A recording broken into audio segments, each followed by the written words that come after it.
we go. We are ready to kick off this incredible event here at the Cavalieri Hilton in Rome. Our tables are Table 4, Hong Xin-Yu, Chinese Taipei, versus Jasmine Ocean, Austria. On the Table 3, Wei Tzu-Chin, Chinese Taipei, versus Zhang Muyan, China.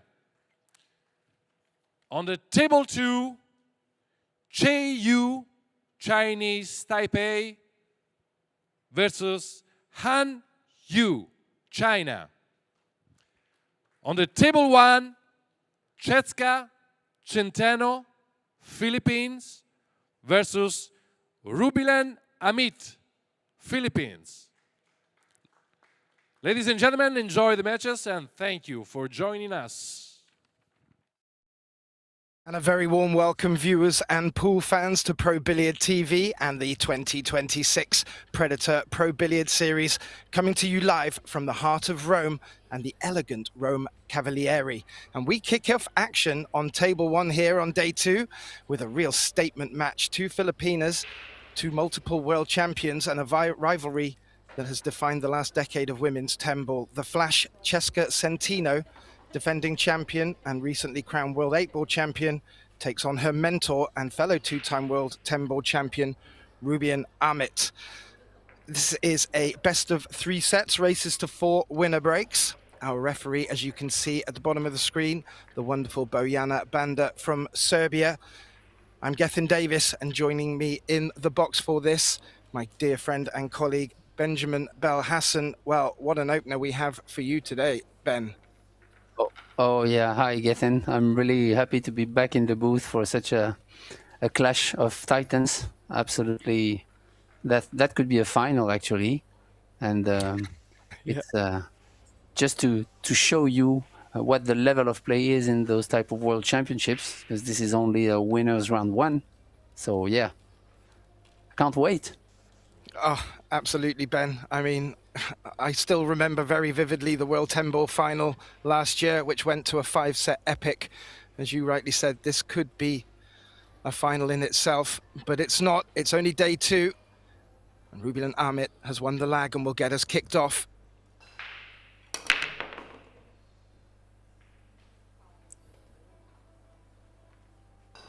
Oh, and the cue ball went directly into the side pocket. First break, and she didn't hit it square, and but you know, this type of hand racking and 10-ball player are maybe more used to break from the center, and then when you have the hand racking, they figured out that it was better to break from the side, and it's not wow, it's not in their standards, but wow. 2 scratches on the first 2 shots. Well, these players know each other very well and are great friends off the table. Cesca has always said that how she looked up and modelled herself on Rubilen, but when it comes to match play, the gloves are well and truly off. And well, I wouldn't have put money on seeing 2 fouls first 2 shots, but maybe that was just them getting that out the way. And it looks like Aramith is now in play, but her face would indicate she's not got the angle she wants here. Yeah, she would have liked a little bit more angle on the 4 to get on the other side of the table to pocket the 5 and the bottom left, but I think she can force it still. Yeah, she went too far. That was difficult to judge the speed, but she's still okay on the 5.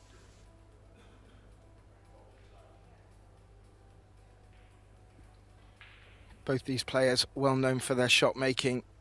We did get to see Centeno yesterday in her opening match on this table, and although her position play sometimes faltered, she was very much able to put herself back in prime position in quick fashion. So she'll be looking to come into this with a good bit of form.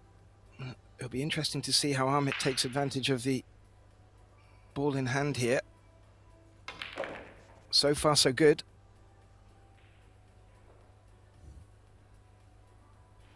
Oh, well, I'm a little bit surprised. I thought she would just take the long shot on the 7, and I was expecting her to just draw back a little bit to the long rail, but I think she had a small wrong angle on that 6, and she should be okay, but it's a tough cat.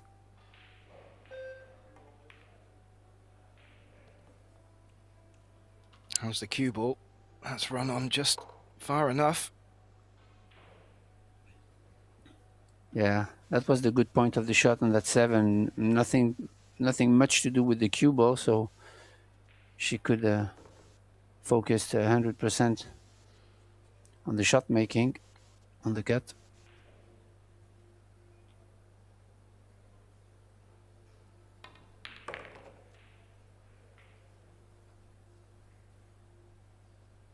Wow. And following Amit's scratch off the break, she would have been surprised to see herself coming back to the table so quick. Even more surprised to be greeted with ball in hand. Wasn't the easiest of patterns to take on there, Ben, but she's done it very well and gets her account off first. Takes a 1-0 lead and will get the second break as well.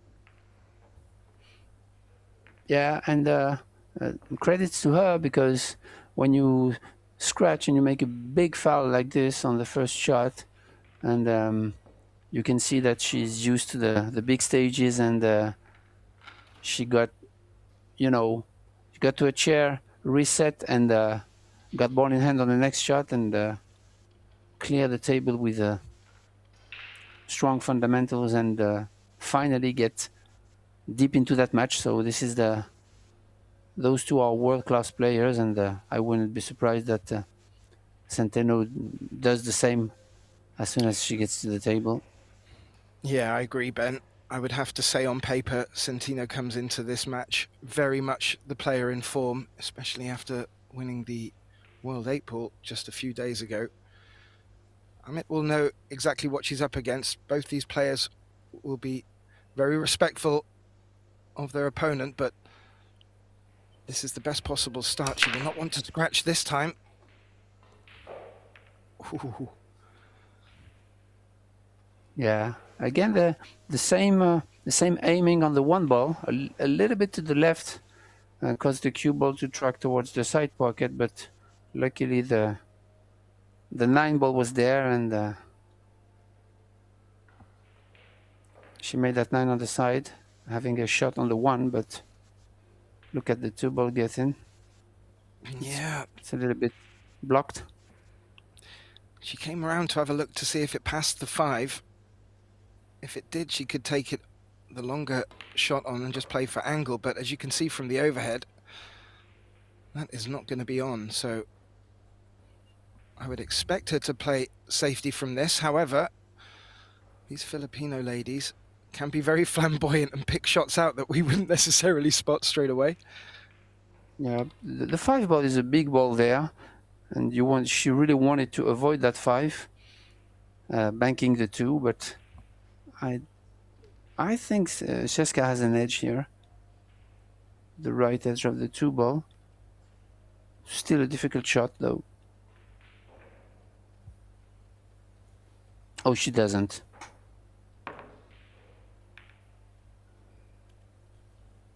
Yeah, this is a good shot. Yeah, swerving the cue ball and getting distance. However, as you can see from that angle, it is onto this bottom left corner. I'm not too sure what value there is in taking it on. Yeah, especially she has to jack up a little bit because she's close to the rail, but it's a difficult shot and she's gonna go all in on it.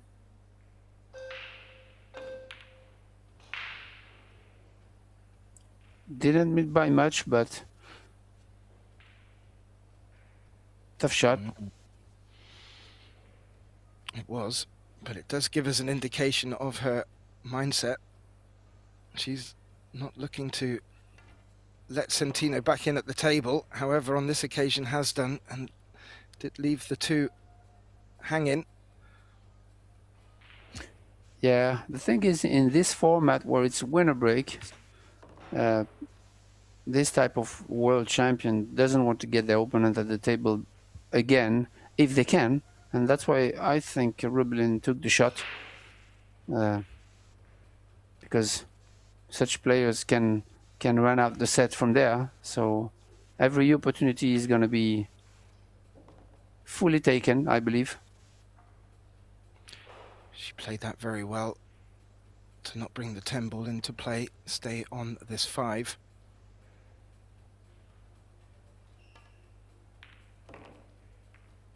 Oh, Good shot. yeah.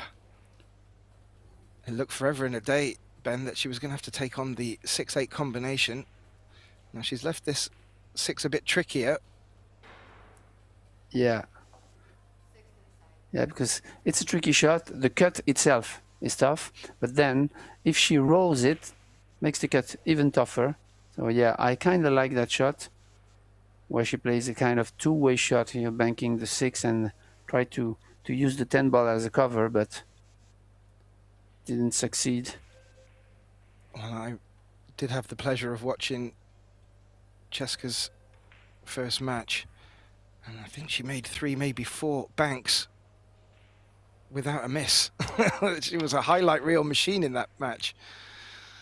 So I can understand why she took it on with an element of safety. It's actually worked out in her favor here as well, because yet again, Aramith missed that and left the 6 ball over the corner pocket.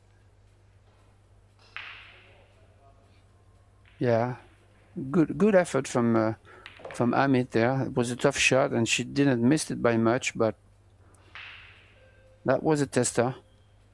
Ooh. Not much to work with there, Ben, and with the cue ball up against the cushion. She might have to take the 8, a longer 8, and go back and forth for the 10, just to roll the 7.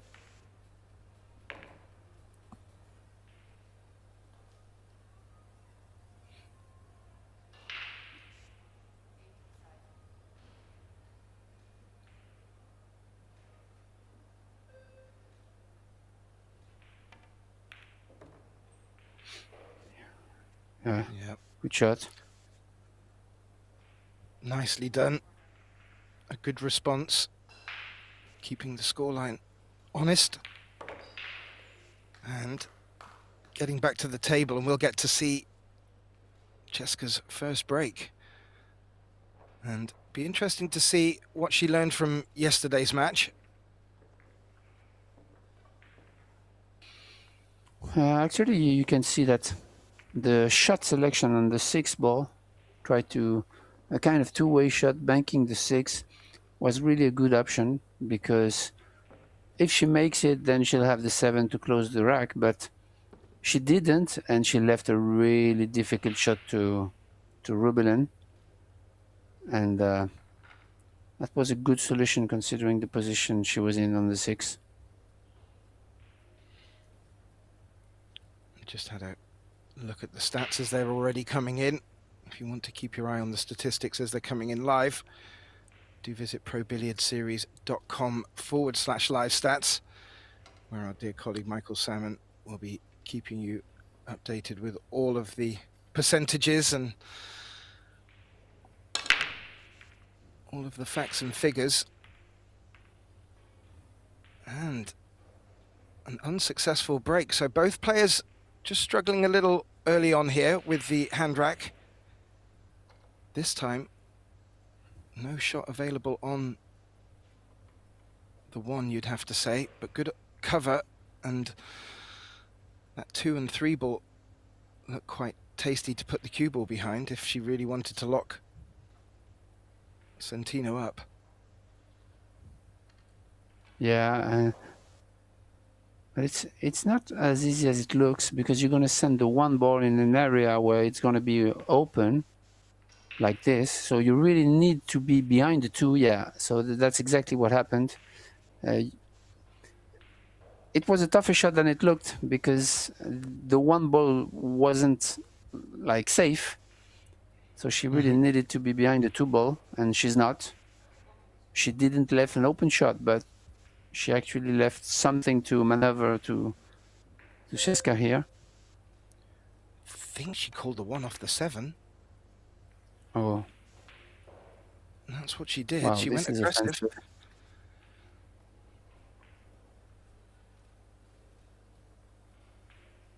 And look what she's done with the 4, 6, 7 up at the top there, Ben. Yeah. Yeah, the 4-6 was already there, but actually I think it makes the combination easier. But it's always tough to control the 4 ball in this case. So see what she's going to do with this, because you really want to be close to the 4. And considering the position of the 3, it's not going to be easy.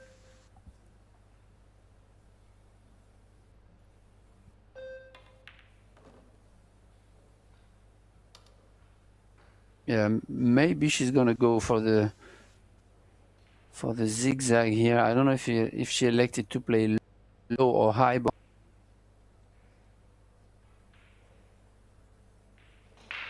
Yeah, she's going over all around 3 rares. Oh, Yeah, but the thing is, yeah, on those slidey tables, going 3 rails with inside like this, the curve is gonna lead you really flat, and it's really tough to turn like this. But she didn't have the choice, considering the angle she had on the 2. So yeah, that was a tough position.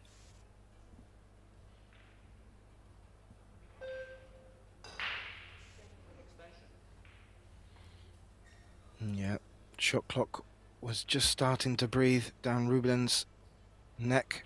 Calls her extension. Still not immediately obvious what she's considering here. I didn't know she could draw off the 4 into the 6 and try and keep the cue ball up on the top rail. Doesn't look like it. Yeah, I think she's gonna create like, that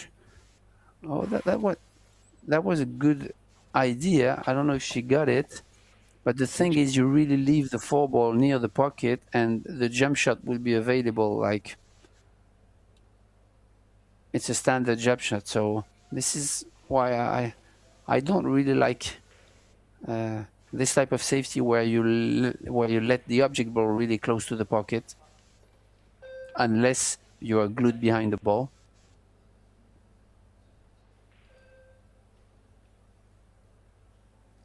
I mean, she has good chances to make it.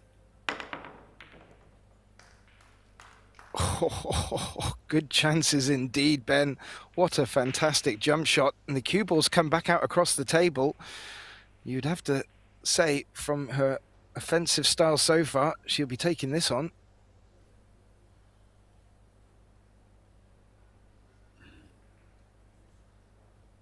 Yeah, when you play offensive player like Jessica, you really want to protect the object ball from an offensive shot. Because she's gonna go for it for sure, so. Wow.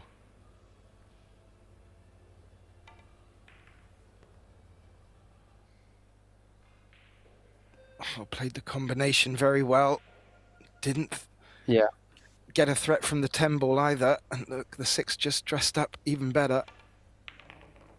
Yeah, that's why I like the speed she uses. That's good. I like the speed she used on the combination, because using such a speed, I'm gonna take the 6 ball off the rail in front of the pocket. So this is really smart.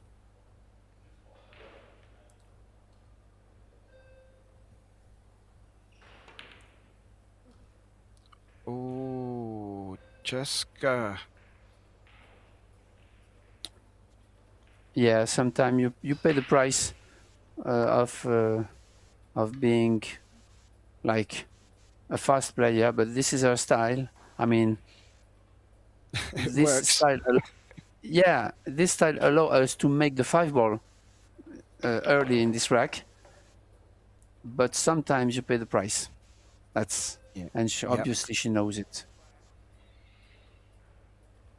In these races to 4 though, Ben, that could prove quite costly, because that will bring Ruben back to the table with a break. And okay, she's only had 50% success, and the first break was a scratch, so a bit of a mixed bag for her so far. However, it's only going to take one good break and find herself on the hill, and Santino's going to find that these short sets are, yeah, they're really going to creep up quick.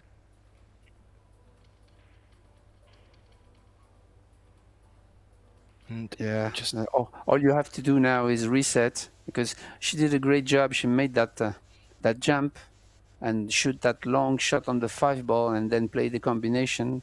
It was really solid, and then she missed that. It was not an easy 9, but still very standard. So yeah, you have to recover from it and stay in the present moment to get another opportunity. So yeah. as you see, 50% success so far for Ruben. 2 breaks. Better cue ball though, Ben. Yeah, definitely. With the purple BK Rush, both players are sponsored by Predator, as you can see.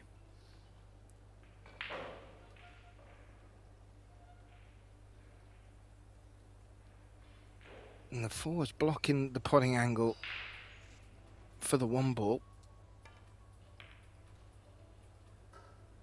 So Cheska's played thin off of it, looking to bring the 8-9 into play. Has she done that, or has she let... Ooh, maybe an edge.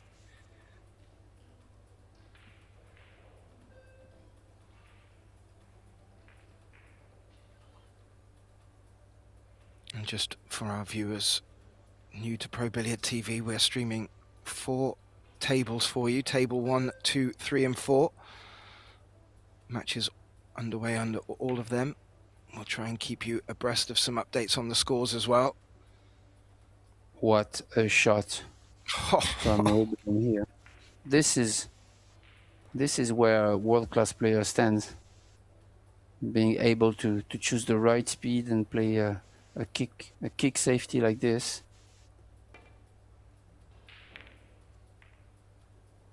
Oh, did the double kiss help or not? I don't think it has, Ben. This is close again. I don't know if it passes. I don't know if she can see the full of the one to make it. It looks like, considering her body language and her face, looks like, yeah, she has the opportunity now.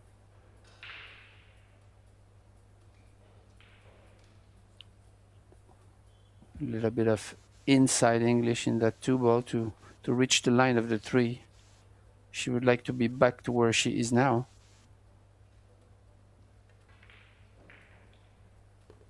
Yeah, it's even better.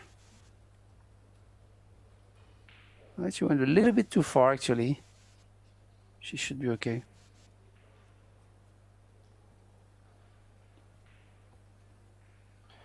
The balls do look quite nicely spread, Ben. You feel that a good 5 to 6 is really the focus for her run out here. Yeah. I don't think she's really fully happy of what she has here on the 4. I think she would have liked to be on the other side of the 4 to be more comfortable on the 5, but still okay.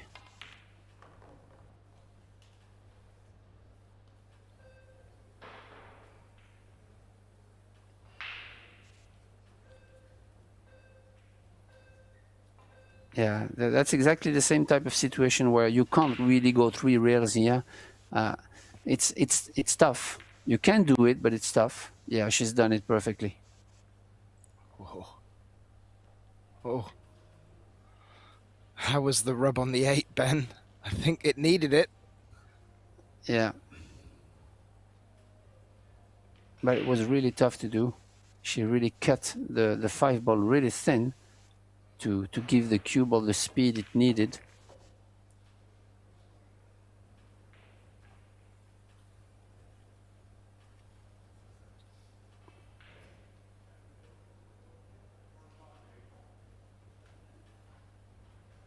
Now this is not easy either. Oh, she chose to go follow. This is that Nice. was one option. And a nice angle. She may need to just... I was going to say she may need to punch it to get it out center table, the cue ball, but she's just looked at the long 9 up to the top left, not needing to do as much with the cue ball then. Yeah, less effort, straight in shot, stop shot on the 9. It's a lot better.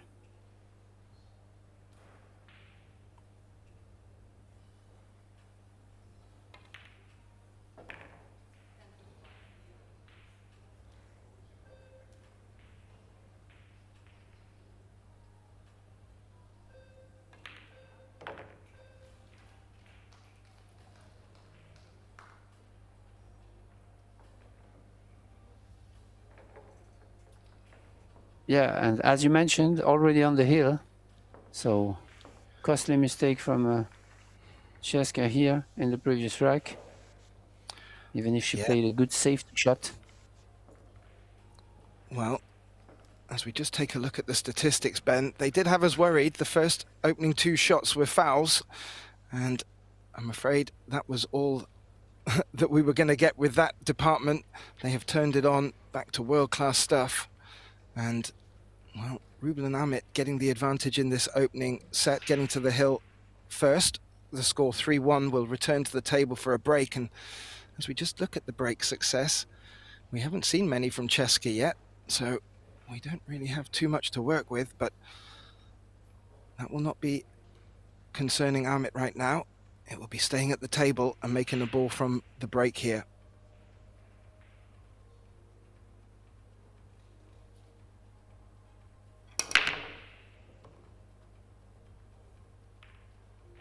Yeah, this is mainly the reason why pros really choose to break from the side, because you really have the chance, even with the hand rack, you really have the chance to make one on the side. So that's just exactly what she did.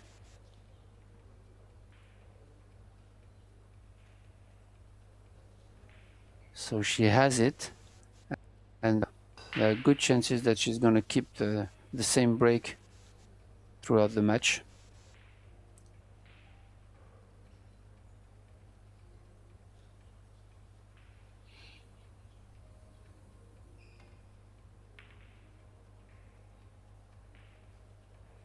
Oh. I'm not sure, Ben. I don't think the cue ball's come enough.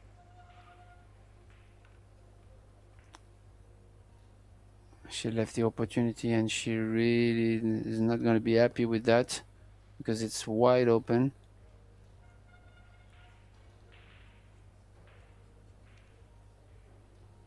It's still a lot of work to do for Cheska here. The 5 to the 6 also.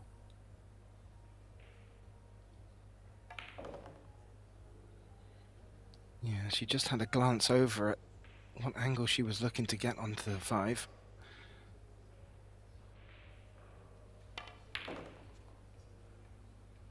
Wow. Didn't maybe get as much action as she hoped from that cue ball. Yeah. But it was tough. It was a long shot, and she actually needed a stun draw to get back, so she's still okay. Yeah, that's the key shot of the rack. Wow.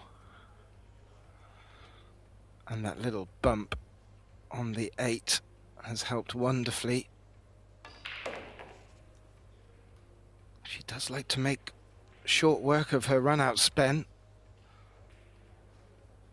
Yeah, also that 6-7 was the stun with the touch of right was really perfect.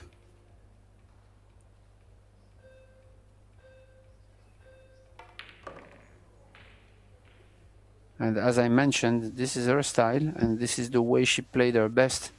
So there is no reason to change, even if sometimes it can cost you easy shots, like it did on the 9 ball in the previous game. But indeed, Ben, and this set isn't over yet, and I do like that. Aramith just making sure Cheska didn't put her hand in the pocket and pick up a ball before the ball stopped moving on the table. That's the friendship that these players have between them. But yes, 3-2, There's still a bit of life in this first set yet. As we just bring up the schedule for the day, our matches coming up next have already been decided, and just having a look over at the tables in play at the moment. Over on our match on table 2, Cheyu Chao, she's 2-1 up in the opening set against Han Yu.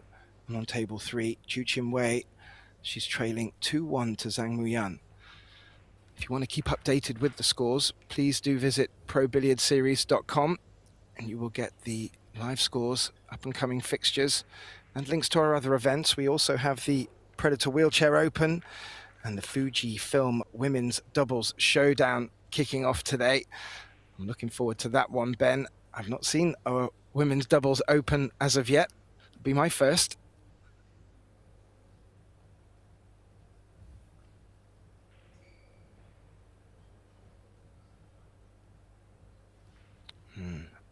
Bojana Banda just getting this set up. Cheska with no glove, putting a little bit of chalk for lubrication. And how can she now deliver?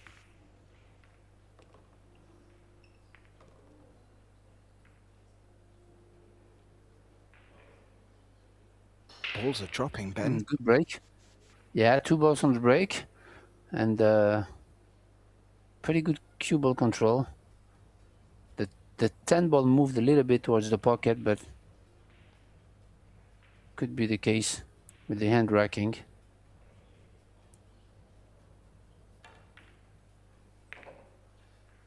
Yeah, I was gonna say I'm curious to see which path of the cue ball she will take, because that was tough, but I didn't have the time to think because she plays so fast.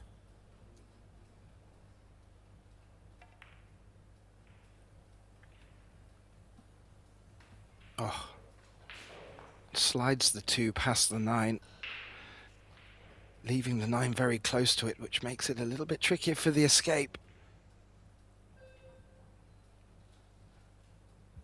Yeah. It might be really near the first diamond before the side pocket. Unless she can she find a gap between the 10 and the 6 and straighten it up off the long rail? She's had a look at that.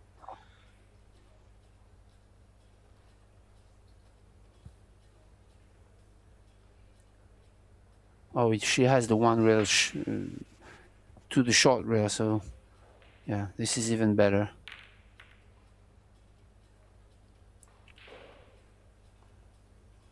She got away with it.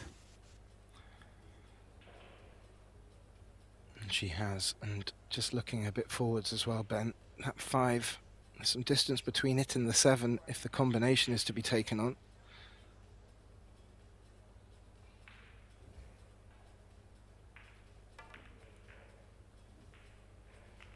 Overcut it a little bit.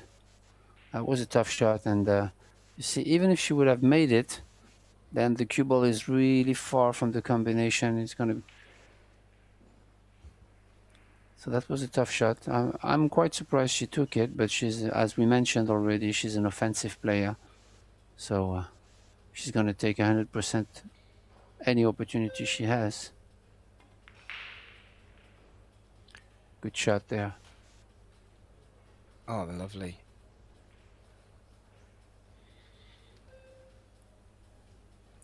Yeah, and that's the thing that can daunt the opponent.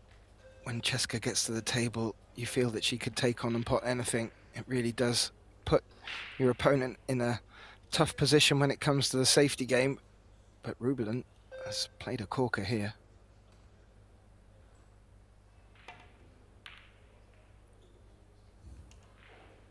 Ooh.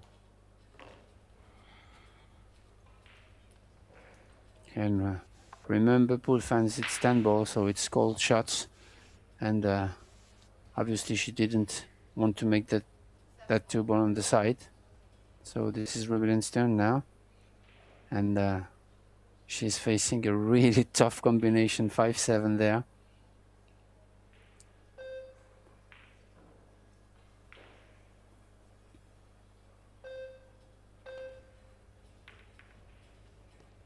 Good. Oh, nicely done. And Yeah, held for the 5 as well. yeah, the speed was crucial, and I think she did want to hit the rail first, just like she did, to maximize on chances to make the combination. So this is really a great shot selection and shot.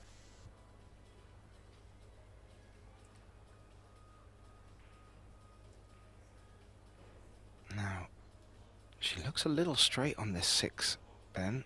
I'm not too sure what she can do with the cue ball. Yeah.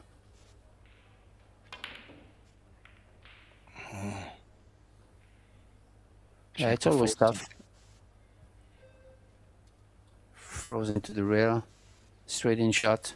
She really had to follow 2 rails and go back up for the 8. That was a tough shot.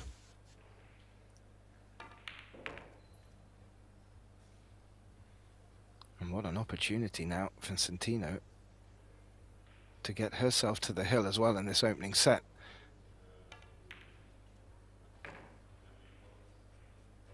You fancy both of them to tidy up positions like this. But from 3-1 back to 3-3 with the break.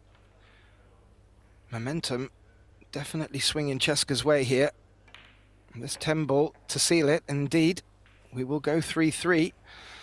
And, well, you'll have to go with Cheska purely because she's got the break. However, as we've spotted so far, there's certainly some swings out there on the table, Ben. Just having a quick look out at the other tables. Some interesting score lines already and some early sets coming in. Savannah Roadrunner Easton, she's taken the opening set against Yunmi Lim. And Olivia Zaleska of Poland has taken the opening set against Chihua Chen. Again, all the scores are available at probilliardseries.com as we take a look at the statistics there. Now deeper into this opening set, we're starting to get a better visual of how the match is going. And look at that, Ben. POP, you can't really put much between them. Yeah.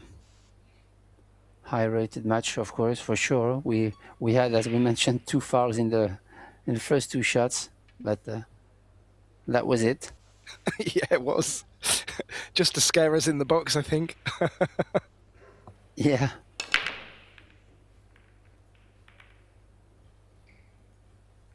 Yeah, the square hit of Cheska is not there yet. And as I mentioned, this is only winners round 1. And player from Asia need to adapt a little bit with the jet lag and big flights. Even if they're used to, it's different when you play in Europe, I believe. So I think they're going to play better and better as the days move on. Yeah, I fully agree. Quite a few players have made the journey in from America as well, and we'll have a similar situation, just bedding in. But so far for Cheska, her 2 opening matches have been on this table, so she should, in theory, have a slight advantage. Yeah, but you know, we mentioned the jet lags and stuff, but I think one of the big thing also is the culture. I mean, the food and the habits that you need to adapt when you come from Asia, I believe, more than when you are American. What a shot Cheska's played there. She's played a Yeah. kick and stick, 2 rail kick and stick, and Amit raised her hand to acknowledge that. She's come back with a jump stick.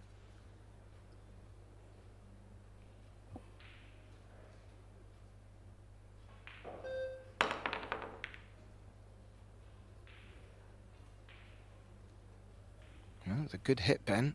And the cue ball Yeah, good has got effort. into a handy position.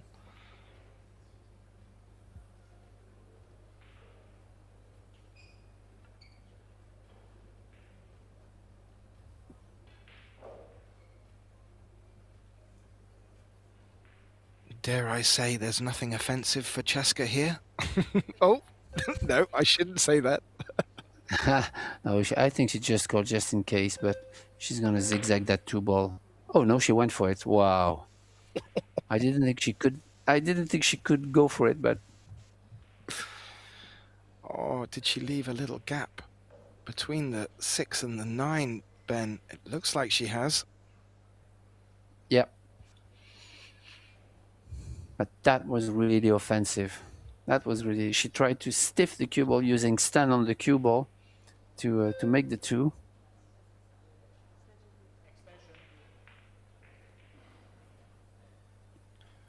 We might have to start calling Centino the highlight machine. She was making bank shots for fun yesterday.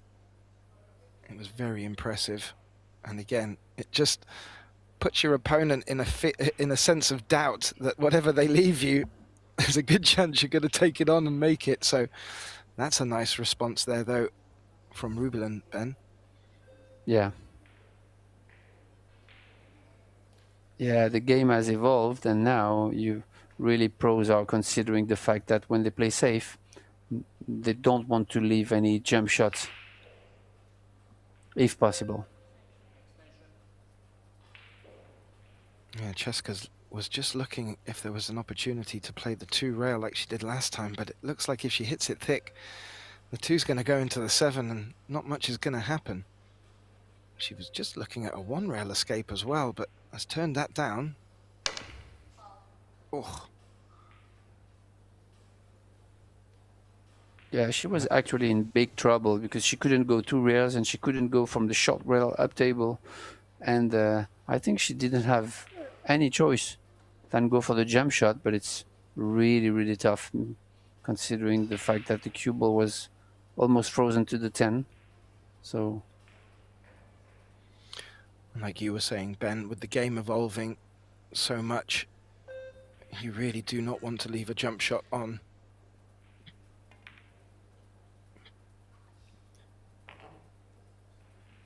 Ball in hand, Hill, opening set. Rubelin couldn't have wanted more reward from that safety. What can she deliver here?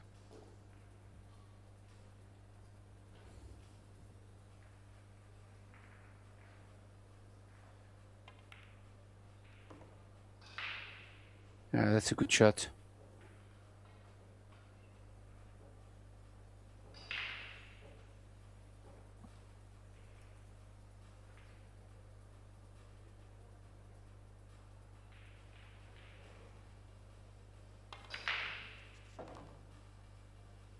Oh, that was nicely done as well. Purposefully drawing back into the 10 ball, holding the cue ball for this 5 and got a little angle to work with. Yeah, still tricky because she has to jack up above the 10, but should be okay drawing back between the 7 and the 9. Yeah. Good enough.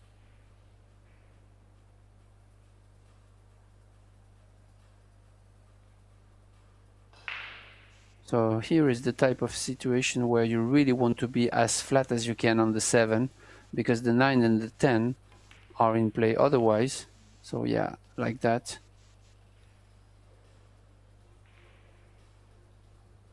This is perfect.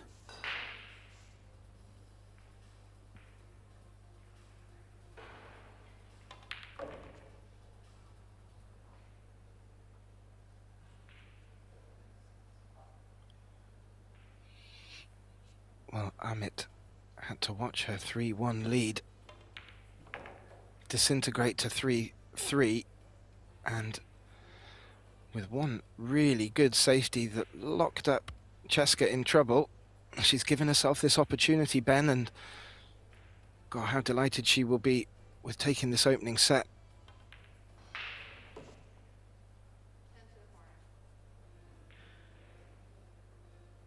Yeah, good run out from Rubelin here with ball in hand.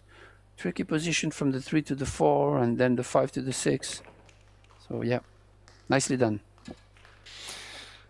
Nicely done indeed. And that will put the first set on the board for Rubelin. And it looks like Cheska with the opportunity between this and the second set beginning has taken the opportunity for a timeout. I would suggest that Benjamin Belhassan and myself will join them, and we'll be back very shortly for the start of set 2 action. And if you want to keep updated with the scores and live action on the other tables, please do visit ProBilliardSeries.com. Don't go anywhere, ladies and gentlemen. We'll be back very shortly for set 2 action.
And a warm welcome back, ladies and gentlemen, to the Banca del Fucino WPA Women's 10-Ball World Championships. You join us for the start of the second set in this winners round one matchup between Cesca Centino and Rubilan Aramith, the all-Filipino affair. My name's Gethin Davis, joining me back in the box for this second set. Benjamin Belhassan, and Aramith did take the opening set, so she leads 1-0. Yeah, and we have to say that we had a high-level first set in terms of kicking, safety battles, 2 early fouls, as we mentioned already, but that was a high-level set, and Rubilan took ball in hand on the last game and ran a touchy rack to win that set, so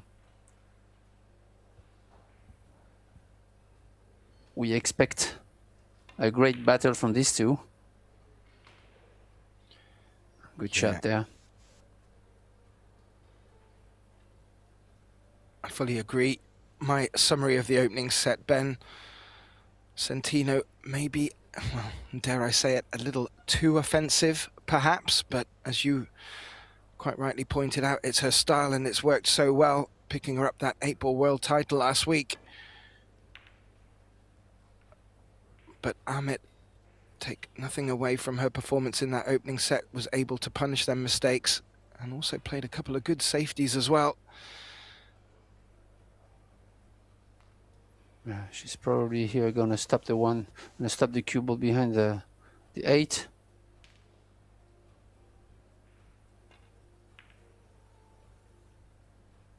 I like the way she just played. It's a much better way because you use the 2, 5, 7, and 9 as blockers also. You widen the range of the safety. So this is percentage play from this world champion, and it's a good shot. Oh, what an edge.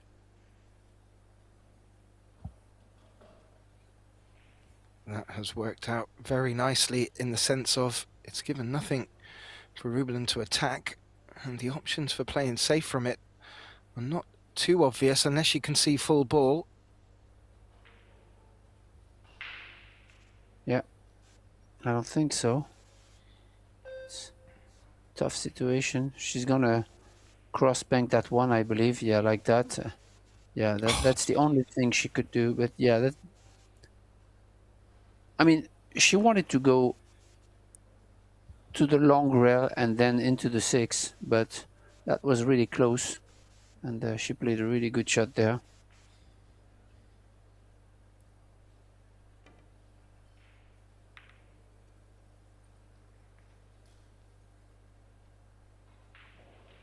Containing safety from Cesca here.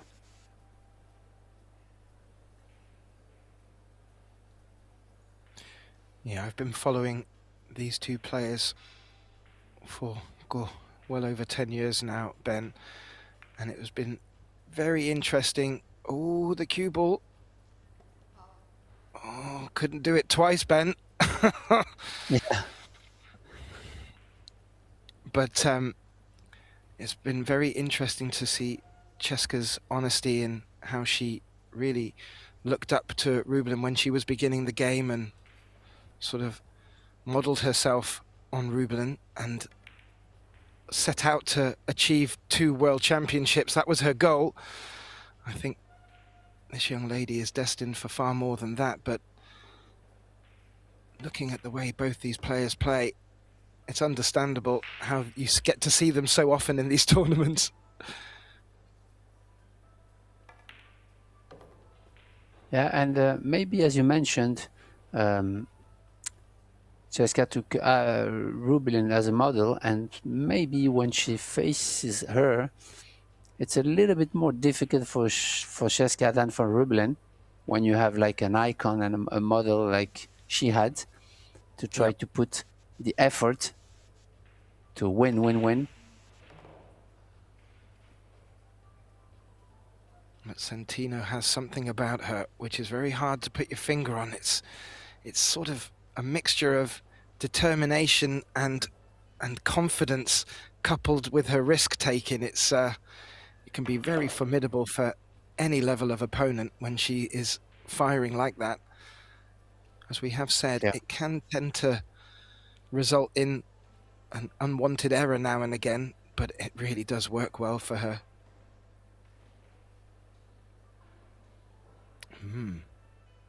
Is the 9 hampering this cue ball after taking the pot on? Yeah, because she was straight on the 6. And she played a great shot there. She was straight on the 6, and she chose to draw with English instead of going forward 2 rails and try to catch the line of the 7. But she played a great shot on the 7 to recover.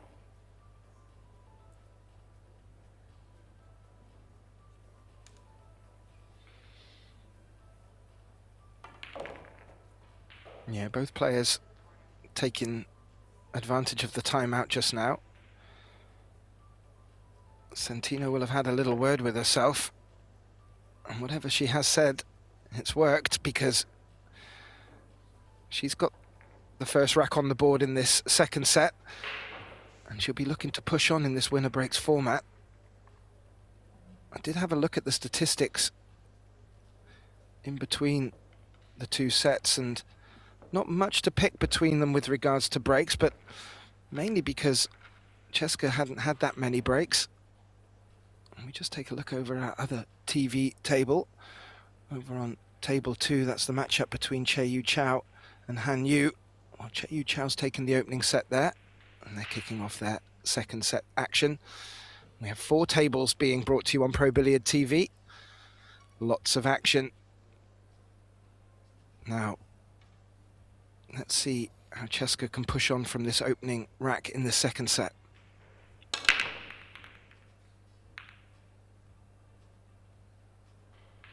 She got lucky that the 1 ball prevented the cue ball to go directly in it. No square hit for the moment for this lady.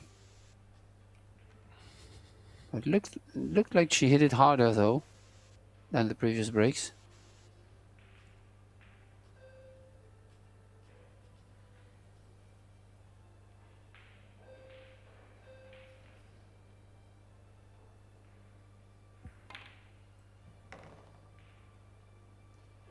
Good shot there. Yeah, I don't think the 2 passes the 9. And I'm not too sure what she would It's leave close. herself on 3. Yeah. It's close because the way she's pointing at the 3 makes me think that she can like make the 2 and follow, but she called it in the corner, I believe. Oh wow, that means she's gonna have to use a lot of insight.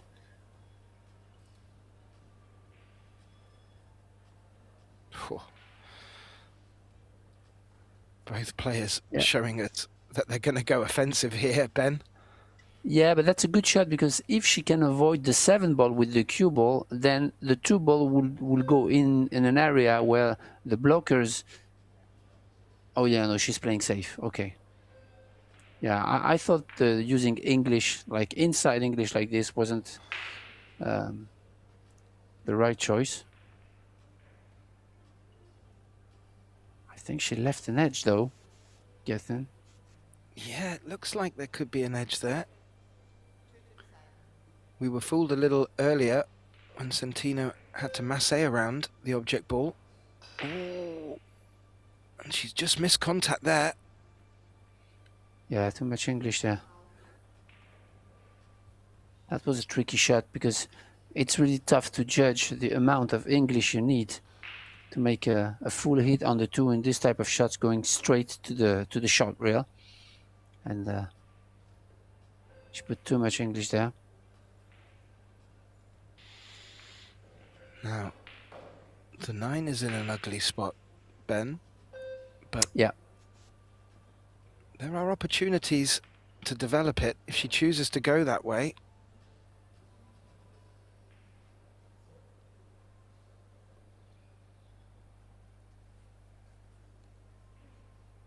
I say opportunities, I've only spotted one playing off the 7 into the 10/9. Be interesting to see what Aramith's picked up here.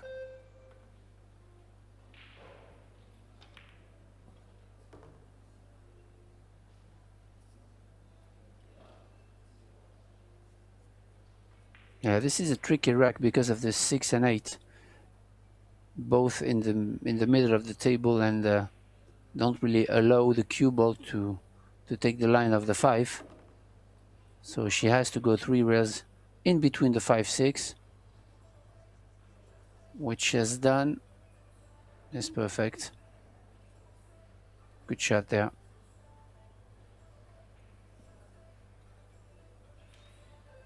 Still a lot of work to do. I don't know if she can cue properly without English here. Maybe she has to put a little bit of inside, I don't know.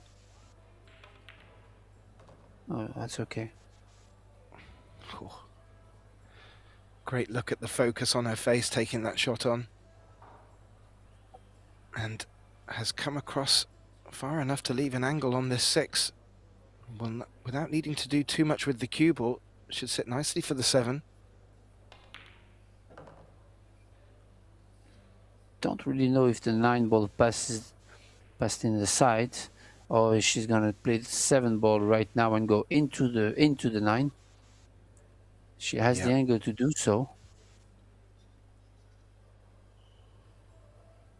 As long as she doesn't wrap up this cue ball, every chance of landing on the 8. Oh, and that will work out very nicely, Ben. Yeah, good shot, good speed. She didn't baby it, and I like that. Give space to the balls when you run into them. This is smart.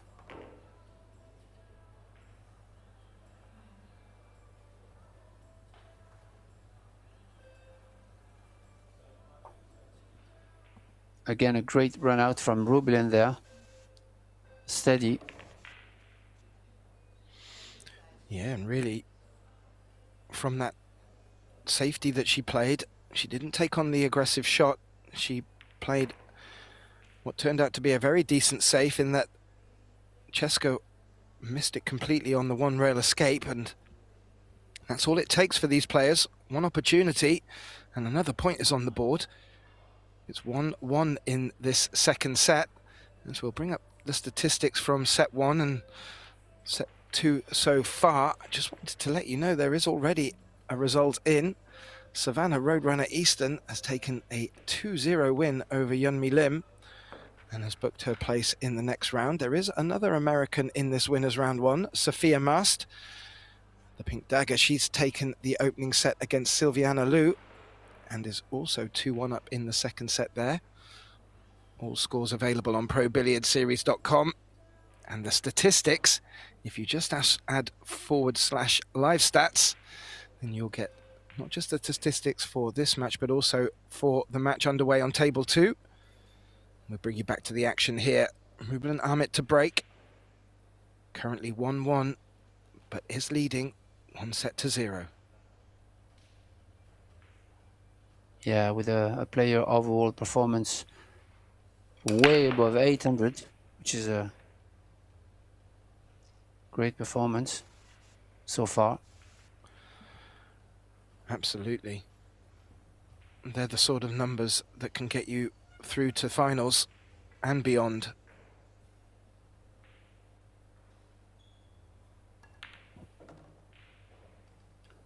I take a little time to thank our sponsors for this event. We have Yalin, a little monster, Kamui, Box Billiards, Aramith, Simonis, Venbilliards, Banca del Fucino, Longoni, Noleggiare, Fujifilm, Givova, and of course the Predator Group. And the equipment is also all Predator. The Predator Arc tables, 9 foot. We have the Arcos 2 balls, the Arcadia Reserve Cloth, the Arena Light also, and the AeroRack. Thank you for that, Ben. Molto bene. However, Cesca has played a wonderful shot to get the cue ball in position for the 4, but the 3 refused to drop. And now Aramith looking to find that same gap. I think she has done. Great shot there from Aramith. She really made it look easy, but she really needed the cue ball to hit before the side pocket to get automatic position on the line of the 4. And this was also a tough shot to control the cue ball off the rail. So masterclass for the moment from Rubilen. Yeah.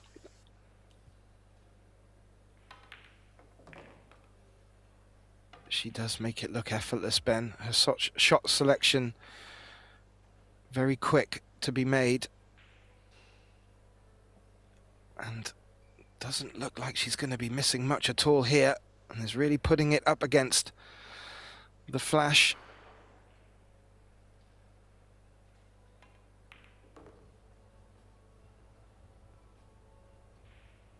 This is perfect. Creating a perfect angle on that 7 to bounce off the long rail and reach the 8 on the other side of the table. She's really in control.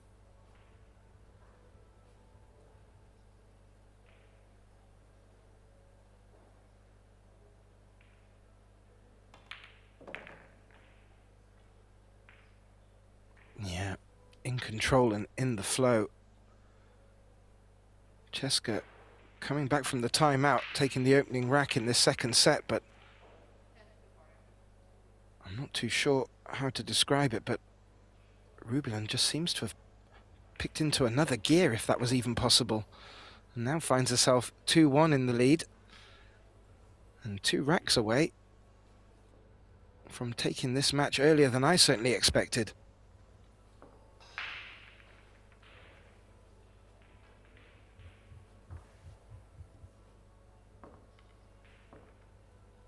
As we just see action on our other table. Yeah, actually, on table 2, this one could be a final also. So, yeah, tough first rounds for those ladies. Tough draw, but yesterday I had the pleasure to witness also Maite Ropero, and she was playing a world champion also. So, first rounds are crazy. Yeah, I think she was playing Shasha, if that's the match you were alluding to. Yeah, the Sausoa from Korea. And she beat her, and now in the winners 1-1 she had to face Sasha Liu. So this is pretty crazy for the Spaniard to have such a tough draw, but it is what it is when you play top-notch competitions like this all year long. Sometimes the draw is could be really crazy. Yeah, I don't think there's an easy match out there with this lineup, and I have to say I'm very interested to see how the pairings are going to match up in the Fujifilm Women's Doubles Showdown. We'll have some of that action this afternoon, but can only imagine with these quality players, if and how it gels, there can be some absolute fireworks out there today.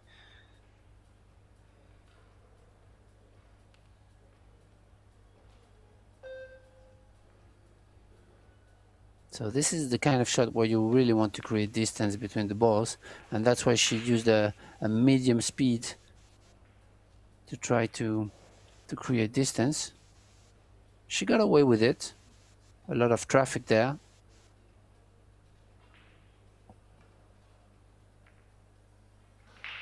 Oh. Yeah, that one ball just found its way through the gap a bit easier than Cheska anticipated. Yeah. Yeah, she's shaking her head, Ben, understandably so.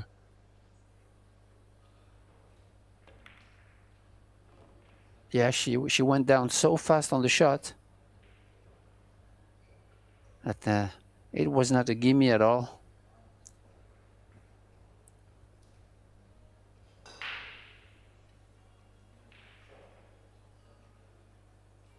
Now, great opportunity for Rubelin to go on the hill. Still a lot of work to do, though, of course. The 3, 4, 5, and also 6 to the 7 is tricky, so tough layout. Just had a little flash up of the statistics for balls pocketed, just showing how Aramith has made some significant clearances, taking the majority of the balls in the balls pocketed department. Sometimes doesn't necessarily reflect the scoreline, but on this occasion it certainly does. Yeah, and I thought the 4 ball didn't pass the 7, but it does. So that's why she simply wanted to draw back a little bit more, though, to get an easier 4 ball. But considering the position of the 5, she just have to make the 4 ball. She would be in good shape. That's it. Well done.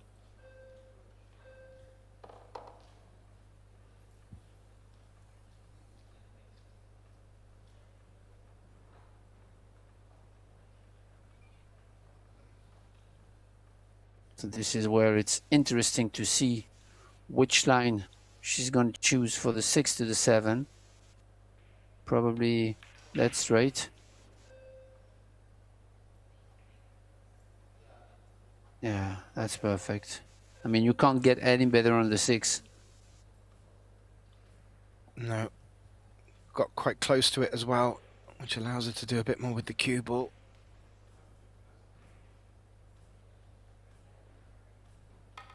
Draw back for the 7 ball short side.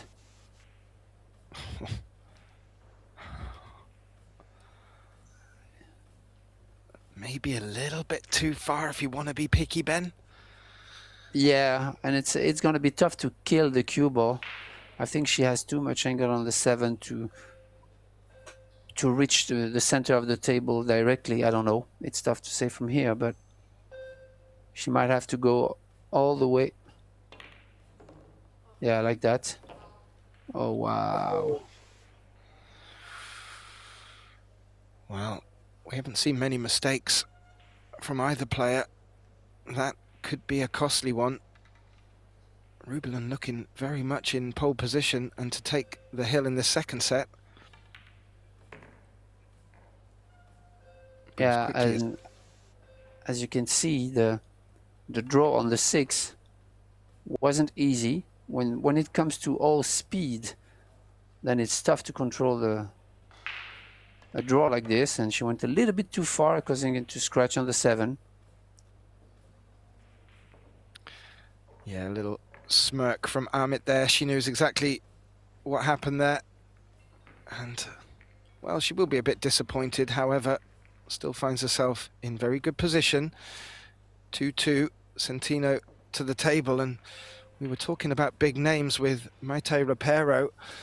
Well, there's some other big names already underway in matches. Yasmin Ushan locked at 3-3 against Hon Xingyu in their opening set. And another interesting one, Anna Gradiznik has taken the opening set against Margarita Fefalova. Again, all them scores available for you on ProBilliardSeries.com. And our matches coming up at 1:30. We just had a flash of. I'll bring them back up after. Centino to break, 2-2. Second and a must-win set for Centino.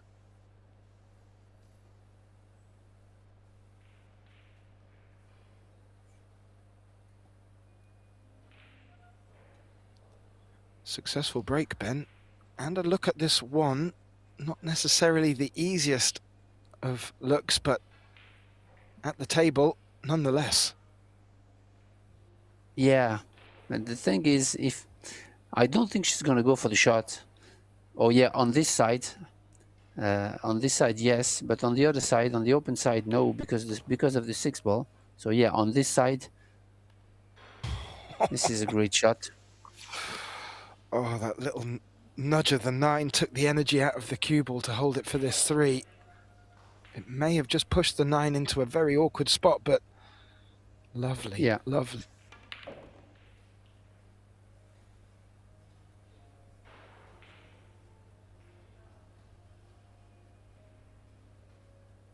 It really could be how difficult that 9 has left itself here, Ben.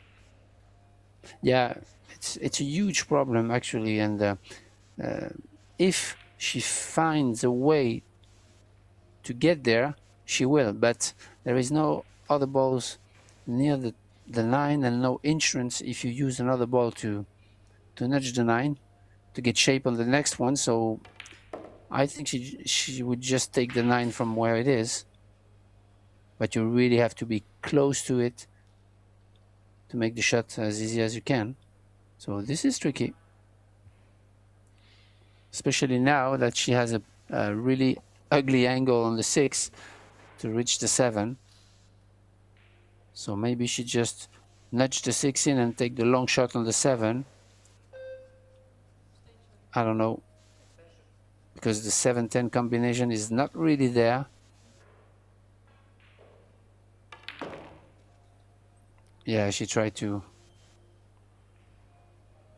Come under. I mean, it's still okay. It was a good shot. It was a great stroke, but a little bit short.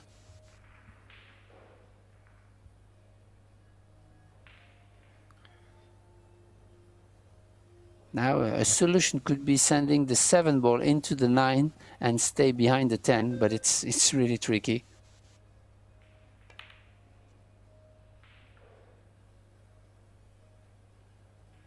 Oh, that looked like the cue ball just took a roll past the 10, and that could be blocking this 7. I think it is. May even be touching the 10. I think so. That she has to kick and stick there and try to use the 9 ball to pocket the 7 on the side. That makes the pocket bigger actually, but I don't know if she can pass behind the 8, just like where she's pointing, to go 2 rails behind and kick and stick, try to make the 7 off the 9. She has to swerve, yeah.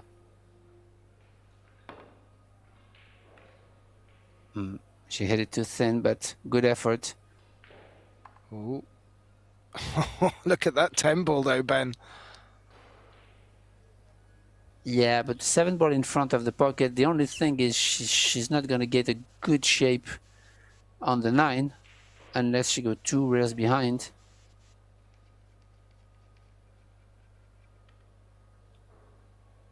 She has to draw that. She has to draw that jump shot to turn short, long, and then...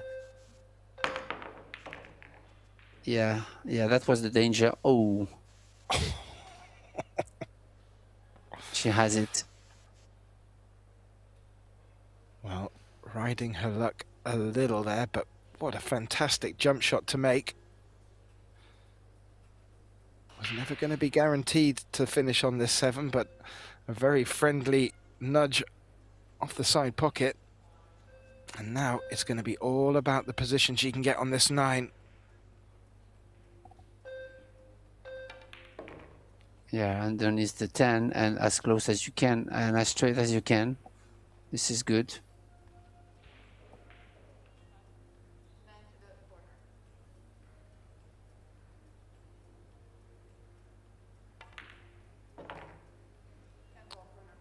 Nice. What a point to get on the board for Santino here. Capitalizing and getting into the lead on the hill. As I mentioned, a must-win second set for her here to take it to her 3rd and decider. And she will get back to the table with the break, Ben, and so far it's going with the way we thought this match would. It's feeling like it could go all the way. Yeah. And if Sheska starts getting into some kind of a rhythm, then Rubelin is in trouble.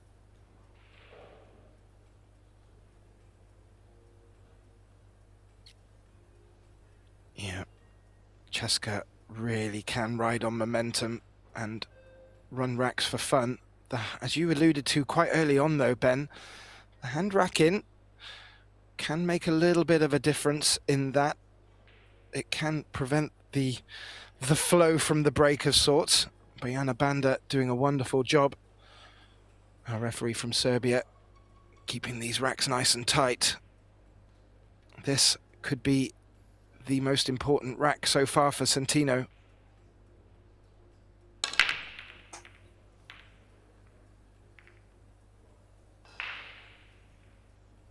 Wow.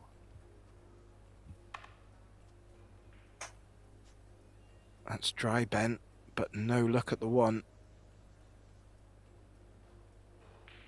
Yeah, I like to say that it's interesting situations from rotation games here, where to push, what is the strategy and what choices you make.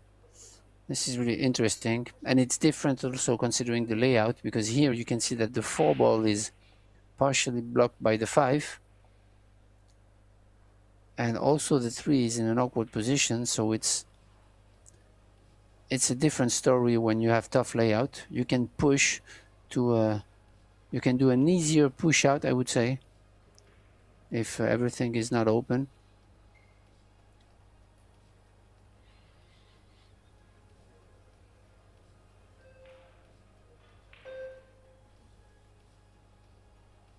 Leaving the edge.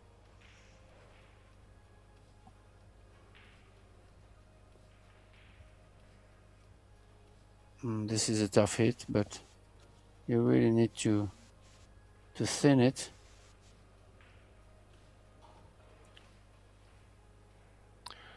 Yeah, and how soft are you prepared to take this shot on? Yeah, the thing is the position of the 7 ball and the fact that the 4 is hanging in the corner make the path of the cue ball a lot more difficult to take. Yeah, that's good. The danger was the 4 ball.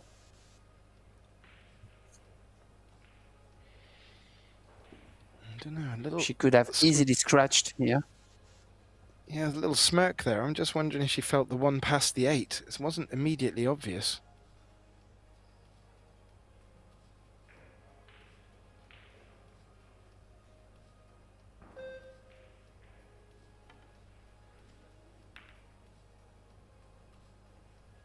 And that would suggest not. That's not a bad reply. It does look like the 1 rail escape is on. Yeah, and the thing is she really wanted to escape and clip the 1.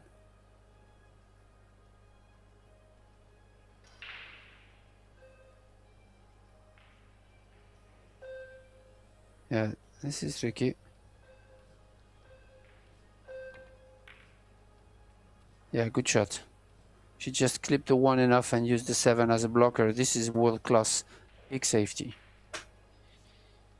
Yeah, very nicely judged indeed.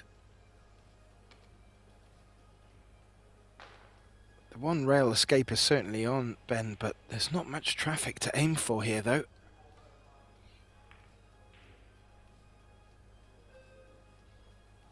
This is really tough. Yeah, this is really tough to catch that angle. The angle she wanted to go 1 rail and 2 rail behind the 8. That was really tricky.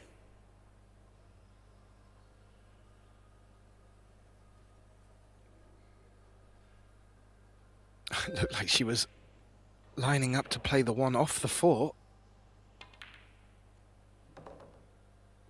No. I just thought that was what she was thinking and tried to open that 4 up a little bit more.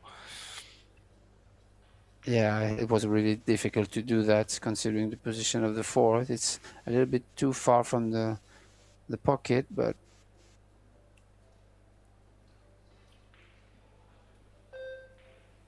well, that camera angle says the 3 passes the 4.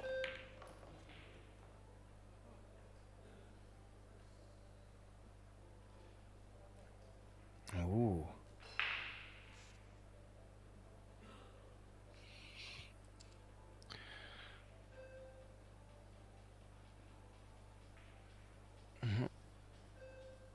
Your guess is as good as mine here, Ben. yeah, but the thing is, you really want to try 5, free it, to free the 4, but when you have an easy safety like this, where you just have to thin the ball and create distance and hide behind the 8, you should go for it. It's not going to solve the 4 problem, but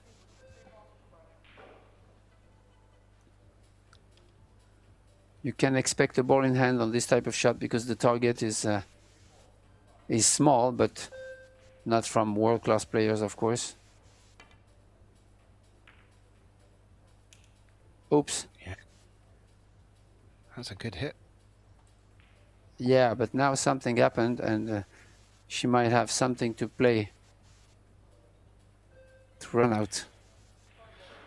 Yeah, the combination is on, I believe. Maybe she has to pick up the short rail first, but if she does, that might put the cue ball into trouble after. Yeah, try to control it with the draw. Yeah, that's it, but... And now she's in big trouble. Yeah.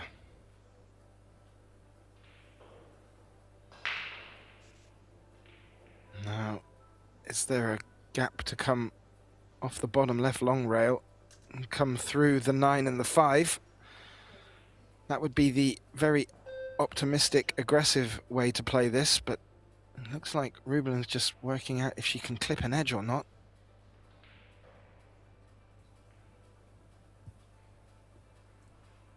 Yeah, this is really tricky. Sometimes, if you can see the full ball, then you can double kiss it, but this is not the case.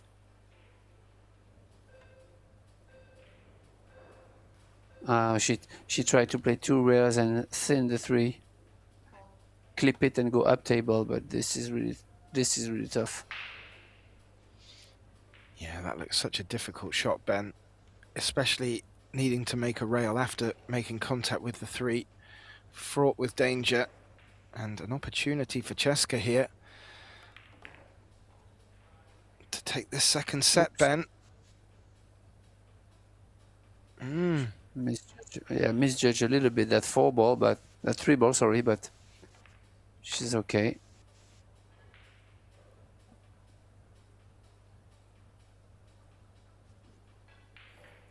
Yeah, as you can see from the overhead,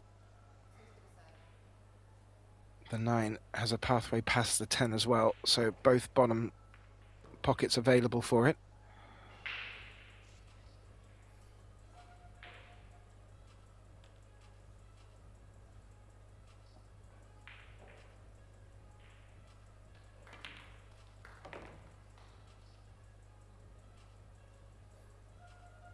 Well, Ben, their 2025 10 ball World Championship final went all the way in a 5-set epic. There really was a sense of destiny written over this, but Rubelin did look like she was going to threaten to take this in 2 sets. However, Cesca, the Flash Centino, has got herself back in great position here to take it to a 3rd and deciding set. Just this 10 ball.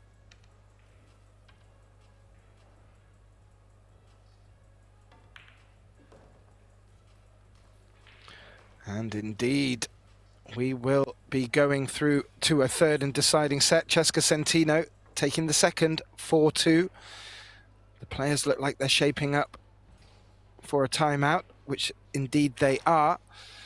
And just a quick update from our other play on table 2. Well, there are a few matches that have already brought results in.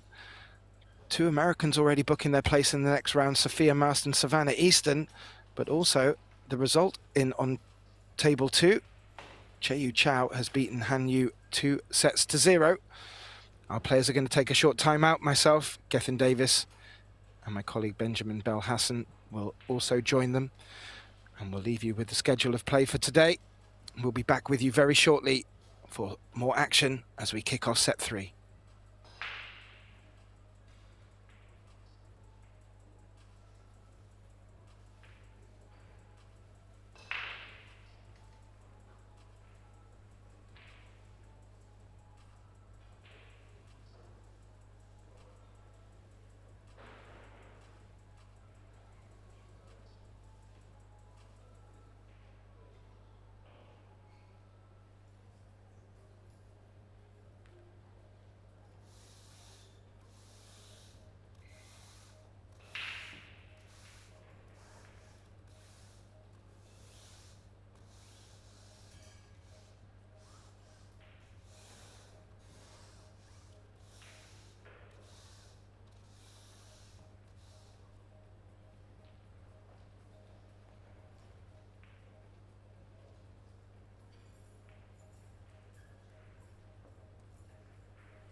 And a warm welcome back, ladies and gentlemen, to the Rome Cavalieri. You join us for the deciding set here in this winners round one matchup between two multiple world champions. Cesca Centino takes on Ruben and Aramith, both hailing from the Philippines. My name's Gethin Davis, joining me back in the box for this exciting finale. Benjamin Belhassan, welcome back, Ben. Yeah, thanks, Gethin. And as you were saying, multiple world champion match here. And deciding set. A great break from Ruben here, and she made the one. Has a shot on the two, so she might be able to start the run, but still the three ball is in a tricky position, so she might have to draw back all the way. Yeah, like that. This is crazy good. Ooh. Wow. I think any thicker a contact on that 10, Ben, it would have been on this 3 ball. Yeah. However, oh.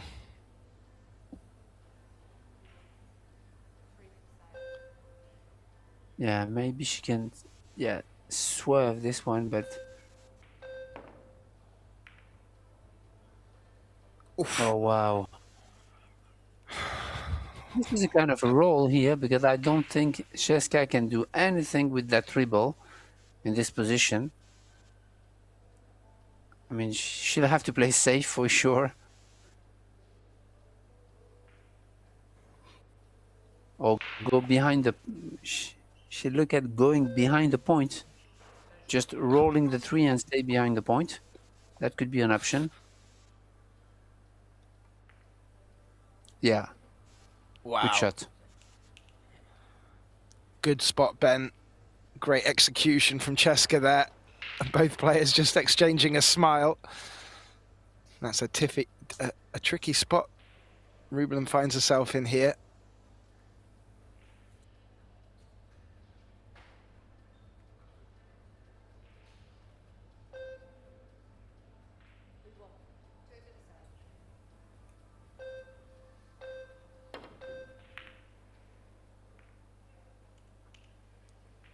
Oh, Good hit. Yeah, she chose the good speed to try to create distance. That's one of the only thing you can do on this type of shot. But wow, this is crazy. That's the type of shot I was talking about earlier. Her style allows her to play these type of shots like if it were easy, and it's definitely not. So yeah, there is a price to pay, but she's one of the best players in the world with this style, so I think there is no reason why she would change it. Absolutely not. She just had a little look to see if the 7 passes the 10 as well. She might have intentionally or unintentionally opened that cluster up, and more importantly, she stuck herself in trouble here, Ben. Yeah, but the jump shot is not a big thing, especially when you don't have to travel the cue ball around. Just oh, she's going real first. Oh wow. I really thought she would jump this, but because she's gonna lose the cue ball there for sure. So I thought the jump shot was a better option, but yeah, I agree. Cesca had to play that so softly if she wanted to hold for the 7.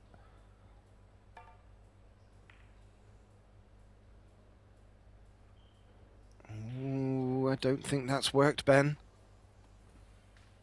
yeah, it was a good idea to try to split the balls from behind, but tough to do. Touchy.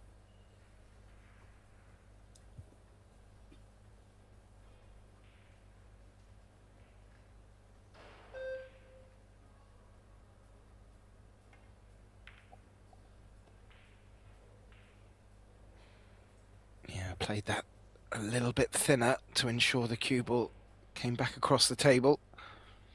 Doesn't need to do too much here with the cue ball either, Ben. Just draw back a roll or two. Yeah. And I'm really surprised she didn't jump that 5 ball, but maybe she had a little bit of an angle, but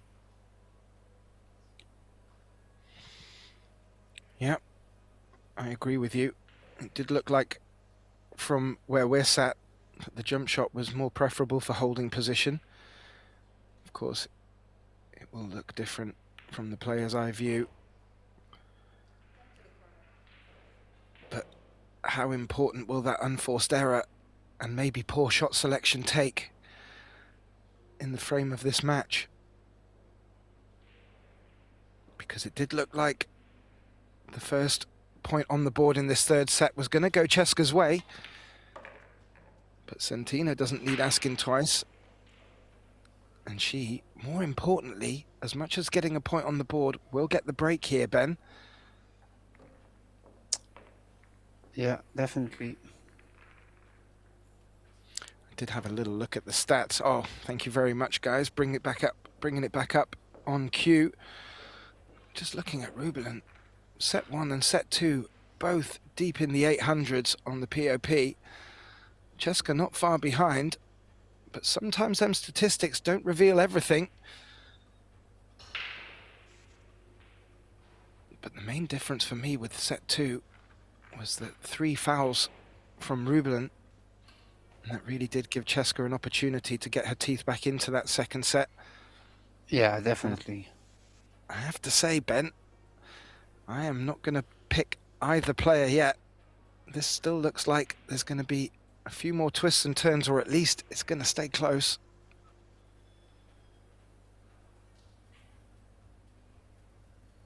Yeah, a couple of unlucky scratches from Rubelin. I don't know if you remember when she played a safety on the 1 ball and touched the 8 ball, and the cue ball went directly to the top right. Giving ball in hand on such a situation was tough from Rubelin, and that was pretty much the start of the comeback in the second set from Cheska. Yeah, agreed.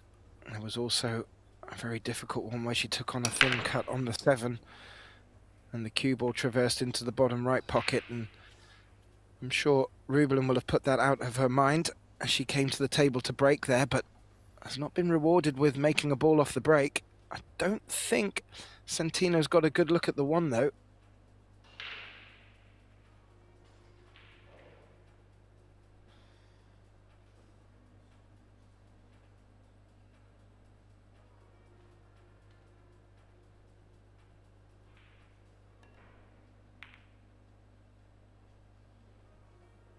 Nice.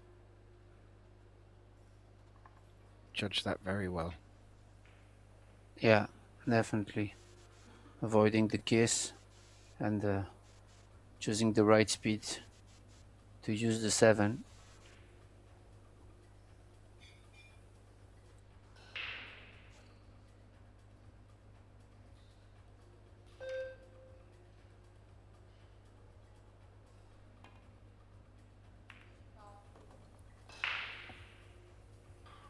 Ooh. She came to the table there, Ben, with both her jump and playing stick. She elected to take the playing stick and use a rail, but she's missed contact on this 1, and what will that bring for Cheska? Yeah, because she really wanted to thin the 1 and separate the balls, and she thought that she could control it. But the problem is, when you play on new balls, new cloth conditions like this, it slides a lot. And when you play a rail first, like with an open angle, just like she did, it slides really a lot. I mean, it's really tough to judge the opening of the rail, and yeah, it slid too much, and she missed the 1. But I think that was a better option than the jump shot this time.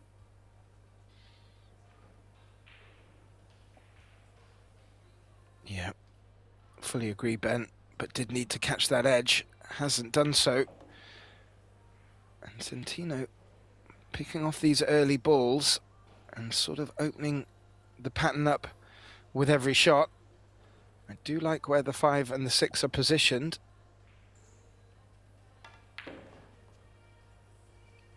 Yeah, and this is important.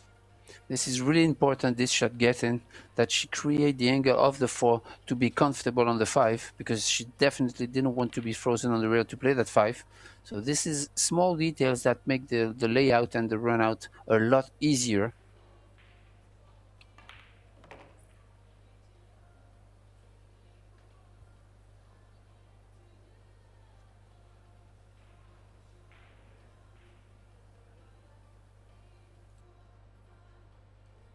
Yeah, just looking at where she wants to finish with that cue ball for the 8. Doesn't want to leave it funny to get position on the 9.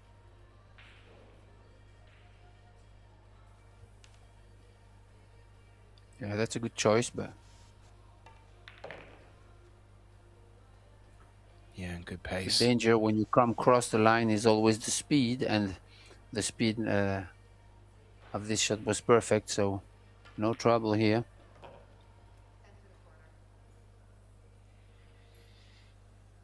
Quickly calls the 10 to the corner. This to bring the scoreline back to level in the 3rd deciding set. Nothing to pick between them at the moment. But Santina will return to the table with the break. As we mentioned, a couple of results already are in. As we bring up the statistics, just having a little look to see if there are any others. Yeah, Shi Tinki has taken a 2-set win over Rachel Emfroy from France, and Venus Lim has taken a 2-0 win over Harin Lee of South Korea. More results coming your way, and if you want to keep updated with them yourselves, please do visit probilliardseries.com. And it will be Cheska to the table, 1-1 in this deciding set. And for you guys, right after this match, we have another monster match for you in the losers round. Just after this match, Ina Kaplan from Germany. She's one of the, top 3 in Europe. She's won Euro Tours and European titles, and she's facing Xiaofang Fu, which is absolutely one of the best Chinese players. So stay tuned right after this match.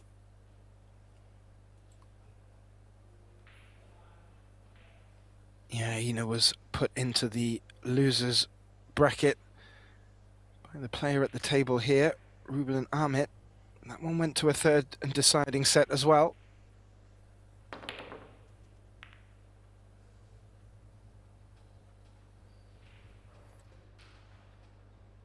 She looks a little surprised at what happened there. Yeah, she kind of rushed a little bit the situation here, because the layout, it was tough, and the 2-ball wasn't a gimme. But now if she makes this, yeah, that's a good shot. This is exactly what has to be done to clear the rack and give herself a chance to run it.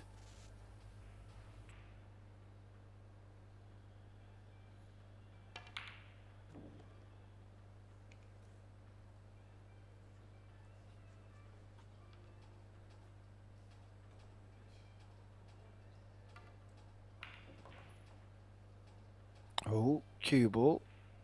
Just gave up a little bit off that short rail.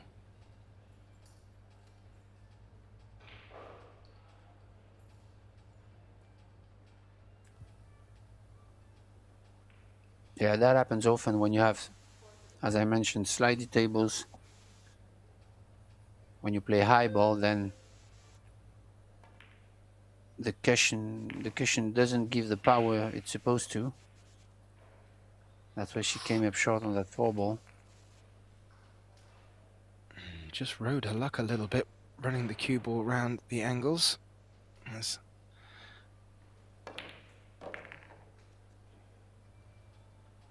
I believe that was Sophia Mast on the left. who's already booked her place in the next round.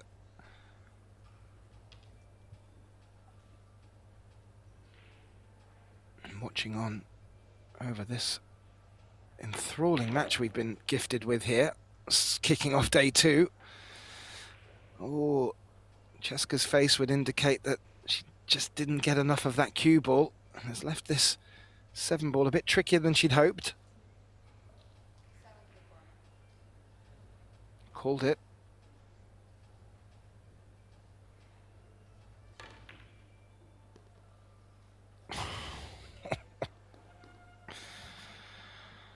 She made that look rather easy, Ben. Yeah.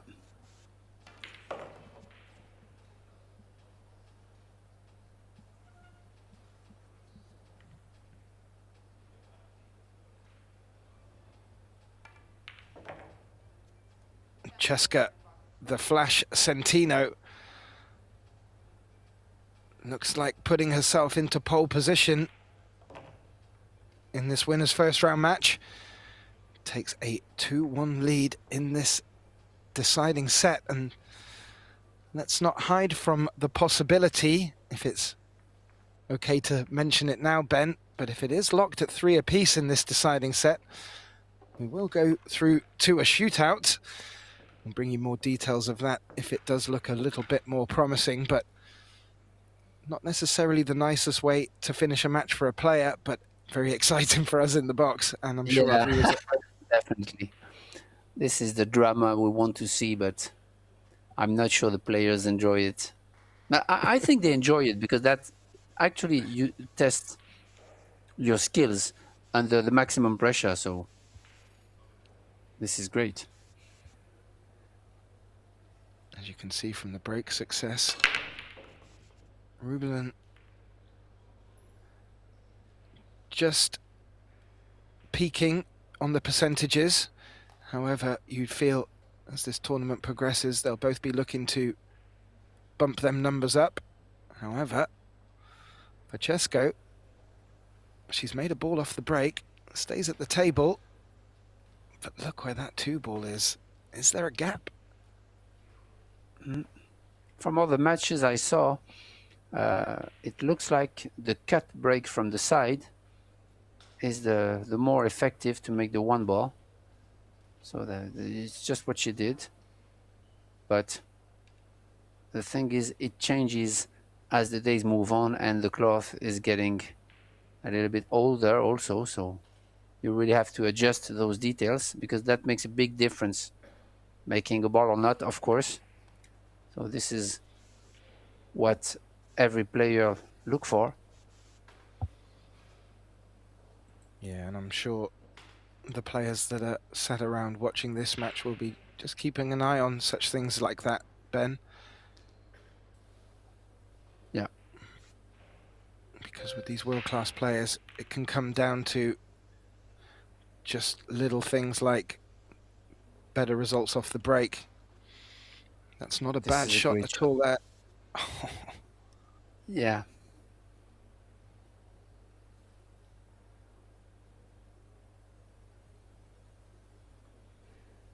Yeah, maybe even say that Aramith's had the better of the safety play so far, but Cheska's got such shots available in her arsenal. She can jump for fun. You really do need to keep her locked up.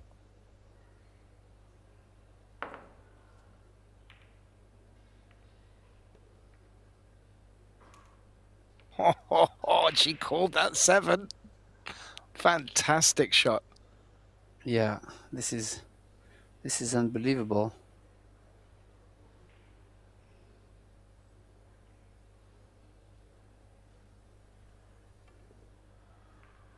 It's the reward for being aggressive.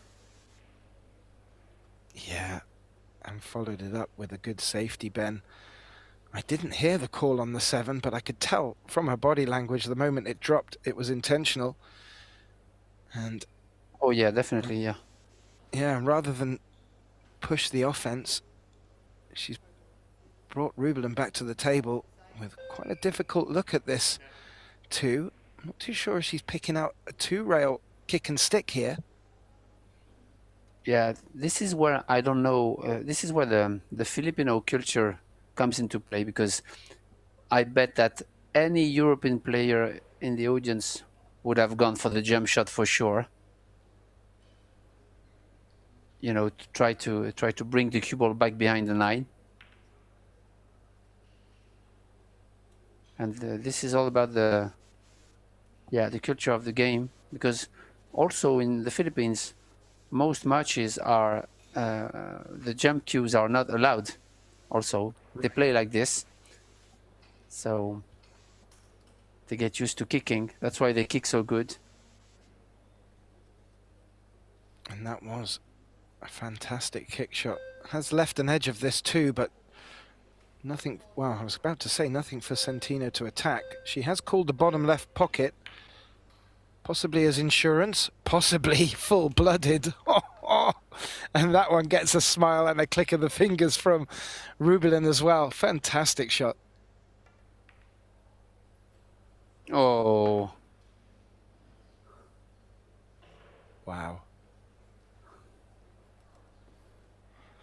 This is Well, both sides of the story getting. Correct. Well pointed out. We've mentioned it a couple of times, Ben. But after that shot, this would not be the result I would have expected to come next. Ooh.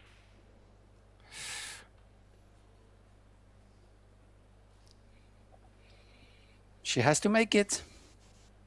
Only make the ball, but still a difficult shot.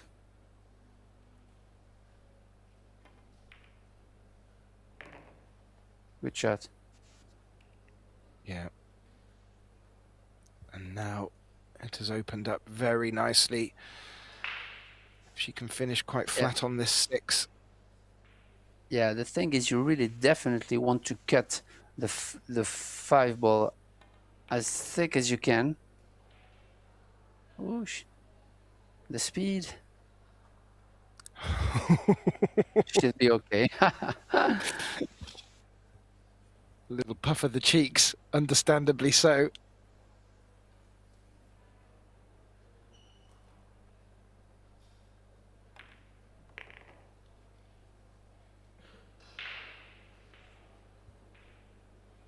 Well, this is not ideal, because I think she wanted to be straight on the 8 to draw straight back, but now she has to draw with a touch of right and hit the cushion just before the side pocket.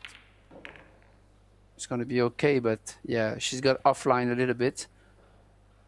She'll have to cut that 9.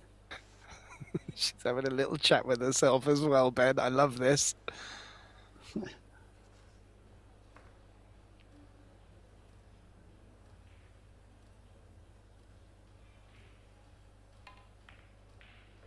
Yeah, she killed it. She killed the cue ball really nicely there. It's not easy to do.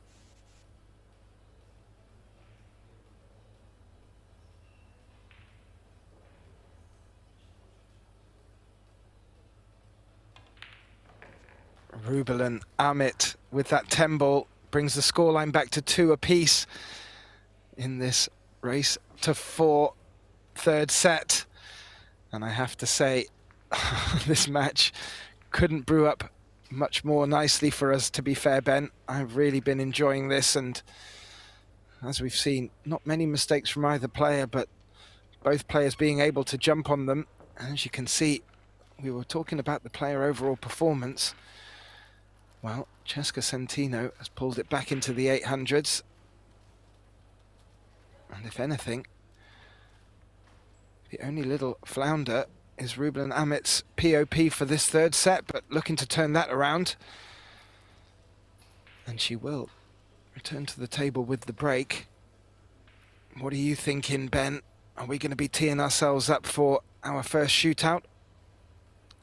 Yeah, I'm thinking that we had a couple of amazing shots from Cesca. The bank shot on the 2 ball, the long bank, the cross corner on the 2 ball, also the curve when she called the 7. in that rack, and to finally miss that 3-ball, which is tough to accept, but it is what it is. Yeah, and that's very good that you picked up on that, Ben. She's played some fantastic shots in that rack to not come through with the point. You just feel the way you've picked up on, it is her style of play. I don't think she's fazed by anything that she misses.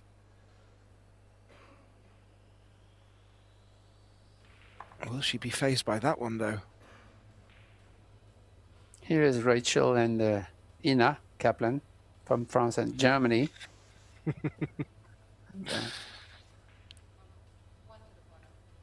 I know Rachel really well. She's only 15 years old, great talent. And I can't wait to see if she's going to put the work she needs to be a top player. She's a wonderful person, both on and off the table. I had the pleasure of meeting her in Slovenia at the European Youth Championships, where she picked up success. And a pleasure to be around, and I'm very much looking forward to seeing the exciting things from her. But as you said, the work needs to be put in for all of these players. But it's good to see them getting reward as well, Ben, from all their hard work. That was nicely played. Yeah, and that's why this is a main thing in Europe, that we have the Youth Championship, because it leads the young generation to have international competitions and to win medals and titles already at such a young age. And this makes a huge difference. If you pick up the best players in the world today, they are all from the European Championships youth programs and European Championships men programs. Yeah. This is really powerful. I have to say the venue was just as pretty and as attractive as we find it here in Rome, and just to be able to play under the lights and on Predator Arc tables and against the best that Europe has to offer really brings them out of their shell. It was a pleasure to watch and be part of, and even better to see some of them leaking through into the World Championships here in Rome. What has she got here?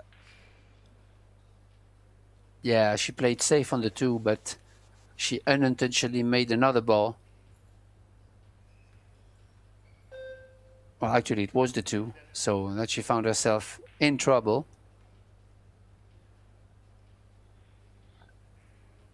Just wondering, yeah, it looks much too much to be able to play the Masse. Yeah, she's going to go one rail, try to make the combination here. Oh, that was close. Good shot.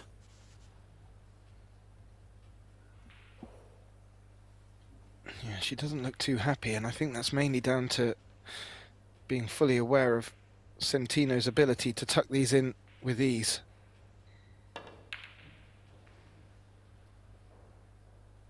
Ooh, but not on this occasion, Ben. That 4 may run favourable, though. Yeah, but I'm sure Rubelin is happy to be back at the table. Another opportunity to play safe, even if she doesn't have an open shot after Cheska miss. She's gonna play long, and try to get the cue ball behind the 5, like this. It's gonna be short, but still okay. At least she created distance. Yeah, and this one looks a little bit trickier for Cheska to take on, Ben. It does look like that cue ball's going to run into trouble, making it very difficult to guarantee position. She has called it, though, into the bottom right. Yeah, I think a more conservative shove should be sending the 4 ball into the 8 and try to bring the cue ball back up table behind the 5. This is very, very aggressive, but yeah, has won a World 8-Ball Championship in the last few weeks, and let's not hide from the fact Česká is our reigning champion at the moment, defending champion.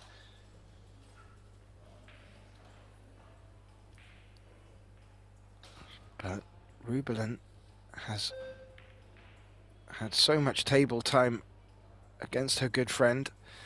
She will not be daunted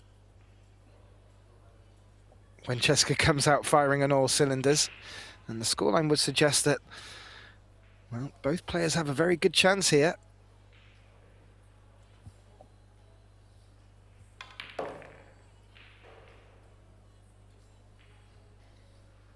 Ooh, did she leave herself any angle, Ben?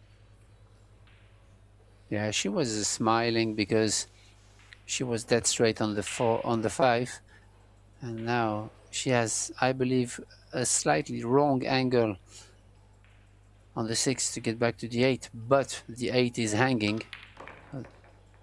Yeah, that's good. Good shot.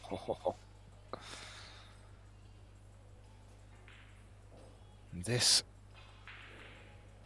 could see Rubelin Aramith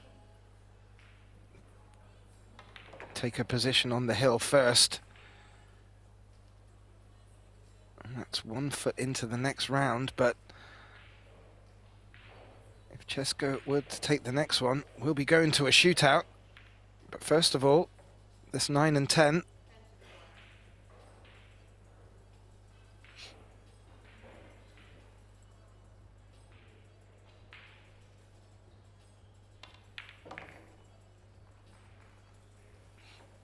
Fantastic, fantastic, and has put herself on the hill in this deciding set. Her opponent, Česká Centeno, just 1 rack behind. 3-2 is the score. And a little reflection as we take a look over across this beautiful arena here at the Rome Cavalieri. A few players, just some highlights of players booking their place in the next round. Pia Filler has taken a 2-0 win over the Turkish player Sinem Koktan. And another interesting one, Jasmine Ushan has taken a 2-0 win to book her place in the next round over Hong Jin Yu. And this is the fixtures coming up. 20 minutes from now, we hope, we'll be returning back onto table 1 with action between Jiafang Fu and Ina Kaplan. Our cameraman picking up a lovely smirk on the face from Centeno. But it will be Rubelin Aramith to break. Looking to push on through and take this 3rd set without letting it get to a shootout.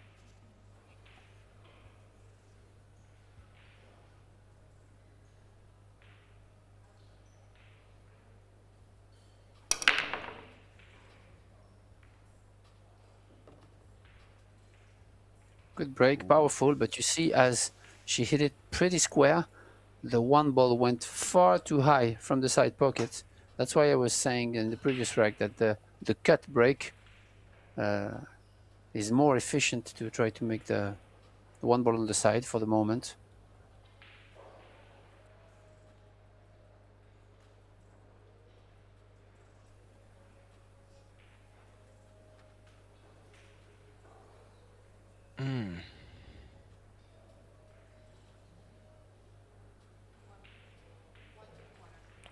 She's called the one in the corner. Yeah, I think she wants to play the long side to go to put the cue ball and the 1 ball, try to create distance, but she didn't. The thing is, the 2 ball doesn't pass the 4 ball, I believe, so that's why she didn't take the shot.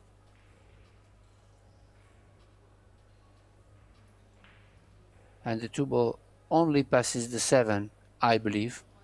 From there, it's tough to say, but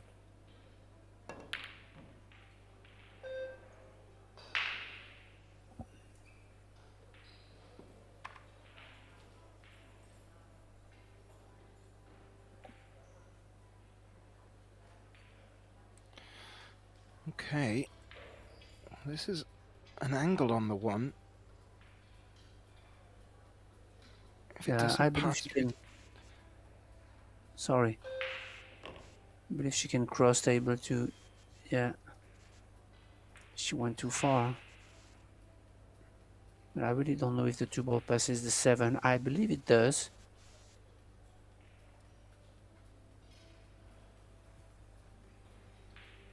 She should be able to avoid the side pocket with the cue ball if she does take this on.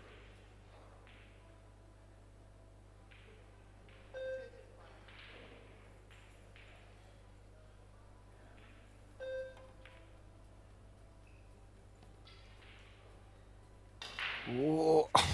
And brings it round the 5 beautifully. Great shot there.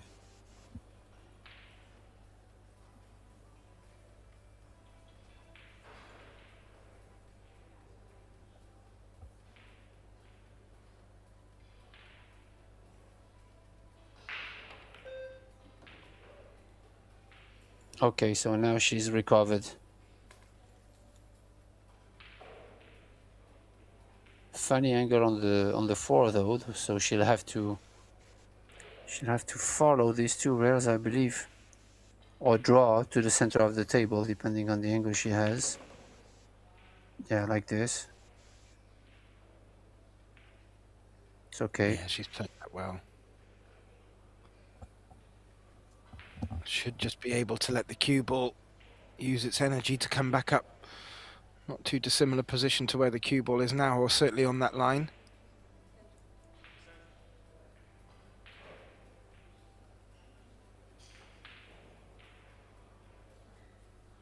She'd really like to keep Centino in her chair here.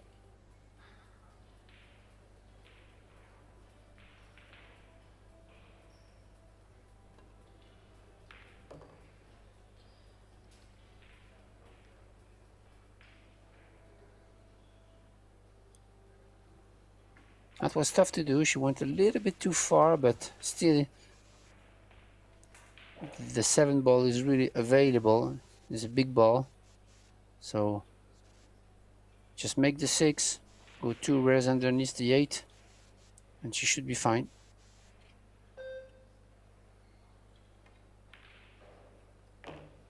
Good shot.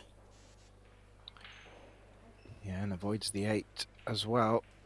This looking very promising here. And I have to say, what an opening match we've been gifted here on day 2. I will announce what's coming up next on this table very shortly, but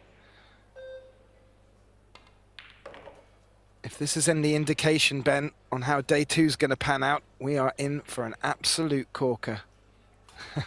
Yeah, definitely. Number.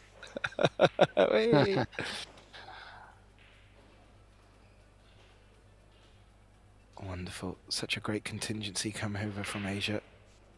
Oh yeah, and the woman we just saw is Xiao Feng Fu. I had the pleasure to witness her playing for real, and you will see in the next round she has an absolutely smooth stroke. It's really crazy, and she will take on Ina Kaplan next. So stay tuned, guys. Thank you indeed, Ben, and a lovely hug from both players. It was a game played in great spirits, and it could have gone either way, but on this occasion it's gone the benefit of Rubilan Amit, who books her place in the next round. Jessica Centino will move over to the losers bracket, and I have to say, the way both these players are playing, we could expect both of them to go deep. And as my colleague Ben alluded to, coming up next on this table, Xiao Feng Fu taking on Ina Kaplan. We will have 4 tables streamed for you. Table 2, Sakura Muramatsu taking on Brianna Miller. On table 3, Caroline Pao taking on formidable Kelly Fisher. And on table 4, Meng Xia Hung will be taking on Sara Iannini. Big thank you to you all for joining us. And like I mentioned, only 15 minutes from now, we will continue with play in the losers round 1 bracket of the Banca del Fucino WPA Women's 10-Ball World Championships. Big thank you to Benjamin Bell Hassan. My name's Gethin Davis. We look forward to having you back here with both of us very shortly. Don't go anywhere.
make the leg, please don't move the cue ball.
And a very warm welcome, viewers and pool fans, to Pro Billiard TV and the 2026 Predator Pro Billiard Series, coming to you live from the heart of Rome and the elegant Rome Cavalieri. You join us on day 2, and we're straight into the losers bracket, and a matchup between two players looking to keep their tournament hopes alive. Xiaofang Fu is taking on Ina Kaplan. This is a race to 4, best of 3 sets, winner breaks format. My name is Gethin Davis, and joining me back in the box, it's a pleasure, Benjamin Belhassan. Well, Benjamin, this is going to be a tricky encounter, I feel. Yeah, definitely. And it could also be a quarter or a semi-final, and it's already losers round 1. So this is pretty crazy. But as we mentioned earlier, during the all-Filipino battle, I think Ina Kaplan lost to Rubilin on the first round, right? Correct, and I believe Fu lost to Centino in the opening match. I just need to check on that. Yeah, that was a pretty crazy draw, and Ina Kaplan is well known, of course, in Europe. She's one of the very, very best players in all games in Europe, and the Chinese contingent here is so strong. I was mentioning the stroke of that young lady, and you will not be disappointed, trust me. I had the pleasure to witness her play live, and she is powerful and she knows the game. So this is going to be a clash for sure. Yeah, and I'm sure Ina knows full well the task ahead. She's not going to want to give Fu much of a look in. More importantly, she's going to want to take the opportunities that she does get. This already a good early opportunity on the 1 from Fu's break.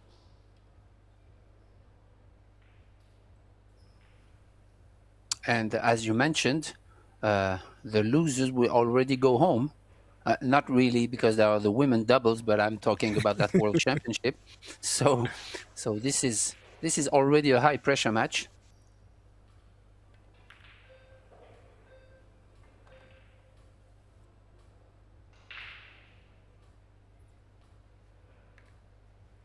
Yeah, and this is, to me, going to be one of the key shots here. Not easy to get from the 3 up to the 4.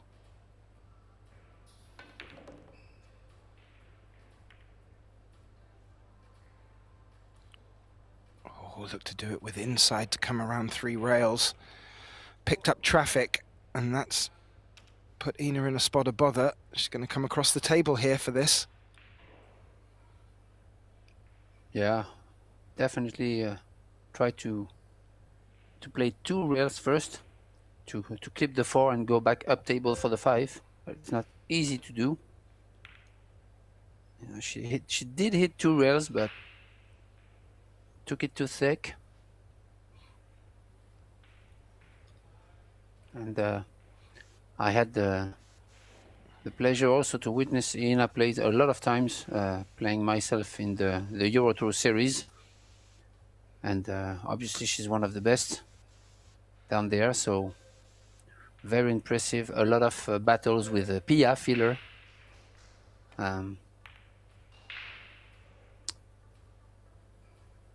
Top class player. I liked how she's played that as well. Fu is going to really ask the best from Ina.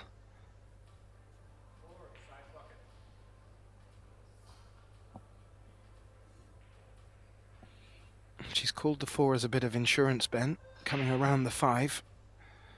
If she can take all of the energy out of the cue ball, there's a good chance the 4 will come back across the table, and maybe the 9-8 will come for cover. Yeah.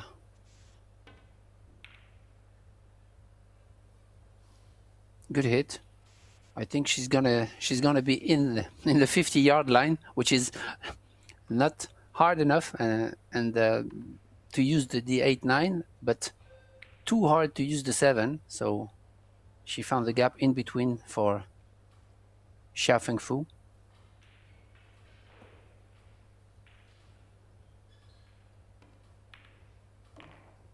And I really love her stroke. She really has a solid technique, good acceleration through the cue ball, good stillness. She really stayed down well on the shots. So great fundamentals there. She just had a little glance over at the 8-9 cluster. I do like where the 7 is. It should allow her to pick her spot for the 8, but this is going to be the shot here for me, Ben, getting from the 6 to where she wants to be on the 7. Yeah, she definitely wants to be near the line of the 7. What I mean by line is the line, if you draw a line to the center of its pocket and the 7 ball, she really wants to be near that line to manufacture something with the 8, and she will not be there. So maybe she planned to go draw with the outside English, yeah, to just go short, long, cross the table. But I didn't think the 8 ball passed this way, but I misjudged it. I have to say, Ben, it doesn't look like there's much of a window for her to aim for, so she's going to need to be really precise with the cue ball.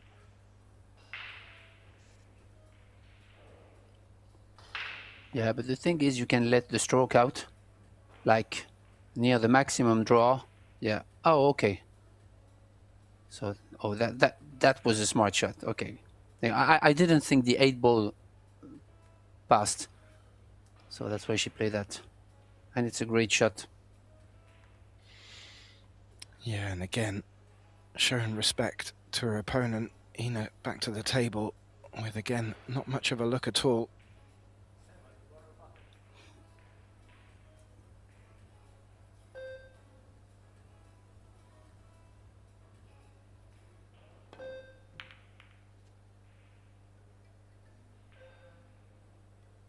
Good hit.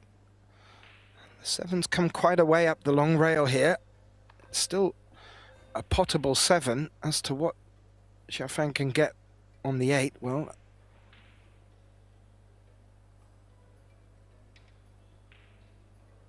just wondering if she can run past the 9 into that spot she needs to.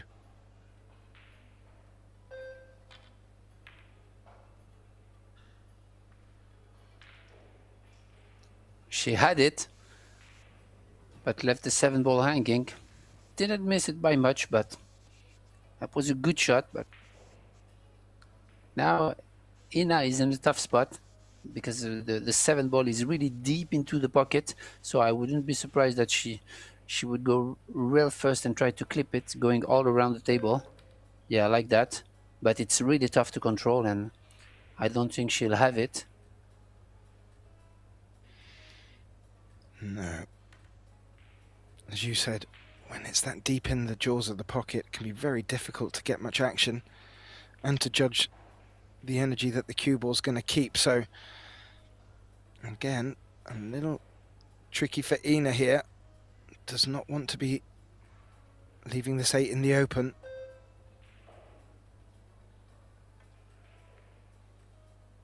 Good shot.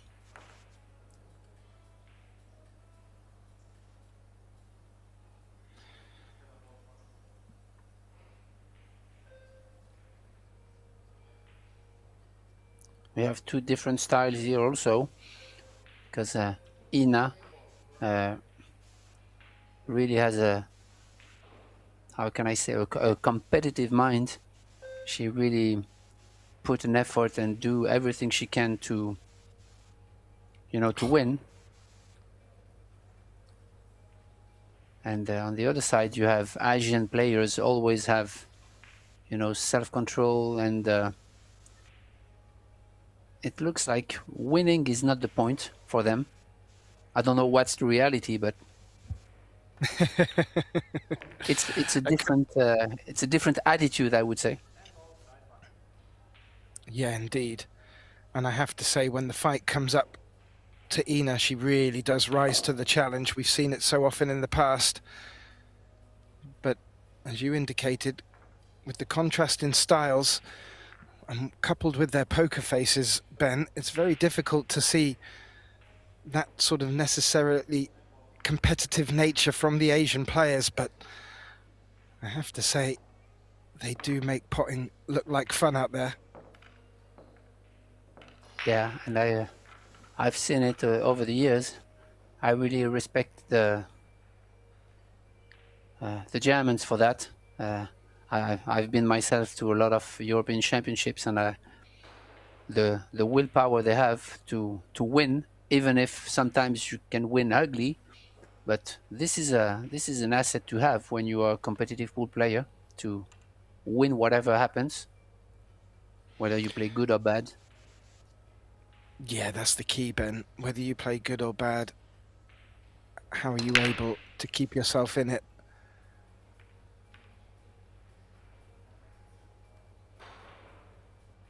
Now, a dry break. Ina back to the table. This one is on, as you can see from this camera angle. So is the two, if she's looking to go offensive. A lot of distance between the two here, though.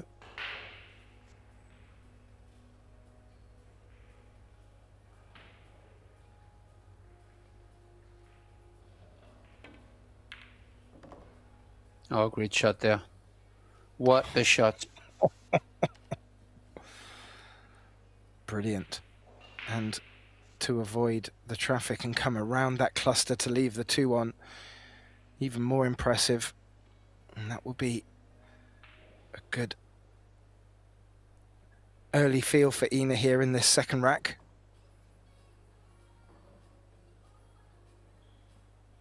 Looks like it passes the 7 as well.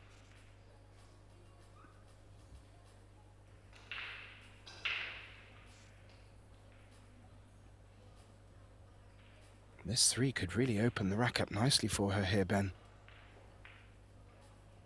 Oh yeah, she played a beautiful opening shot, and she got herself in a great position to run this rack.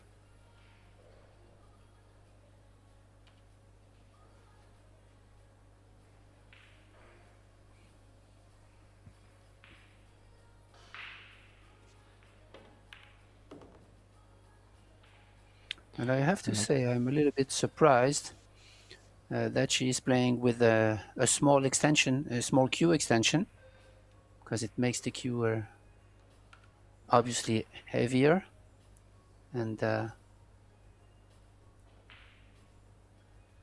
I expect taller players, and I would say myself, I played with the cue extension for years, and I quit doing it because the weight was too challenging for me. So I'm surprised she played with it, but it's all about personal preference.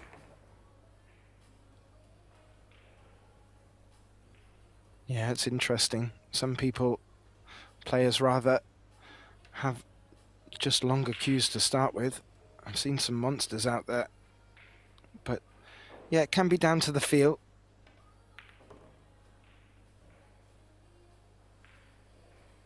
But I have to say, what a response from Ina here. Pounced on that dry break and has developed this closing pattern really nicely. A big shot to get on the 9. Ooh. Where's that cue ball?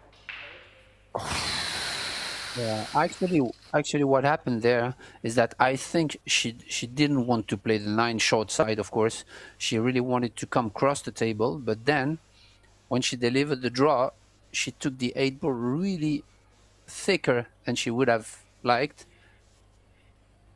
and so she drove straight back to the long rail. But I think she would have liked to go on the other side of the 9. That's why she put like full power on this draw, but took it too thick. Yeah, that's exactly what happened, and it just picked up the draw early then and tracked all the way up the left-hand side, and that would not have been what Ina was hoping for. I have to say, she put in a sterling performance in this second rack and looked forever and a day that she was going to bring the scoreline back to level.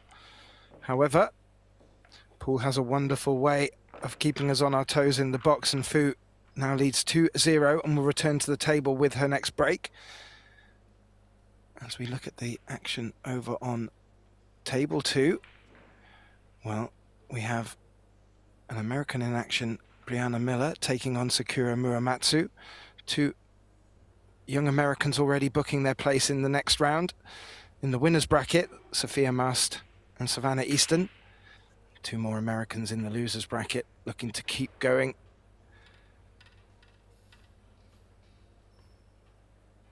Now Zhang Fanfu looking for success off the break. Her last one, a dry break, which Ina pounced on.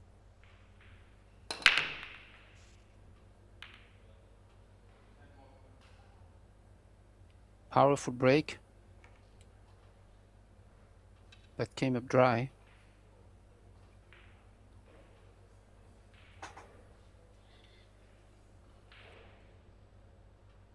Yeah, and the one does have the top right corner pocket.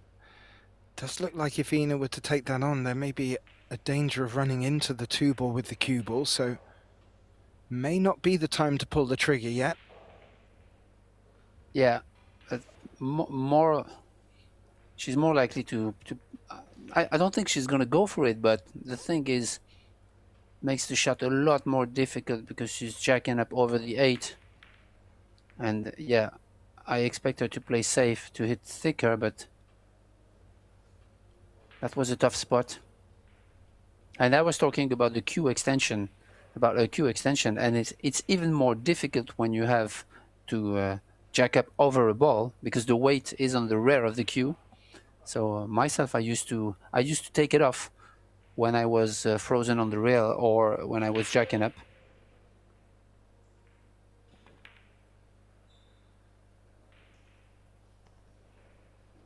Oh, pocket speed. Yeah. Thin cut on this too.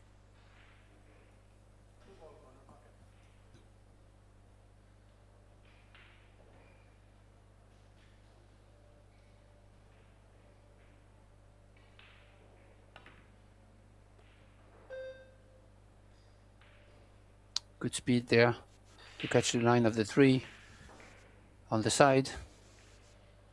The 4 ball is hanging, and yeah, so she'll have to face cue ball movement from the 5 to the 6. You brought up the fact that many of the women in this 10-ball World Championship will also be taking part in our Fujifilm Women's Doubles Showdown. Well, Ina Kaplan will not be appearing in that this time around. However, Zhao Fangfu will be teaming up with her fellow country lady, Siming Chen. One of the greatest female to ever hold the cue. Exactly. Can you imagine some of the teams we've got lined up for that? I may mention a few others, but that will be getting underway later today. And I tell you what, Ben, there are going to be some interesting pairings out there. I really look forward to seeing how that pans out.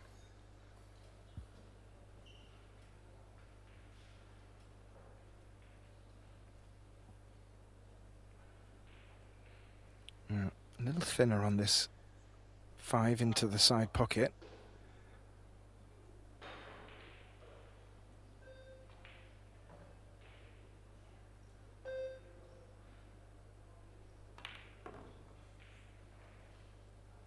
Oh, clipping the 9. It's not done too much harm at all.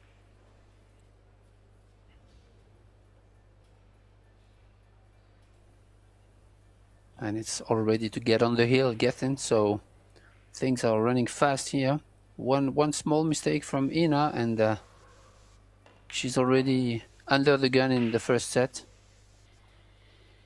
Yeah, absolutely. And that second rack, she came out and showed exactly the threat she can and should be in this match, but Fu really looking in control here to take this to the hill, but still not done yet. These 4 balls remaining.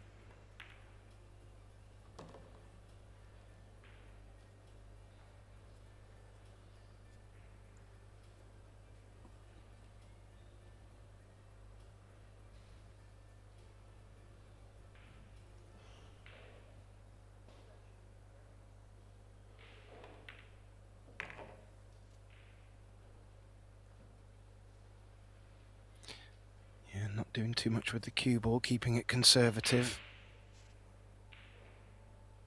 Just need to move the cue ball off the top short rail and back down the table.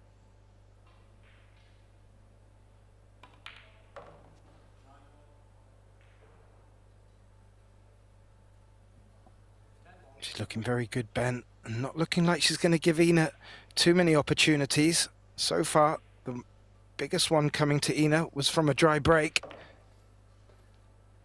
And Xiaofeng Fu gets to the hill in formidable style in this opening set. 3-0 is the score. As I mentioned on Pro Billiard TV, we will have 4 streamed matches taking place for you. And over on our other stream tables, the action, Brianna Miller, 2-0 up over Sakura Muramatsu.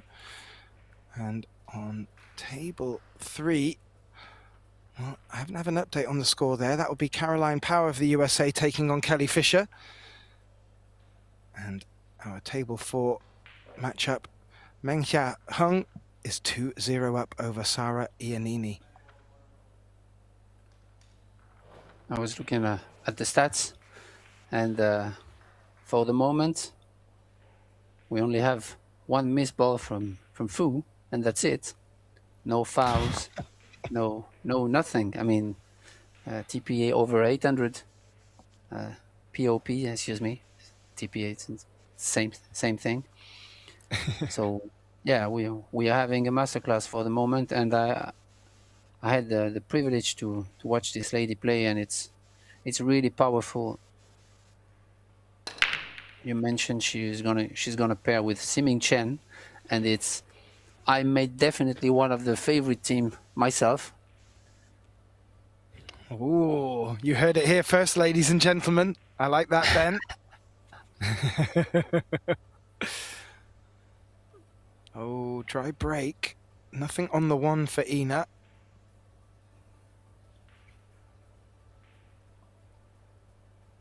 Would like to get something happening in this opening set. But maybe forced into a push here. And I'm not too sure where the best place is to push to. Yeah, this is tough. In this type of situation, maybe what can be done is to tie up balls. You know, when you don't know where to push and there is no obvious way to make a good push, you can tie up 2 balls. For example, she could have tied the 2 and the 6, even if she leaves a kick shot to create a problem.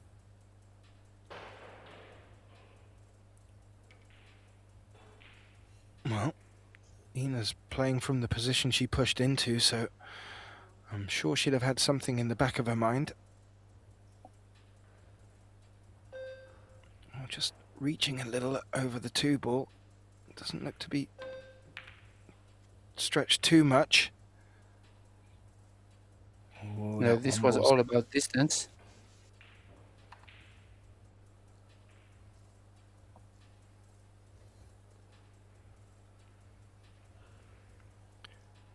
Well, the cut is on, Ben. I'm not sure if there's any value where that 2 ball is situated.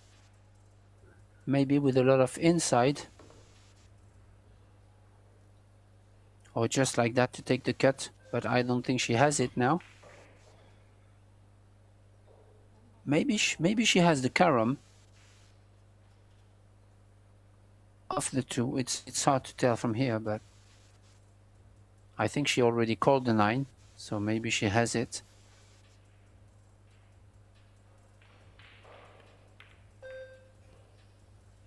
Yeah, Nice. that's good. Yeah, and that's really solved the biggest problem out there.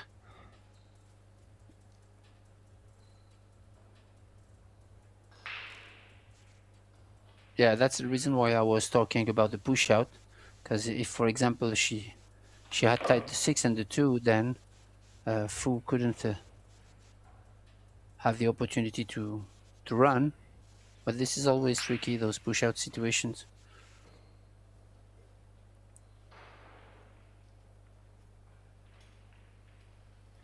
She made that last shot look effortless as well. Generated Yeah. a lot of topspin on that.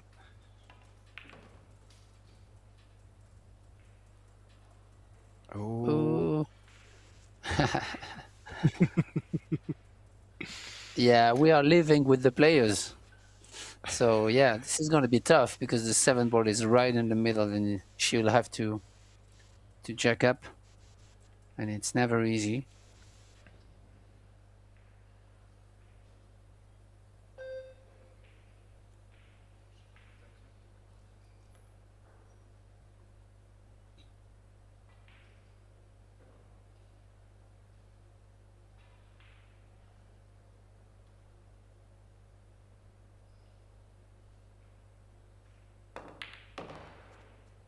Yeah, very interesting the way she reset a routine on this shot. She was down on the shot. She was aiming at the extension to reset and try to get into the line of the shot better. This is mental clarity from Fu here.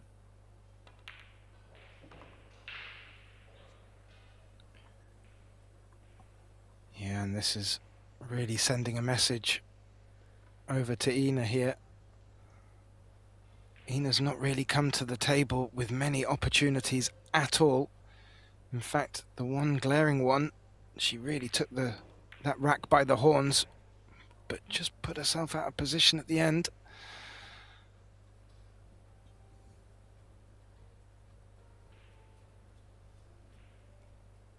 And these 3 balls for Xiaofang Fu to take the opening set in as clinical a fashion as she could have hoped for.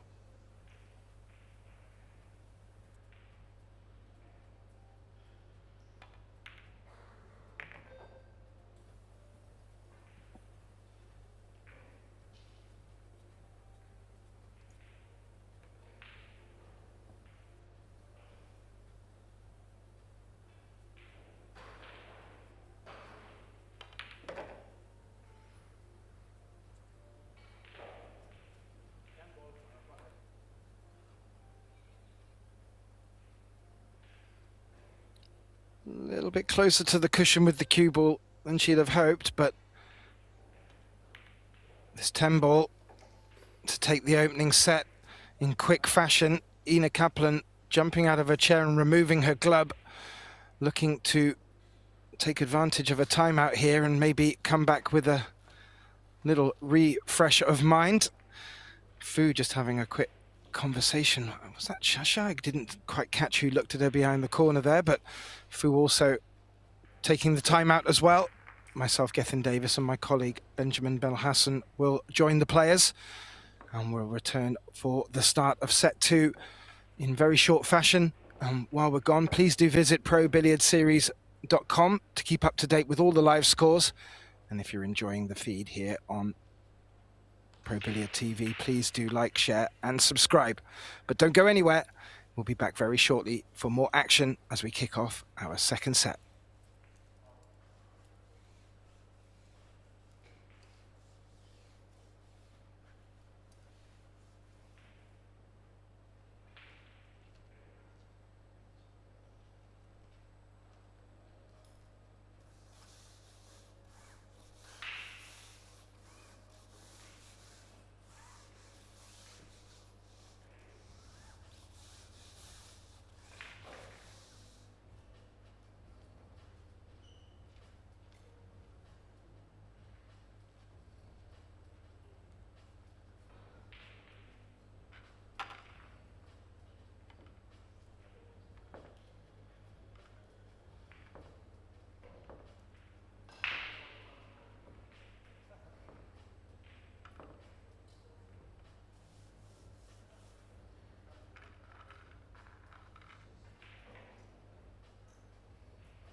And a very warm welcome back, ladies and gentlemen, to the Banca del Fucino WPA Women's 10-Ball World Championships and this losers first round matchup between Zhao Fangfu and Ina Kaplan. Our opening set being taken in commanding form by Zhao Fangfu, and Ina Kaplan to the table to get the second set kicked off. My name's Gethin Davis. Joining me back in the box, Benjamin Belhassan. Welcome back, Ben. Yeah, thank you, Gavin. And I was thinking about Ina and what's tough in this game mentally is to try to get really a fresh start. But the format is also good for that, because if it were, for example, a race to 8 and the score is 4-0, it's really not the same. So now she's only one set behind. And you really have to do a mental reset, taking a timeout to get back on track, as if it were the start of the match. Of course, it's easier said than done, but this is what you have to do. Stay in the present and take each opportunity you will have. But as you mentioned earlier, she didn't have much opportunities in the first set, Fu delivering a masterclass. So yeah, and also what is really, really tough and particular to pull is that your opponent can miss, just like Fu did, and you can't get a shot sometimes. So this is even more cruel, but it's part of the game we all love. No, absolutely, Ben. And one thing we do know about Ina is that she is very well seasoned in many different formats of play, and she will certainly not count herself out of this, but she'll be fully aware of what she needs to do to be able to get back into this. So far, I will say, Zhao Fangfu has been showing the utmost respect to Ina and putting her in some very difficult positions, as you mentioned, not really been coming to the table with much at all. And Ina's going to find that she's going to need to bring this match to her rather than wait for it to come to her, I feel. Good shot there. Simple shot, but really effective.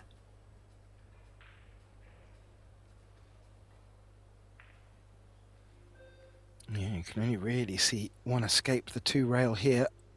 Long rail, short rail. Yeah, but cue ball is going to track towards the corner pocket, so she needs to watch the speed here to try to, get air. Yeah, that's what I thought. You really need to play this kind of kick really soft, because just after the contact of the cue ball will hit the rail, so you don't have this problem. And that's the shot she played, but really, really, she should have played it really softer than this to let the cue ball in the corner, not scratching.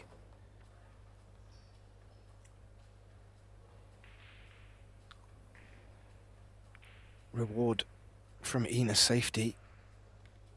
This is a nice looking table for Ina here, and no real problem she needs to deal with. Perhaps the 8 if it's not passing the 9.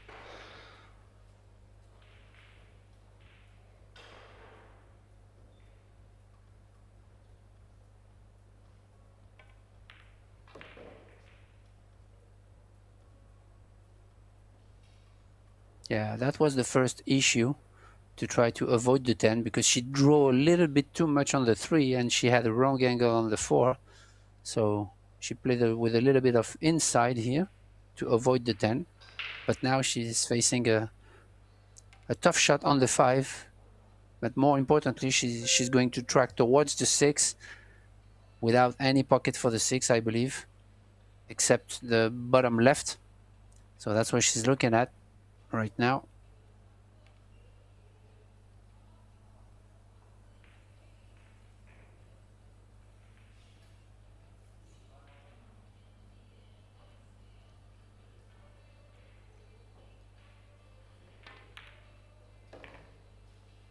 Oh, good shot. She even nudged the 6 ball to make it if it didn't. So can't get any better than this.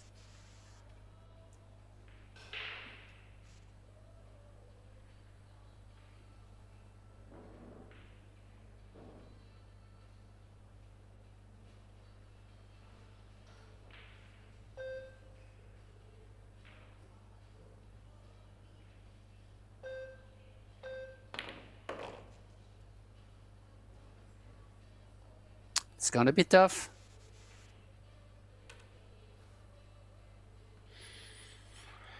I felt she had to do that though, because of where the cue ball was going to track if she tried to play that slow. Could have done with a bigger bounce off this last rail, but still a good opportunity. But she's going to jack up to need to get the cue ball back here. Good shot.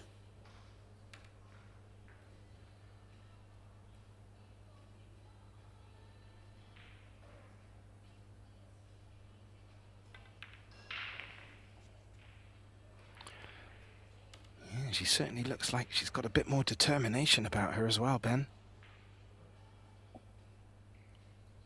Yeah, definitely. She played a couple of really great shots there to get the run. So yeah, we had that 4 with English and then the 5 to nudge the 6. Yeah, great run out. Solid from Ina this time. So she's back on track. Absolutely. Puts her first point on the board. It's taken till the second set to do it, but she's taken the initiative. And we'll come back to the table in this winner breaks format. And if that break starts to work, Ina could start to see a lot more fortune. So far, neither player really getting to grips with it. But if Ina can push on from here and just keep Zhao Fang sat in her chair, I've got a feeling this match could really warm up very nicely for her.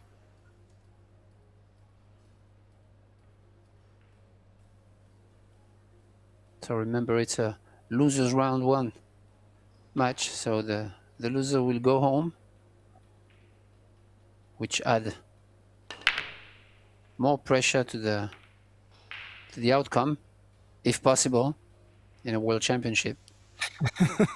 Exactly.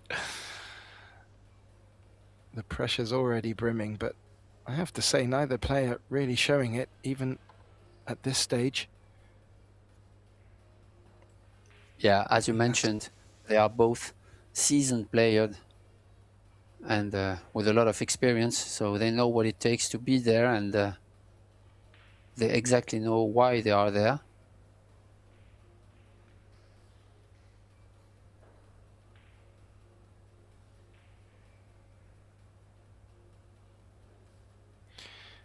Yeah, I think Ina will be a little bit disappointed with the result from her break.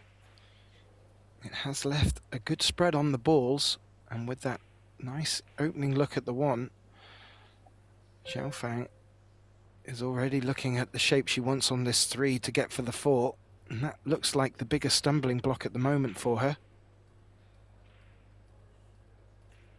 Oh yeah, the position of the 4 is really ugly, considering the fact that the 5 ball is blocking the short side and that she might not be able to get on the right side of the 3 unless playing perfect speed on position. Yeah, this is good, but now the 9 ball is on the way to get 2 rails, so this is really tricky.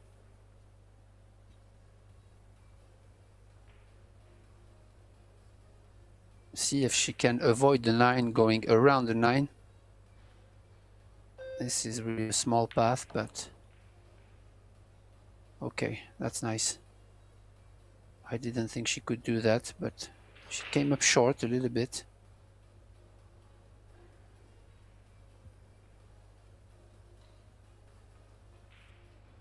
Yeah, we've seen Zhao Fang take on bank shots and also make very, very tricky cuts. This is going to be up there with one of the trickiest so far, and she has called it. Hold on tight, Ben.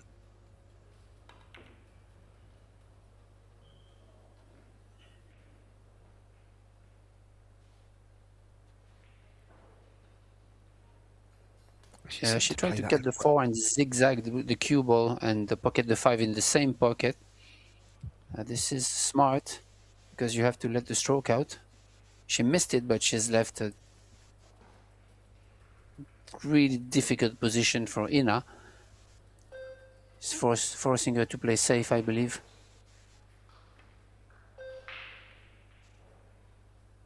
Yeah, good shot, very good shot. Yeah, that was very difficult to get an object ball in between the pair there.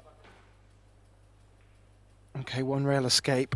I think she's called it into the bottom left, indicating that it may Yeah. pass the 9. Yeah, definitely. The thing is, she will have to hit it hard. Yeah, that's the way I like it. That's the best chances you have to create distance and create something. She didn't, but the speed selection was good. And Ben, Ina back at the table. Okay, she's needing to use the extended there. But doesn't need to do too much with the cue ball. And this, now, a great opportunity to extend her lead in this second set. And whatever she said to herself during the timeout, it's certainly working. And she doesn't seem at all like she's rushing towards it. She's keeping composed. Yeah, because she has a choice here to just roll the 5 and play the 6 on the side, or to bump the 5 and play the 6 in the corner. Yeah, I kind of like this shot, except if she's dead straight. But even if she's dead straight, she will have the possibility to get to the 7. That's why I like this shot more than the follow and play the 6 on the side. I think it was the best choice.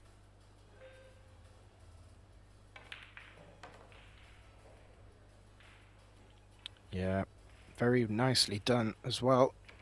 Good judgment on the draw.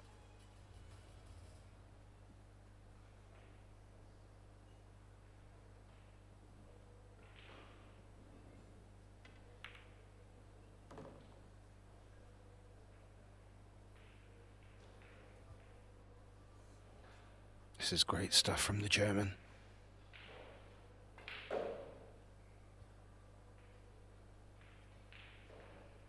I know you mentioned, Ben, in these formats, it's quite easy just to put a set behind you and focus on the set in hand, but when you see a 4-0 scoreline, you can't help but think that that's going to bode a little on the brain, but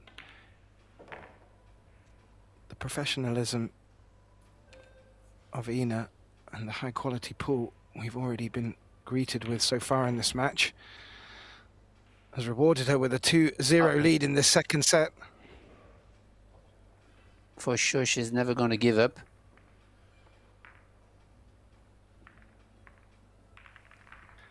We just bring the stats up. I'm having a look across the table, or rather the arena. A couple of matches very much underway. Over on our table 2, Brianna Miller has taken the opening set against Sakura Muramatsu from Japan. Our match over on table 3, well, that started a little late, but Kelly Fisher has certainly got down to business, leading 3-0 in the opening set against Caroline Power of the USA. And our other match being streamed on table 4, well, the match between Mengxia Hung and Sara Iannini. Well, Mengxia, it's 1-0 up as they've just finished their opening set there. Ina Kaplan to break, leading 2-0, but trailing 1-0.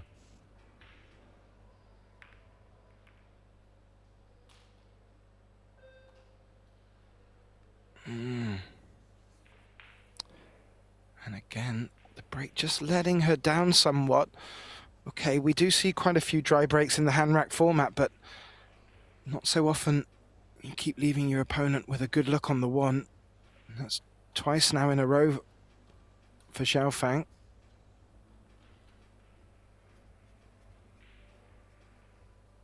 Yes, this could be frustrated at times when you play good and the break is just not working and your opponent gets back at the table. But that's part of the game. Of course, she knows it.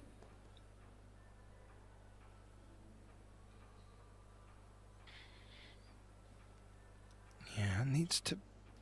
I was going to say, needs to be a bit particular with the 4-5. Also, that 9 looked quite close to the 10. I'm not too sure if the bottom right corner is available for it. Yeah, it looks like, but the thing is, if you look at this layout, you need... Oops. Ooh. You need position on the 4 first. Oh my. That's a little Yeah, slip but from Xiaofang. exactly, and the 6 ball is a big ball there, because to play the 3, the 4, and the 5, you need to be in the center of the table, and the 6 ball is right in the center of the table, which is really a trouble if you want to get through the rack. So I was going to say that before she just hooked herself behind the 6 ball. So yeah, that was a big problem here.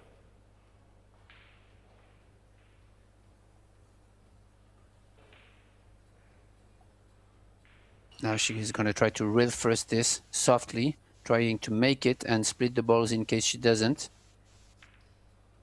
Yeah, good shot. Oh. Well, that was always a danger, but it looked like she'd played that so delicately that the cue ball wasn't going to make it to the corner pocket. Oh.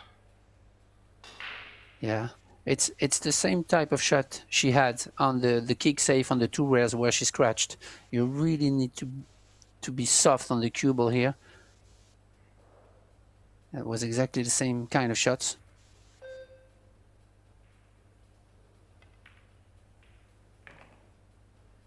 And again, Ben, Ina finding herself at the table in prime position. And a good 6 to 7 here. She will certainly be hoping to get on the hill in as quick a fashion as her opponent did in the opening set. Yeah, I'm not a big fan of the way she played that 5, but still okay. I thought she would play the 6 on the side instead, but personal preference. Still going to be moving the cue ball a bit here as well.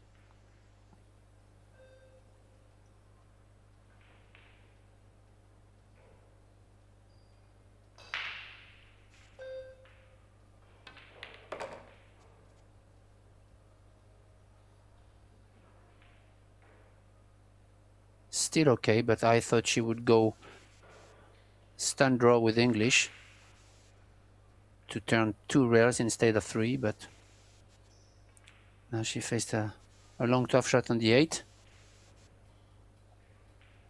Nothing to do with the cue ball though, so I was going to say, she's looking just to kill the cue ball off this 8.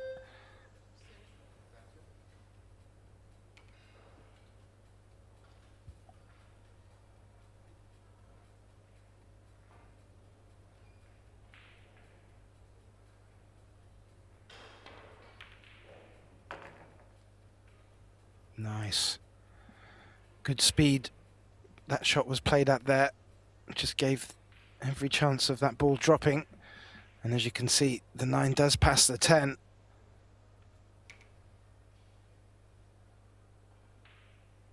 yeah, she hesitated to play draw shot, but I think it's better to play follow, just as she's correcting now. Yeah, it's a lot easier, I believe, but she put a little bit of outside English. That's why she's a little bit out of line, but she should be okay.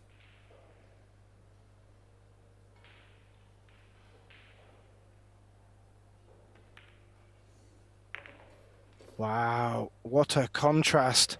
Ina Kaplan has taken 3 on the bounce in this second set and finds herself on the hill in as formidable fashion as her opponent did in the opening set.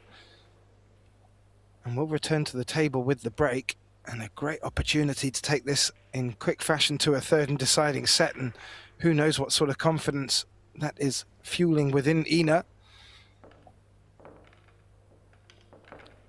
Not really much to argue about for Xiaofang.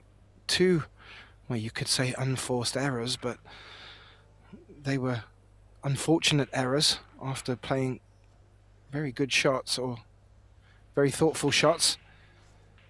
But nevertheless, she sat in her chair, staring down the barrel of a 3-0 deficit in the second set.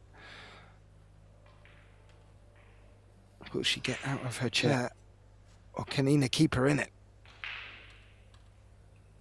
Interesting that she moved the break spot, because she didn't get it going on the break, so now she's breaking from the middle, and she's got one. So this is a smart move from Ina there to try to change things.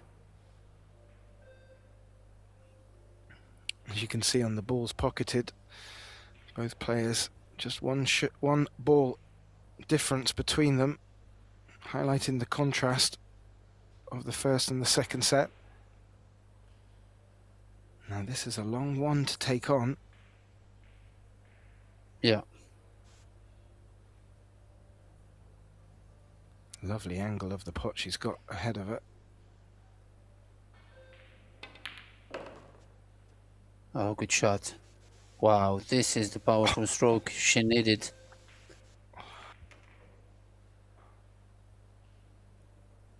Yeah, and I won't say that she didn't have this passion in the opening set. I just don't think she had the opportunity to show it.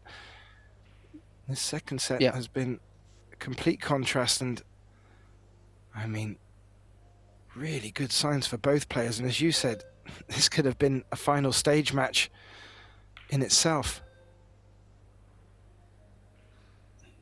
Oh yeah, definitely. And you're really right on this. She didn't play poorly in the first set. She just didn't have any opportunity to get there.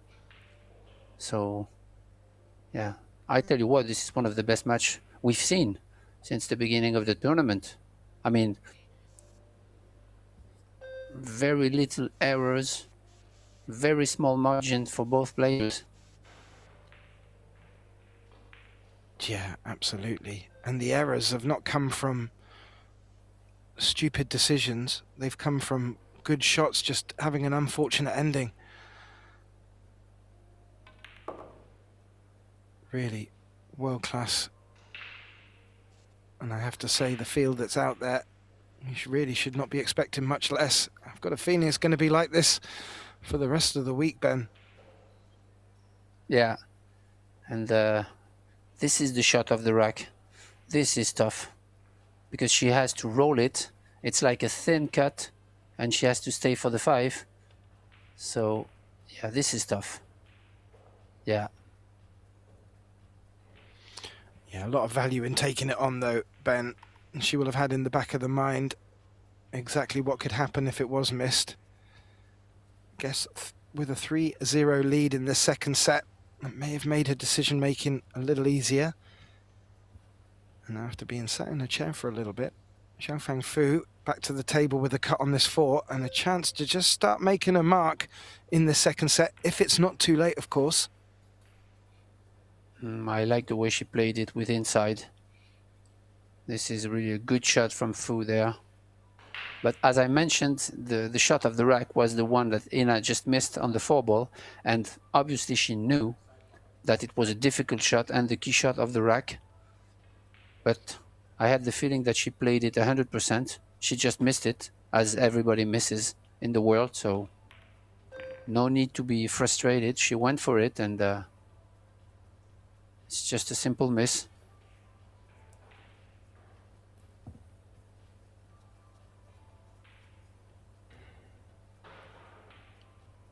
Yeah, Fu will be desperate to capitalize on it. She will ideally like to give herself a chance of closing this match in the second set. It's going to have to come from the hardest position possible.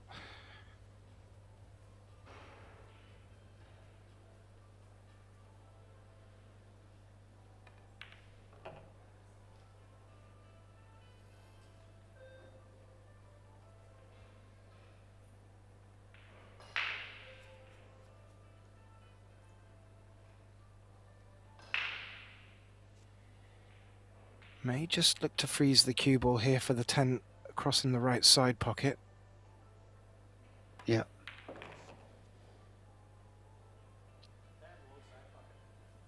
And well, the comeback has to start somewhere in the second set. If Xiaofang Fu wants to win it in straight sets, this 10 ball to get her off in that direction. More importantly, we'll be back to the table with the break.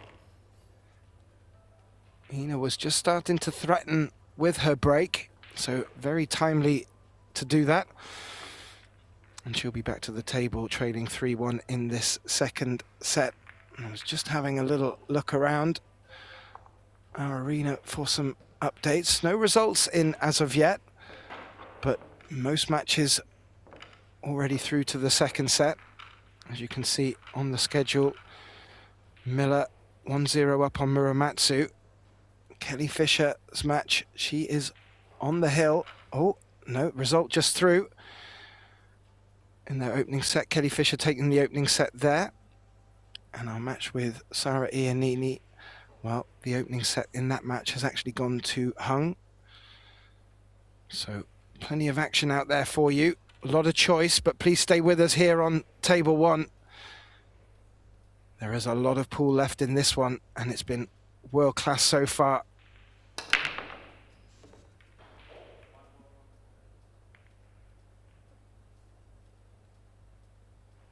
Makes the one. A lot of English in the cue ball. So it causes the rack not to spread properly.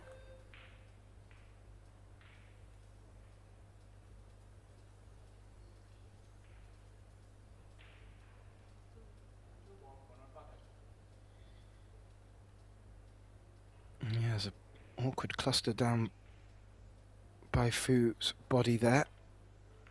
The 8-10-6-5. But her focus was on that blue too. She played that thin cut delicately to be able to hold for the 3.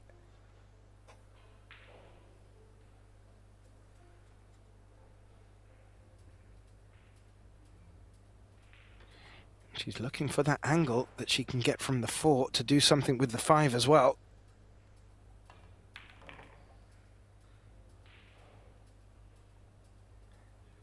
Should be okay.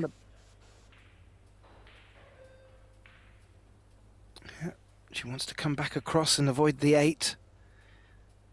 For the 5 into the same pocket.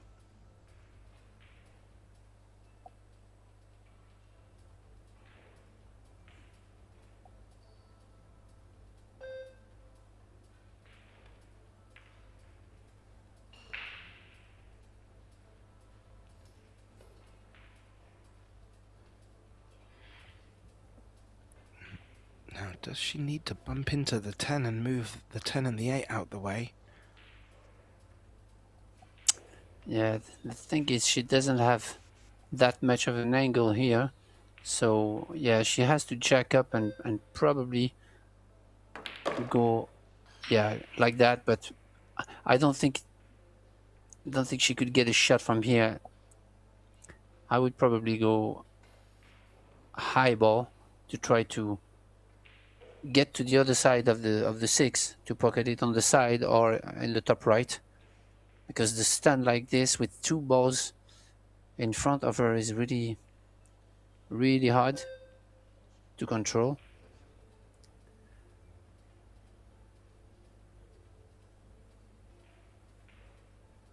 I don't know what type of edge she has here, but does she have a good safety shot there? Maybe the bank? No. That's too short.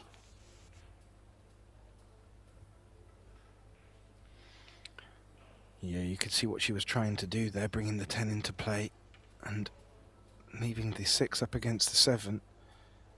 Not only has that not worked, that 6 looks like it has a pathway.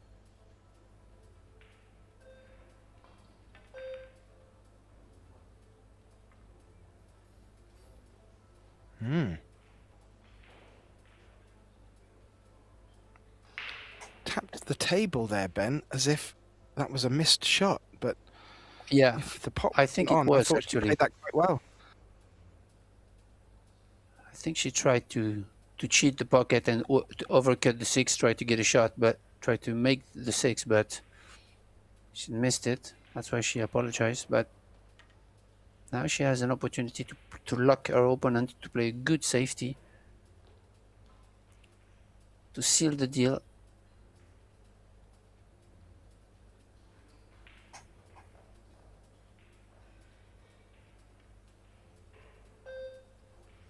Good shot.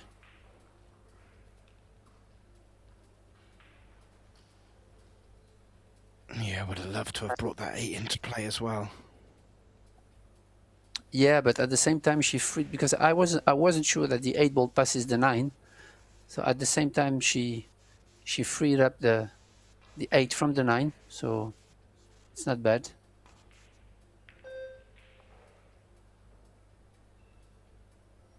Yeah, that was very tough to do.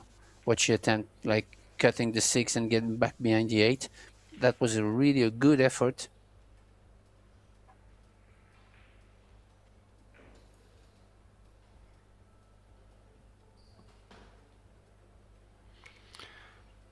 Fancy her chances on this 6, but she's got to put in a shot to get shape on this 7. Can she dig in enough and screw off the short rail behind it, or? This is close. The thing is, the more you put some draw into this shot, the faster the cue ball is going to come towards the short rail and bounce it off. So I don't think you can like draw the ball and get into the 7-10. I don't think so.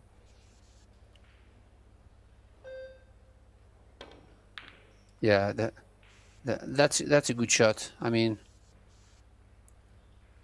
she's leading 3-1 in the second set. Why would she go for a fancy shot like this to take the risk? I think she's made a good choice there.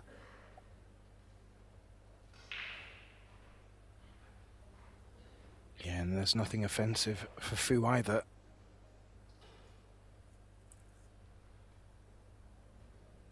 And the safety shot is tough from there. Yeah, that's the only thing she could have done. Wow, she's done beautifully, but she didn't got it. Oh, just needed to avoid that 8, and that would have been such a delicate, locked up safety for Ina to contend with. Now, I'm not too sure how much of this 6 she can see, but she'd be looking to get that cue ball, maybe behind the 9 again. Sorry, the 8.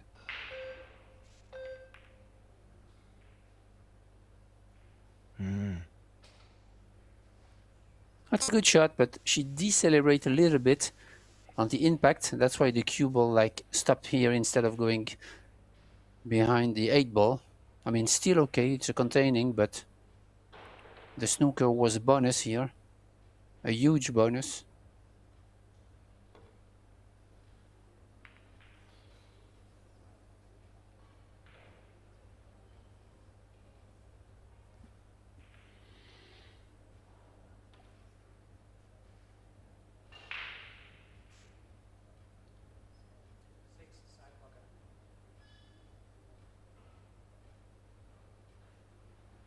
She called the bank, but I'm wondering why does she take this risk. I personally wouldn't. Oh, okay. I like that much, much better. Oh. Ina just had a second look close. at that, you know.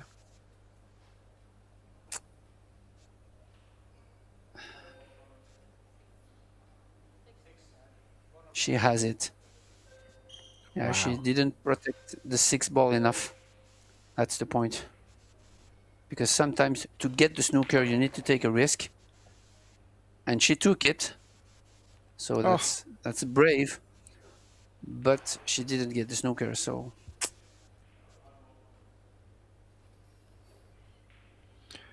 Well, she managed to get that cue ball to contact the 10-7 cluster. It hasn't really panned out in a favourable position, I don't feel.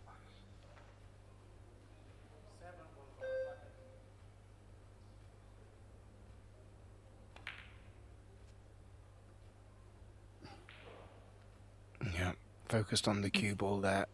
Called the 10 as a bit of a backup. The 7 is on.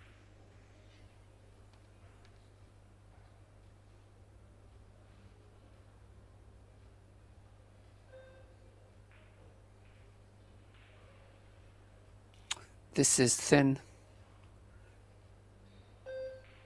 You really need to stay down on this type of shots.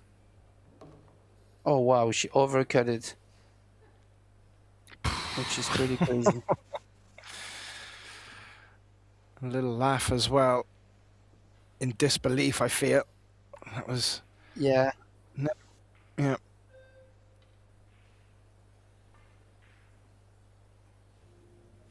Sometimes when you have thin cuts like this, it's common to overcut them because you know it's an extreme thin cut, so you go for the maximum thin you can and you overcut it. That happens. Yeah, let us not forget, Ina was cueing off the cushions, off the rail as well. Yeah. The cue ball rested right up against it. However, from 3-0, Ben, Fu is starting to chip away at it. And if there ever was time for Ina to show frustration, now would be a good time for Fu to exploit it. This 10 ball, scoreline back to 3-2, and this second set is not looking like a formality. And Xiaofang Fu will return to the table with an opportunity just to get on the hill as well and force this second set into a deciding rack. And I'll just let you know, we have one result already in this losers round. And sadly, an exit for one of the home hopefuls, Silvia Gaudino, who was bested by Sosoa.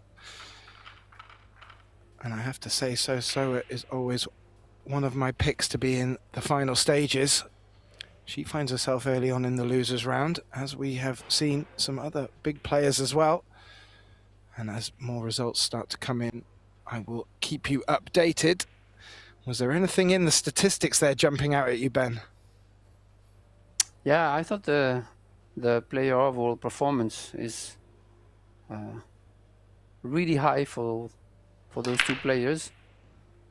And they pretty much have one set each, but the second set, we thought that Ina would win it like as a formality, and she made a couple of mistakes, and now she's in trouble under the gun again, because score is now 3-2 in the second.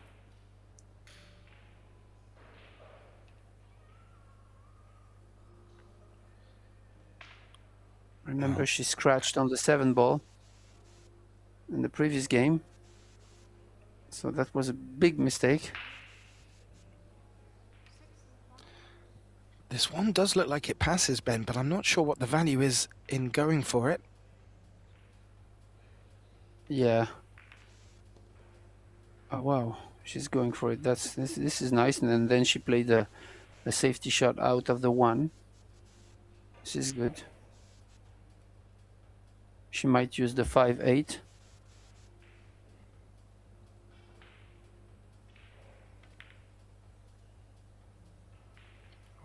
This is perfect. That is what I like about this shot, excuse me. What I like about this shot, I always say this, is that you send the 1 ball into an area where it's in the middle of nowhere, not near a cushion, not near another ball, so it's a very small target to hit, and it makes the shot a lot tougher for your opponent. Instead of sending the 1 ball into a corner or near a cushion, this is tough to eat.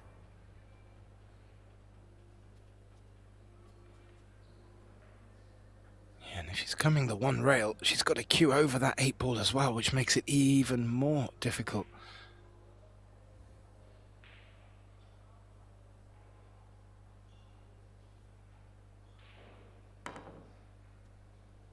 Yeah, this is really tough to eat. Really tough to hit. Ina just having a look at the 3-10 cluster. They look pretty locked together.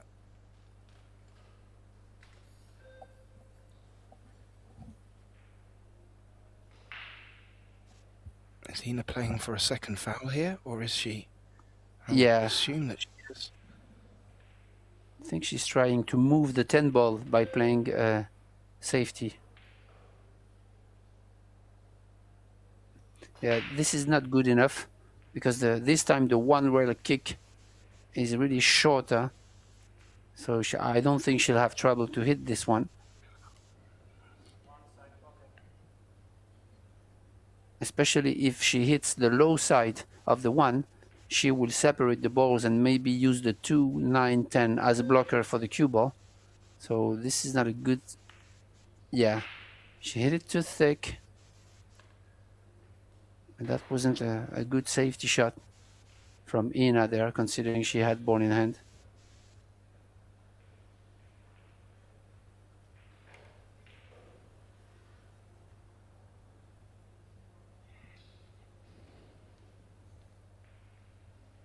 But as I always mention, it's easy when you are in the booth, it's easy when you are in the audience, but when you are in the arena battling, trying to keep mental clarity, trying to hold the nerves, it's a totally different story. So shoot out to the players to try their best, to play their best shots. And I've been there a couple of times. I know what it takes, so... You got the scars to prove it. Oh yeah, definitely. This game can really make you feel crazy.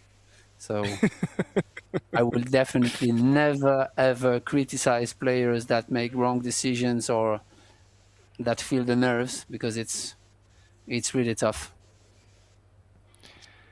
Yeah, and if any of our viewers are local to Rome, it is free to come and watch and get up close with the matches and the players. Maybe even get a few autographs as well. And I can tell you, when you're in the arena with them, you do start to feel the pressure a little bit more with them, Ben. Yeah, definitely. I really love the way she opened up the 9-10 cluster. Yeah, it's worked out well, especially the angle she's left on the 4 here. She could push off short rail and even pick up a bit of this bottom right long rail. Doesn't need to. This second set could be going all the way, Ben. Xiaofang Fu will be certainly hoping for this.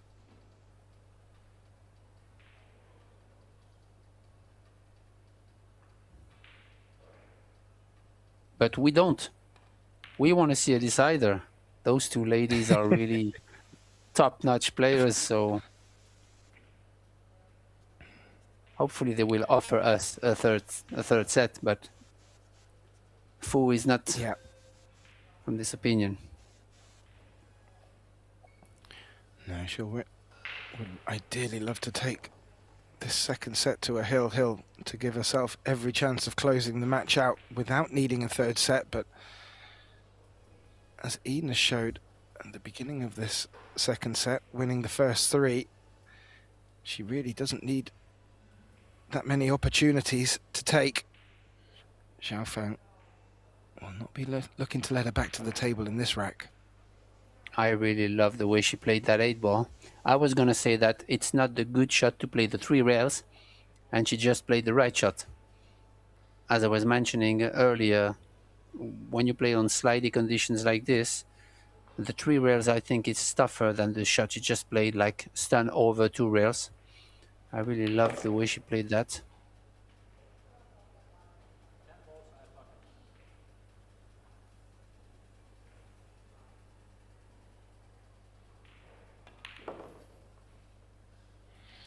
Wow, there we have it.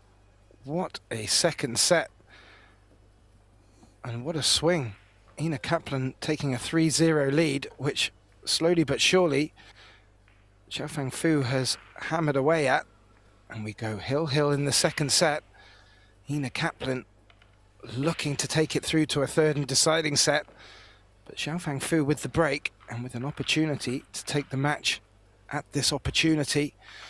I'm just having a little look around, see if there are any more results in the arena. For our viewers just looking to know where to look, it's probilliardseries.com on the website. You'll get links through not just to this event. We have 2 other events here at this location in Rome. We have the Wheelchair Open and the Fujifilm Women's Doubles. More of that action to come today.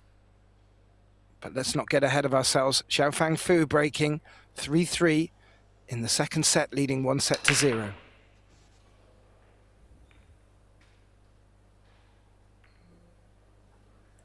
Again, really a square hit. Powerful break from Xiaofeng Fu, but came up dry.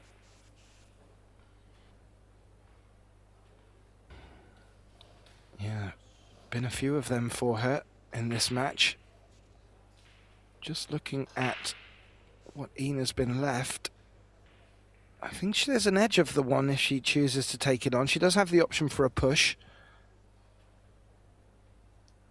Yeah, this is exactly the situation where I didn't think she had an edge, but if she had it, then you would send the 1 ball towards the 3 ball, and then the 5 and 8 would block the cue ball to go up table. So that's why I think even if she had an edge of the 1, she preferred to push out. I'm still always of the opinion that if you do get the push, an opportunity to lock 2 balls together is always a good option. However, it wasn't to be. Xiaofang Fu didn't turn down that opportunity and nearly got cover behind the 8, Ben. Yeah, that was tough to do because she really needed to get the line behind the 8. Again, because the 1 ball is going to an area where it's going to be open. So good shot there from Ina.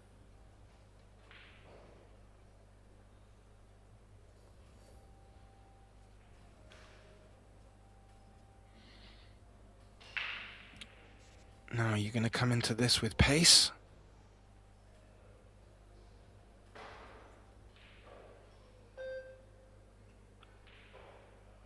She's called something in the bottom left.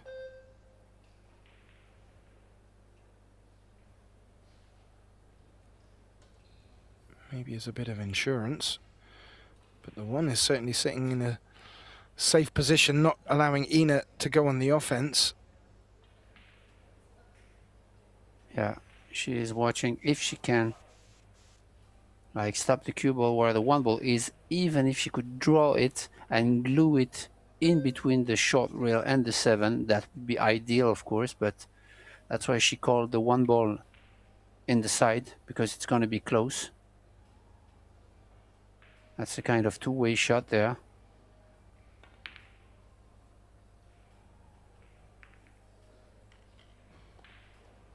Good shot.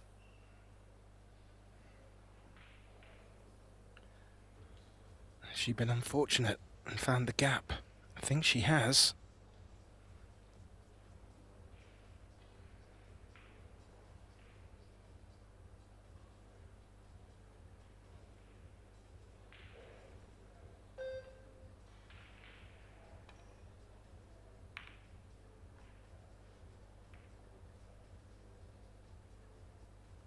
Oh, I tell you what, this is world-class safeties. This is a battle.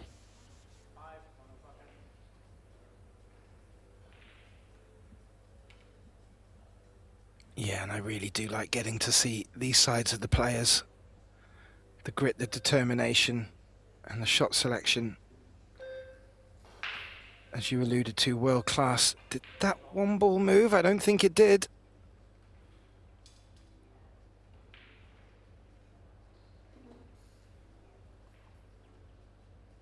Okay, the first reward from the exchange of safety plays there. Ball in hand for Xiaofang.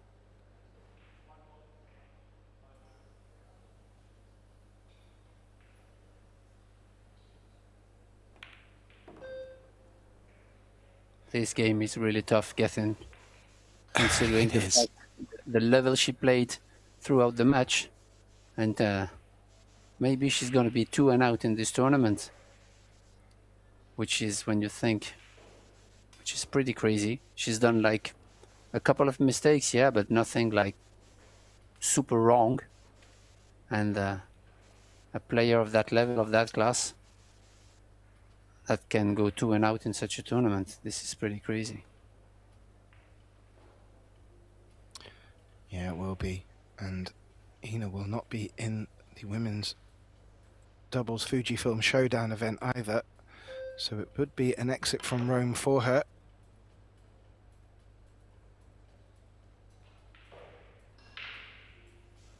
We have seen quite a bit of Xiaofang Fu in our mixed doubles action, in our Poison events and Pro Billiard Series events. I do remember in St. Louis, she partnered up with a home hopeful, Justin Bergman, and they reached the final in that occasion. And also back in Austria recently, partnered up with Dennis Graber and made the final as well. So she's not a bad teammate to have either, Ben. That's why I told this. They are my favorite because Siming Chen is one of the greatest players I've ever saw. Like it's crazy to see that woman. We don't see her many often, but you will have the opportunity to witness that women play. It's really crazy, and it's been years also. So yeah, I'm definitely happy to find her in the field. Yeah, it was a delight to see her name on there, and more importantly to be gifting us some action in the doubles event.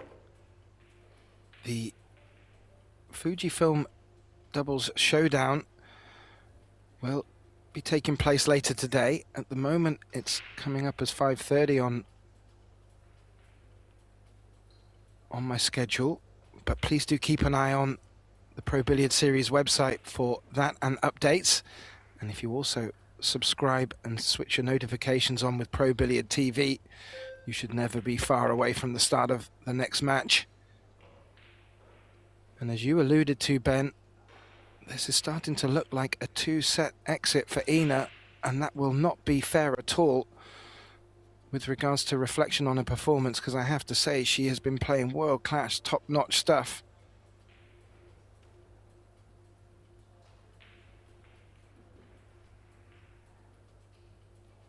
Oh yeah, definitely. And as you mentioned, we continue this afternoon, but the schedule has moved a little bit, and I think the next two rounds will be at 4 p.m. and 6:30 p.m. And that will definitely be mixed, rather the Fujifilm doubles showdown at 4 o'clock. And I might even be able to give you a little insight into up-and-coming matches on the TV tables. But Ina's just looked away there. However, Xiaofang has left this very, very thin 10, Ben. She looks like she's going to take it on. Yeah, because there is no work to do with the cue ball. She's going all in to win the match. So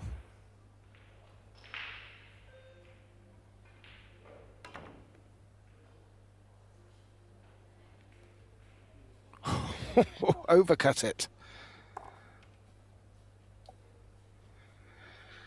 Wow, this is going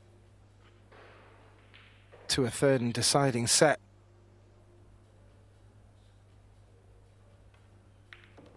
Without the commentator's curse, Ina Kaplan, well, a little bit of a gift from Xiaofang, but that won't take anything away from the fact that she's worked very hard, took an early 3-0 lead, watched her opponent chip back at it, but at the end has pipped the second set, and we'll be going to a third and deciding set between these two.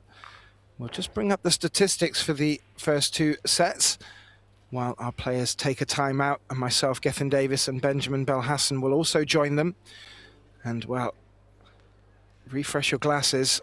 This third set could be an absolute thriller. We look forward to having you back very shortly. Don't go anywhere.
Well, a warm welcome back, ladies and gentlemen, to the Banca del Fucino WPA Women's 10-Ball World Championships and this thriller losers round one matchup between Zhao Fangfu and Ina Kaplan.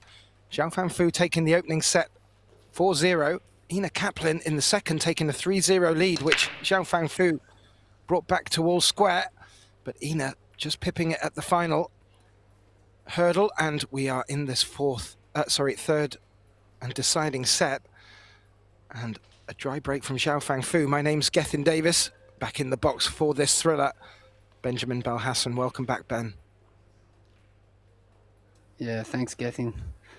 Yeah, this is pretty crazy. I thought she would make that cut, and the game was over, but this is what pool is sometimes. And but definitely Ina deserves the third set, the way she played throughout this match. So it's good for us because we are back at it with those two top-class players in the third and deciding set.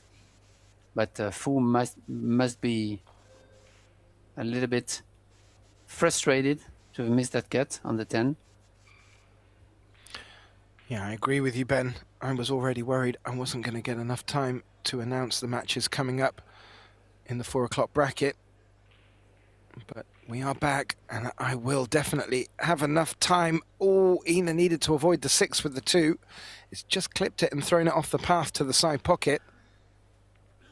Fu may not have been expecting to be back at the table so soon.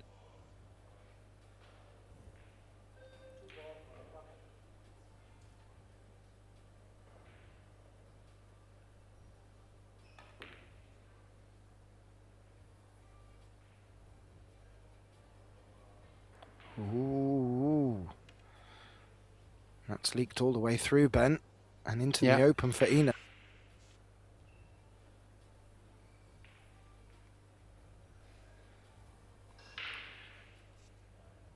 And you were mentioning about the 4 o'clock bracket.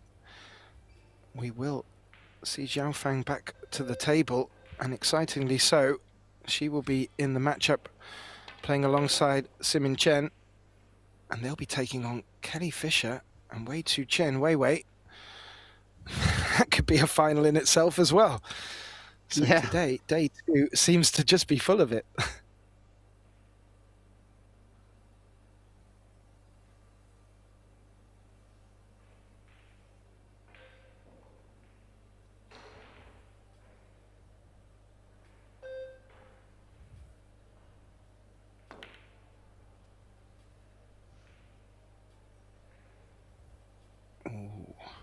That's gone wrong, and it went wrong with the cue ball as well, because she wouldn't have had anything on the 4.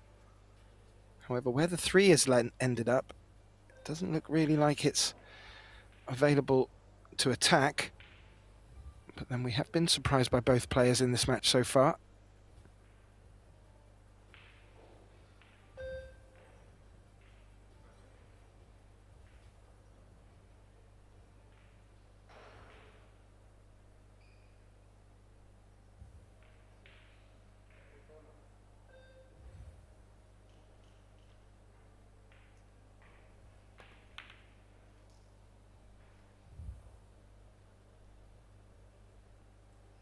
Yeah, good shot there. Again, the 3 ball is in the middle of nowhere, and she really made sure that she uses the 9-10 as a blocker. So I like that, even if she left a jump shot there.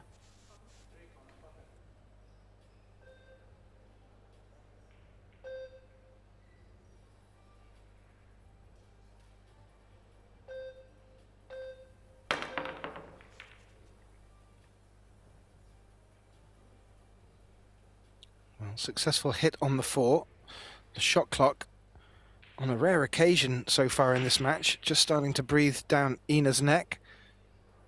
We haven't really had the shot clock come into effect much in this match at all. But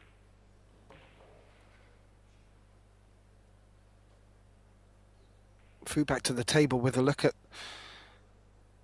this pattern, and she's played good position here for the 4.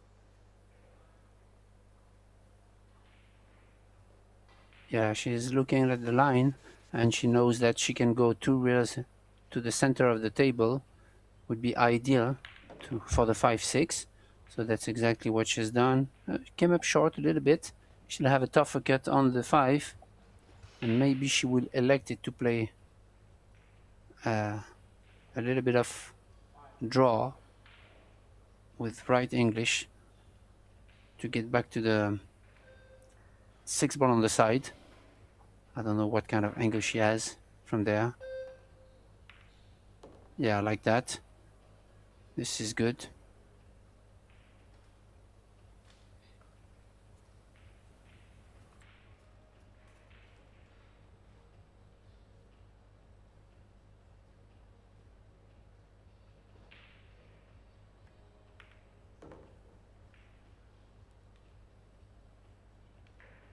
Yeah, not doing too much with the cue ball either now. Leaving a natural angle to come out for the 8, and looking good for Xiaofang here. Maybe just having a little bit of a flashback to the second set and not wanting Hina to get off the mark first.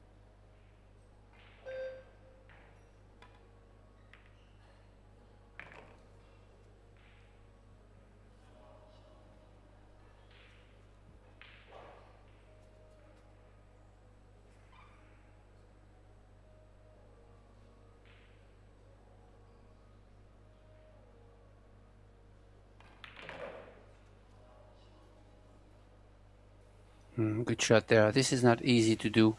Kind of stunning, running forward a little bit with English to get the line of the 9.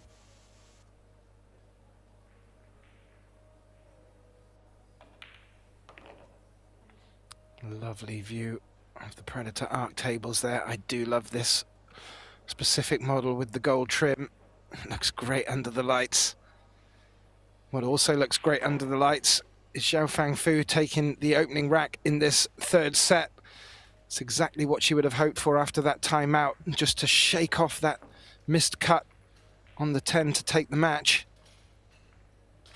And just to ask another question of Ina, also just having a look out, well, that's our action over on table 2, but across at the arena as well, some results already coming in.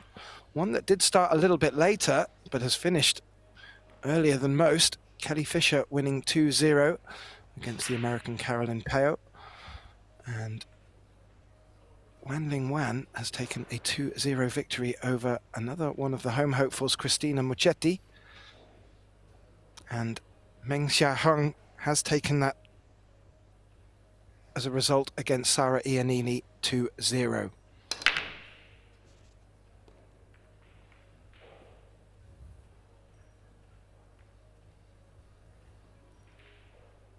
Ooh, ball made, Ben. Yeah. Yeah, 8 ball went directly to the corner pocket. Nothing easy for the 1, but at least when you make balls on the break, you keep the inning at the table, so you have the opportunity to play a good safety shot to get control of the rack.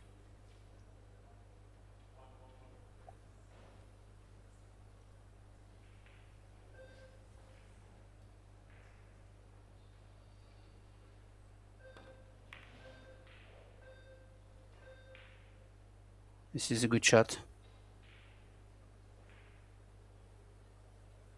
Oh.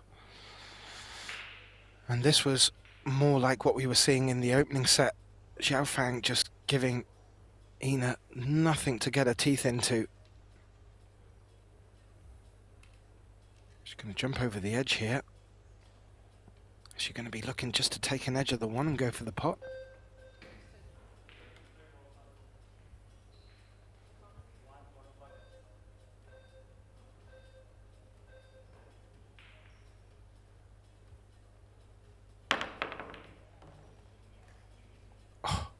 Oh, wow, she's made it.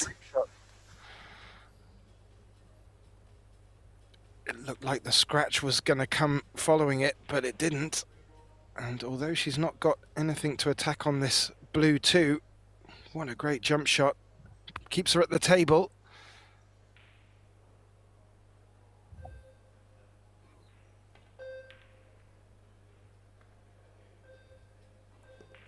call that? Or did she? No. Oh.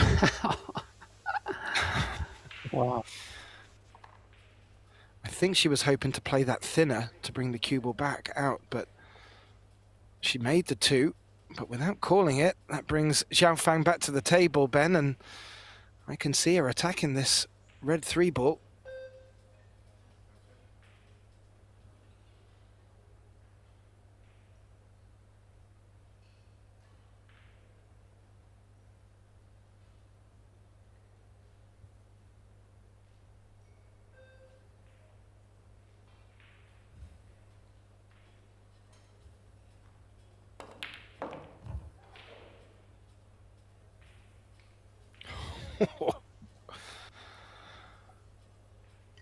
Well, sometimes the commentator's curse can work in mysterious ways, but I did expect her to attack that, and attack it she did. Wow.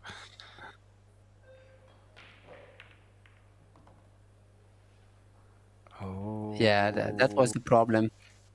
When you roll balls like she just did on the 4 ball, then the cue ball is moving a little bit forward, causing to hit the 5 ball a little bit too thick instead of pushing it towards the corner pocket.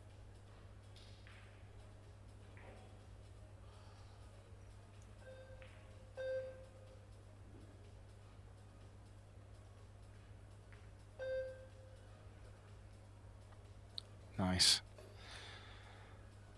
That was, Yeah, good shot. to me, Simple the but obvious- effective. Yeah, exactly, Ben. To me, it was the obvious shot, but they're really difficult to judge. Now, can Ina return the favor from this escape? Yeah, she's just gonna roll it softly into it. Even try to glue the 7 with the 5. Yeah. Good shot. Can she slide off the edge of the 5 here and not leak it out?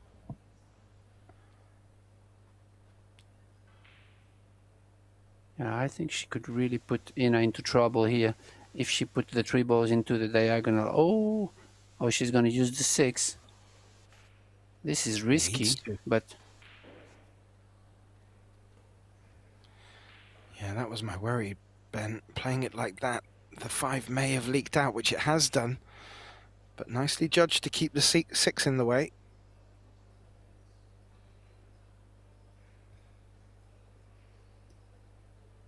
now she's gonna try to roll it and stay behind the 7. I think it's a little bit too hard, but yeah. But that was a good shot. That was really a good effort from Ina there.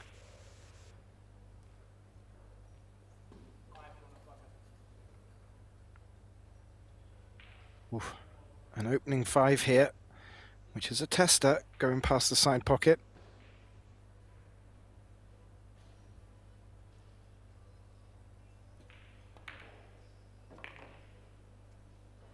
Good shot. Now, what are you thinking with the 7 to 9? Yeah, stop shot on the 6.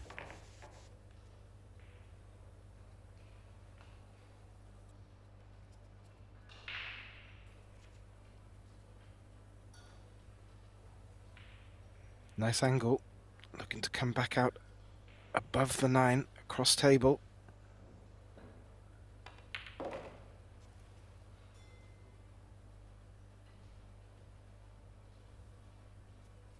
And leaving herself an angle to bring the cue ball back out center table for the 10.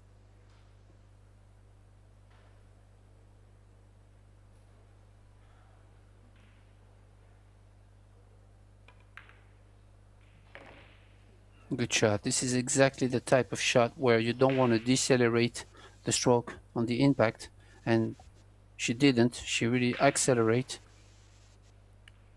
Good stroke there. Yeah, indeed. Good stroke and good result. 2-0 in this third deciding set. Starting to stamp her authority again on this match. And just asking a few more questions of Ina.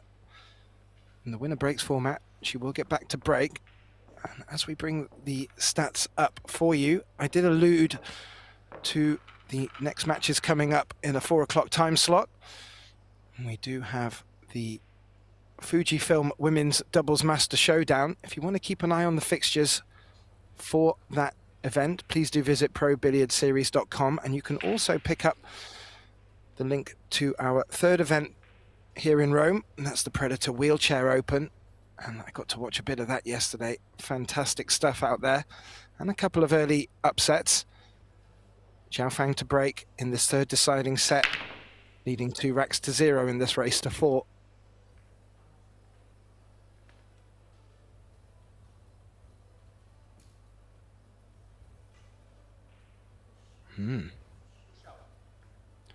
She hasn't made too many off the break, Ben. On this occasion she has, but has nothing to do with the 1.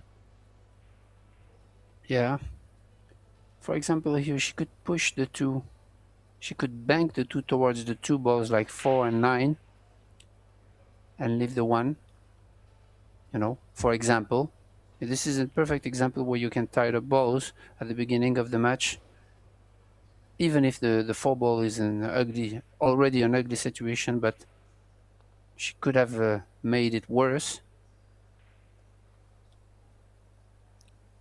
Yeah, I certainly think there's a gap in the market for training videos on how to deal with the push shot, because there are so many options available and so many different interpretations of what you can do, and obviously players are different in themselves.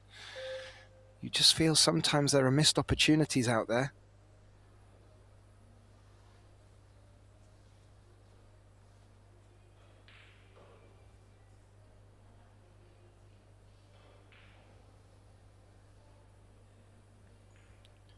Now Fu will have had something up her sleeve playing that push shot. Half expecting to be coming back to the table.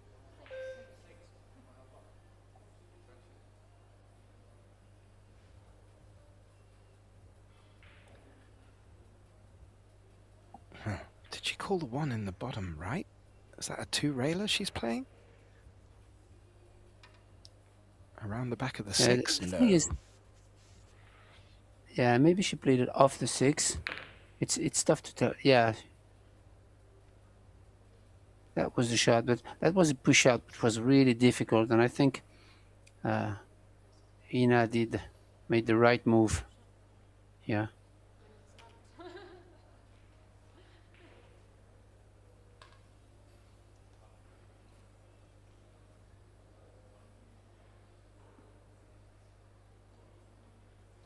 Well, this is a good opportunity.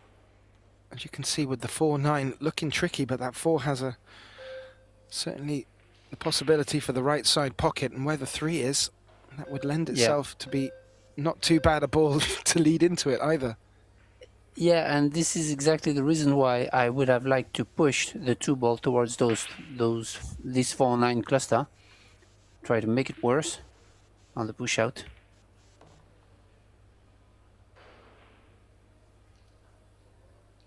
But of course, again, I'm in the booth, and it's a lot easier to be there than to be in the arena. So.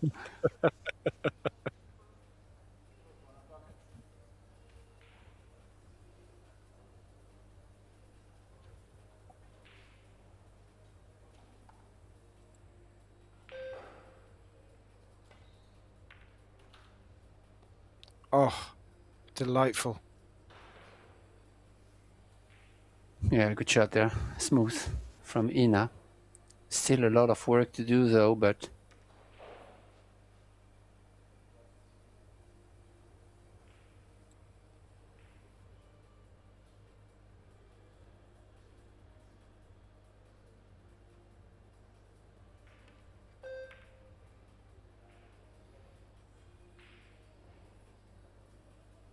Oh, what a shot to take on at that pace as well. Ina has certainly not lacking any confidence or braveness. yeah, definitely.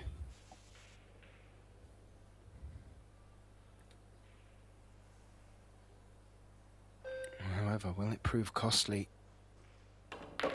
Zhao Fang keen to get the cue ball low on this 4, but that might be a couple of rolls too far. Or will it? I think she's okay though.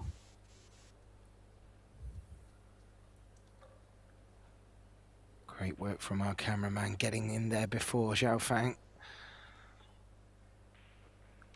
Ooh, she might need to nibble over the edge.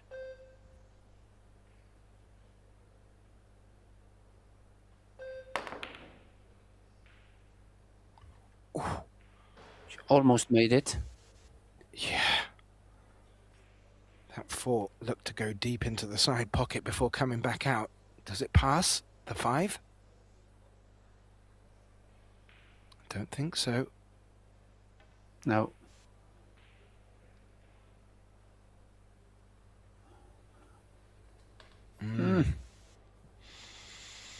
That looked a very difficult shot to take on, Ben.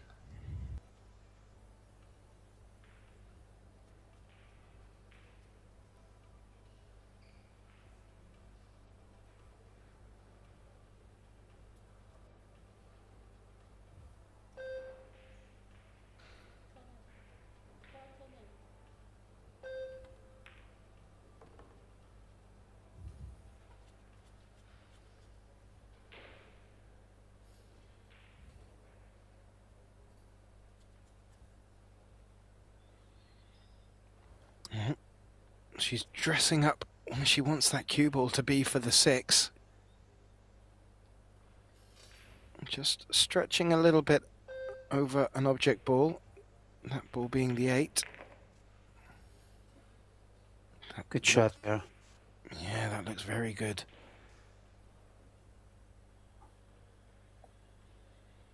You have to say, after missing that cut on the 10, it has not dented Zhao Fang's belief at all. In fact, she's come out in this 3rd set in formidable fashion. Probably felt she needed to do that because Ina's got this way of getting off to good starts and maintaining it.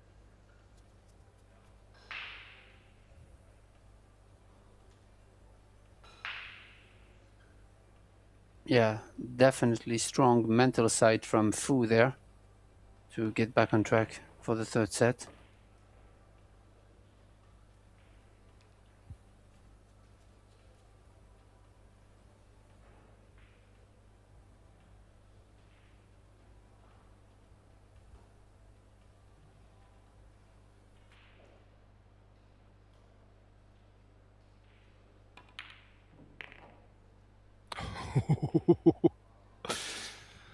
Used all of the pocket for that 9, and now the 10.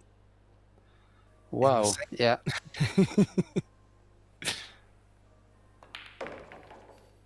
And that 10 ball brings Zhao Fan Fu to the hill in this 3rd deciding set without any reply from Ina as of yet. This was a mirrored situation in the last set where Ina took a 3-0 lead and Zhao Fan Fu was able to chip away at it to get back to the hill. It didn't get her this result for the set, but Ina must fully believe that she has the capability of doing likewise. If it were to get back to 3-3, we would be in the situation where we would move through to a shootout. And so far, Benjamin, we've not had a shootout, I believe, on the TV tables. Yeah, not for the moment. And just to let you know, our next round of matches will be in half an hour, and it will be the Fujifilm Women's Double Showdown. And if you want to have a look at the matches that are coming up, the fixtures, they're all on ProBilliardSeries.com. I'll squeeze a couple in now. On table 2, Che Yu teaming up with Tkach, taking on Wang and Mast. Table 3, the Filipino contingency Santino Amit taking on Hiraguchi Kawahara, the Japanese duo. A lot more matches kicking off, 8 in total. Please do go visit the website to find out more. Zhao Fan Fu perhaps breaking for the match in this 3rd deciding set.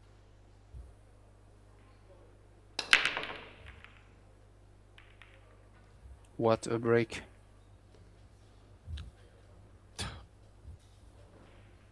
can't hit them much harder than that, Ben. Yeah, especially from the side. Really strong break from Fu there, but no shot. I don't know if she can see an edge of the one, but if she can't, then she's in trouble. But the thing is, you can kick from behind and track the cue ball towards the 6-8 to play safe. If you don't want to push, this is something that's on.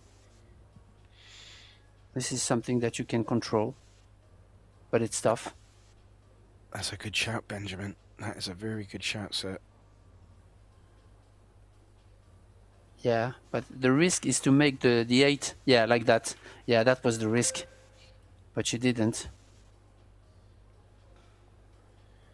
No, and let's push the 2 into a tricky spot as well. So this 4th rack has got a bit of work in it.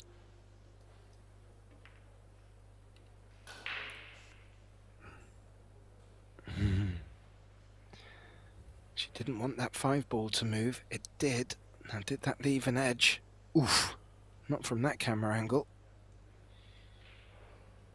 No, that's okay.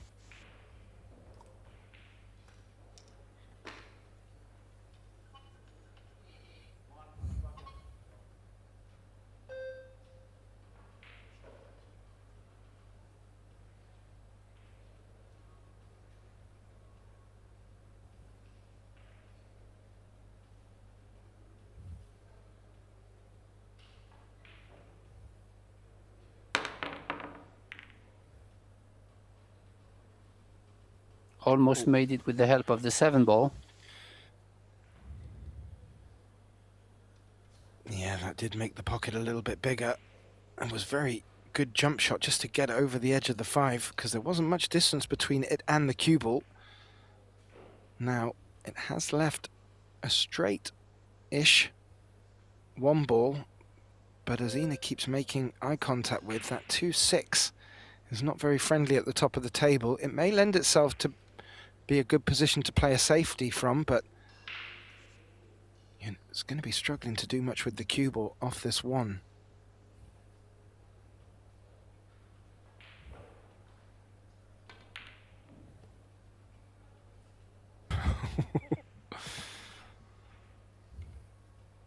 A nice little catch of the reaction from Ina there as that 1 ball rattled its way in. She caught that a bit thicker than she'd anticipated for, but just looking to freeze the cue ball. Now we'll get to see what she had up her sleeve here. I might go rear first here. She's not going to do that. Oh, this is a good shot. I didn't think she could do that. So if she can do that, then it's a good shot. But for example, if she couldn't have done that, I would have gone myself rail first and try to send the 2 ball towards the 10 and the cue ball on the long rail near the 8. That would have been a good shot also. Oh. That was such a delicate shot to take on, Ben. Just looking to catch the edge. Had to shave past the 6 as well. Yeah. The 3 ball is tricky though, and it's not going to be easy to reach. Yeah, she's looking at it right now, but it's going to be a lot of work to get there. And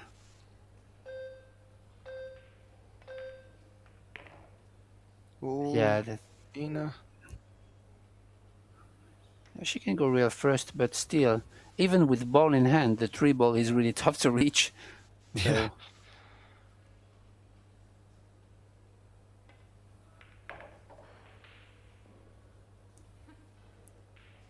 Oh, made even harder if that 10 comes in the way.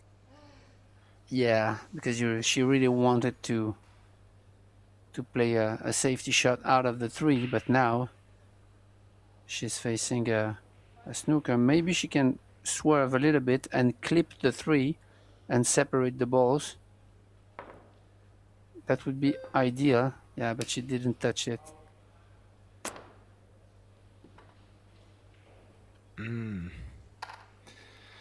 And we've not seen much signs of frustration from either player. That probably the first one, but Ina realizes at what stage in the match that this is panning out. Yeah, because it's the worst thing you can do on such a position is giving ball in hand to your opponent. Because from anywhere of the table but ball in hand, the 3-ball is not makeable. So this is why she got quite mad. But Fu didn't draw enough. So No. she doesn't have the right angle on the 4, and she'll have work to do again. It's not over till it's over.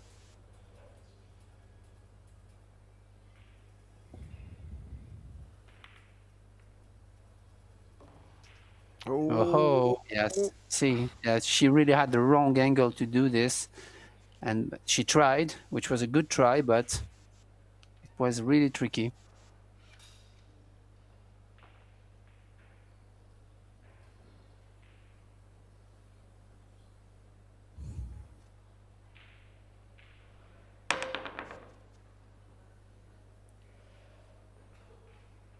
Wow, good jump shot. Just for the elevation needed and to keep control of the cue ball. Yeah. She's left a long, tough, straight-in shot where Ina has to draw back all the way. So this is tough. You need your best stroke to do it. Yeah, this is really tough.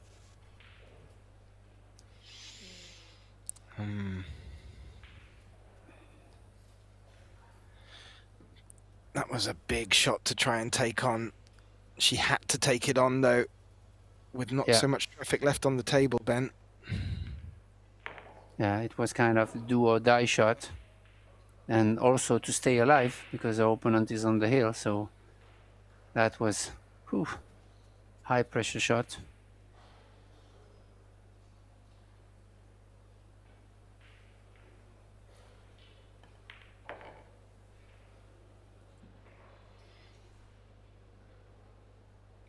And, well, let's see if the 10 ball from the end of the second set will just resonate a little to haunt her. I very much doubt it, but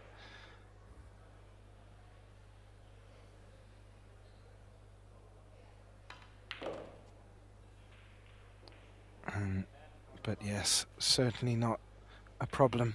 Good position on the 10. Zhao Fang Fu not in as comfortable as fashion as she looked like she may have taken after the opening set, winning the opening set 4-0. Ina Kaplan fighting back valiantly. However, Zhao Fang Fu responding with another 4-0 win in the third set to progress through in this losers bracket. Sadly, Ina Kaplan will be returning home. Big thank you to you all for joining us. And just to let you know, coming up next in 25 minutes from now, we will be kicking off with action from our Fujifilm Women's Doubles Showdown. And if you keep an eye on ProBilliardSeries.com, you will find out the fixtures and the table numbers. Pro Billiard TV streaming 4 tables live for you. And if you are enjoying the streams, please do like, share and subscribe. My name's Gethin Davis. An absolute pleasure. Joining me in the box, Benjamin Belhassan. Thank you very much, sir. And we look forward to be bringing you more action live in just 25 minutes. Don't go anywhere.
test, Jimmy.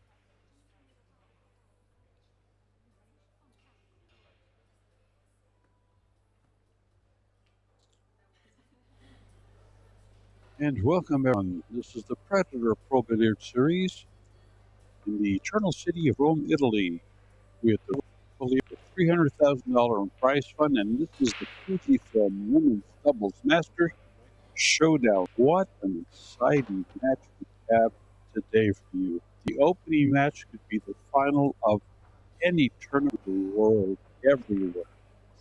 We have Kelly Fisher and Wei Tu Chin, Min Chen, and Chao Fang Fu. These are the top ladies that are signed up for this women's World 10 ball, and the opening could be the closing match of any tournament in the world. Welcome to Rome, ladies and gentlemen. Those two ladies right there. Kelly has the 5th highest Fargo in the tournament. Simi Chen has the highest. And the other ones, Chao Fang has 10th. But we're off and running. Dadas Petros is your referee racking the balls. This is George Deegea, and I'll be joined by Eric Orlifson in the booth here. Eric, are you with us?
And here we go, folks. Had a little bit of technical difficulties, but we are back in action here in Rome at the Rome Cavalieri. Simi Chen coming to the table. They've got the first game.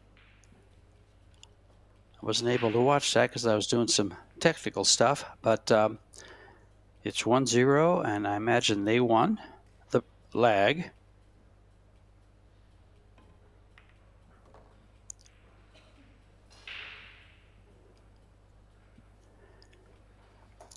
This is a race to 3, 2 out of 3 sets in this women's doubles Masters Showdown. Chao Fang Fu at the table.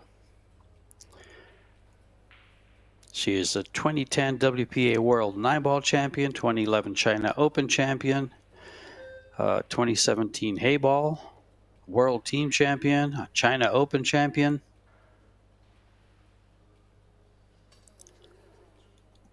This is a table full of champions, 4 of the best women players in the world.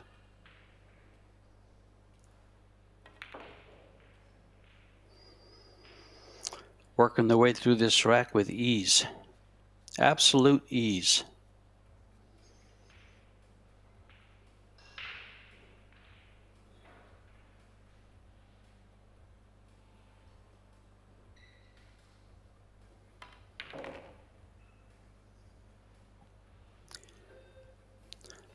The Fargo rates for these two players are $7.59 for Simi at the table, $7.95 for Simi, the highest ranked female player on the planet. Chao Fang Fu is a $7.59. Their opponents, Kelly Fisher, Wei Tzu Ching. Kelly is $7.64. Wei Wei is $7.58.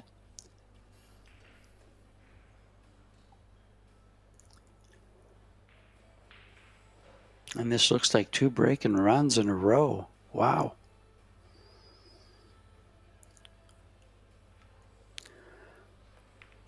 Will Kelly and Wei Wei even leave their seats?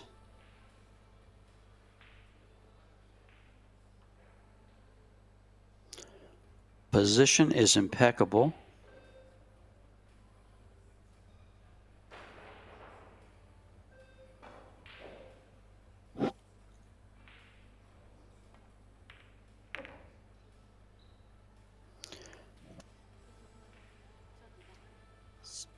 Just a hair over where she'd like to be, but now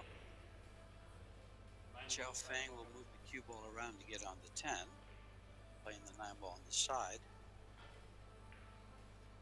Has a little bit of an angle. That's the only problem you will encounter playing position for side pockets. If you don't have the right angle, you're going to have to work for position for your next shot, which caused her to miss that shot. Finally a missed ball here.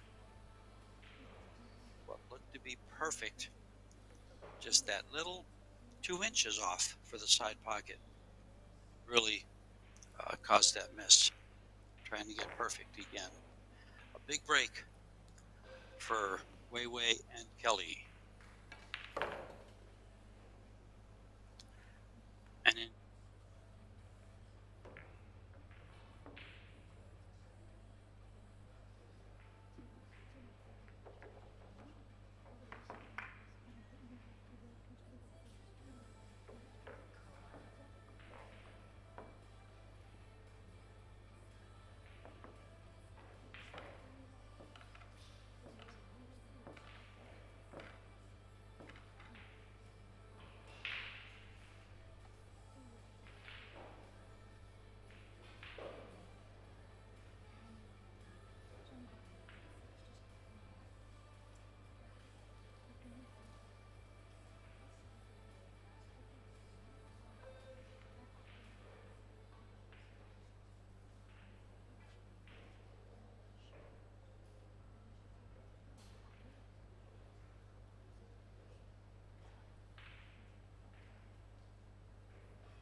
And what a break she had there. The cue ball was herded into the corner pocket, bumped 2 or 3 times as it worked its way up there for a scratch.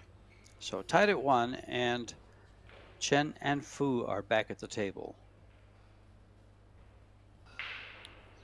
A very big break for Fischer and Wei in the first game to win, to be tied at 1. Going for the combo here. And the reason for the combo was to open it up for the 4 ball to go by. Now the 3 and the 4 both go by to that pocket. So now it's a matter of position for the 2 from the 1. The 2 is hanging over the side pocket. So it's just a matter of going in that window between the 5-9. But she's hampered in stroking by the 9 ball. All ball fouls. She touches the ball. She loses her turn.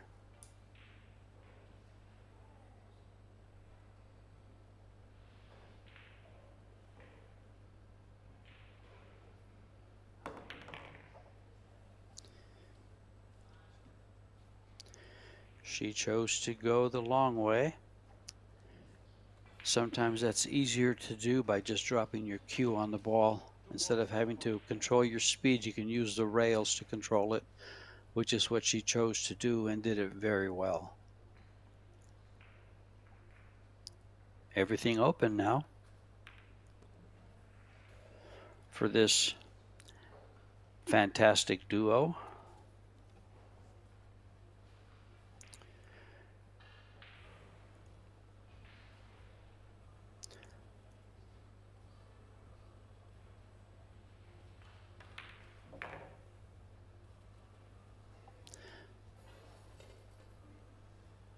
I love the way they'll just work the cue ball around. Watch the precision of the cue ball.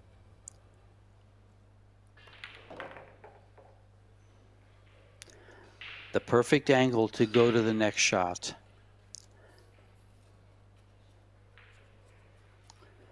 And pretty much on perfect line to get there. She'll come down by the side pocket for the 6, off the rail. Just a little. She can choose to stop it or bring it back for a corner, for the corner or the side for the 8 ball.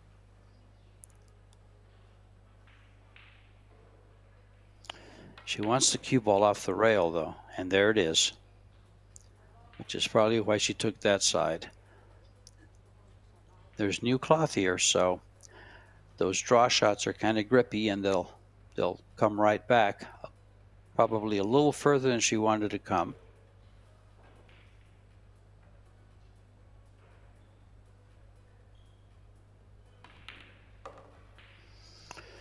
This is a little bit of a tester on this 9 ball. But if I'm going to test someone, this is the lady I would test.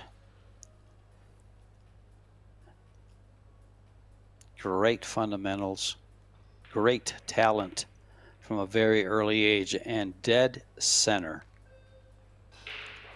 Look at the position for this 10 ball.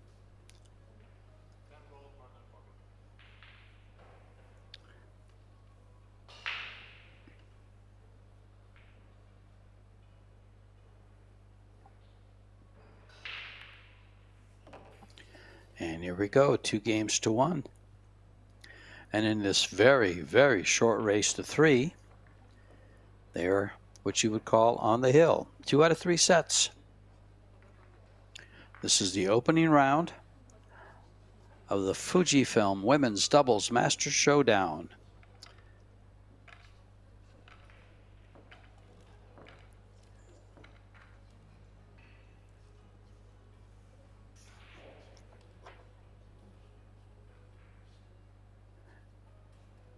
$20,000 to the first prize.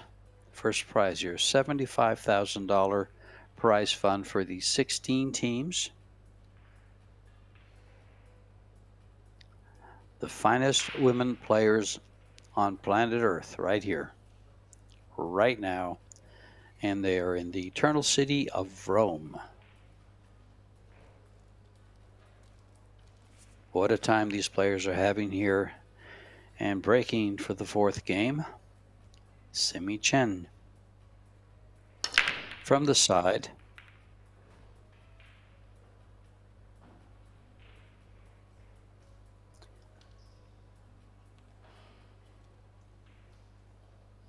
It looks like we're back. We're having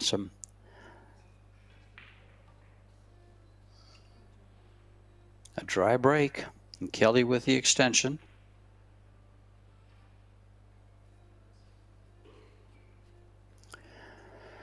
The first two opening shots, the 1 and the 2, right over the pockets. Coming for the 3 from the 2 might be a problem unless she gets a very nice angle. She has a good angle, but now she has to come down. Wow, she has to avoid the side pocket and come back out towards the 10 on the right side of your screen for the 3 ball.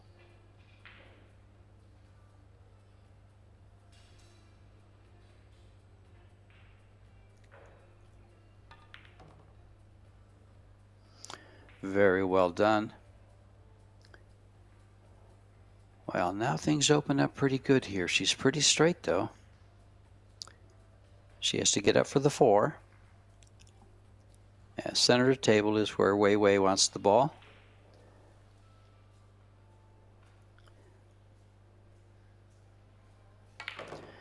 This angle is very important because if she doesn't get the correct angle, she can't get past the 9 to come back down unless she goes forward, and forward is a lot of trouble.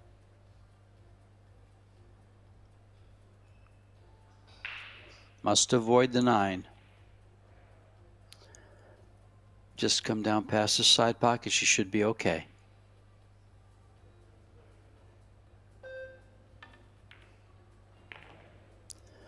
Beautifully done. Has she? Oh, close. Close, close, close. The 6 ball is still trouble. She must come up, and she's on the wrong side. The 6 only has the right-hand corner, not the left.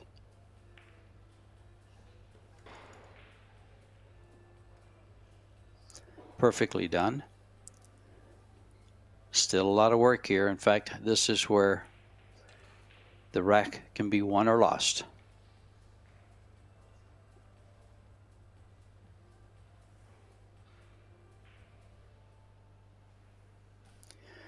Should we draw in this ball? Must avoid the 10.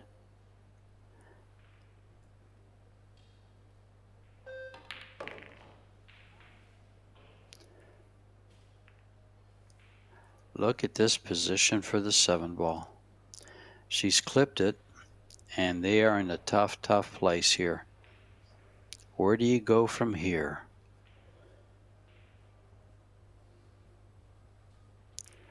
He'll probably try to get up behind the 10 ball. No, just going to leave it tied up with a 9. It's a very nice shot. Very nice shot. Distance and trouble all together.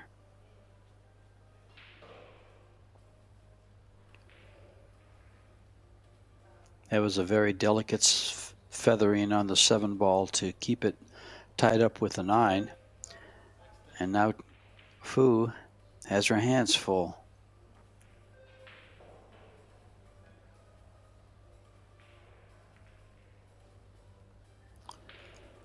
Delicate, delicate shots. That took the precision of a surgeon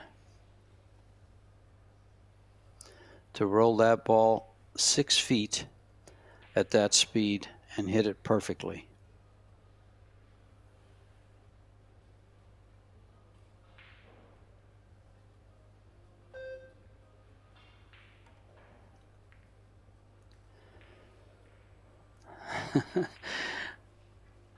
And this is where you see why these players are the best in the world. Now, looks like this shot shall come to the right side of the 7, keeping the cue ball on the 9.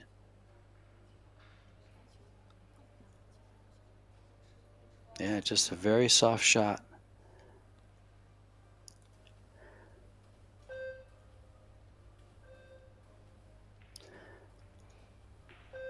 You have to trust the table here.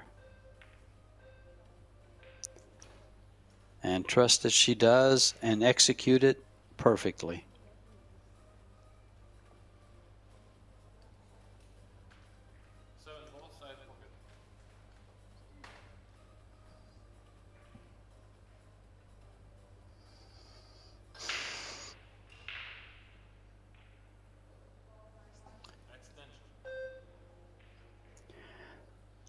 Well, the trouble here is they can make a good hit, but where's the 7 going? Can they get a return safe? Beautifully done. Oh, it looked like it was going to stay behind the 9. It has stayed behind the 9. Wow, what a shot.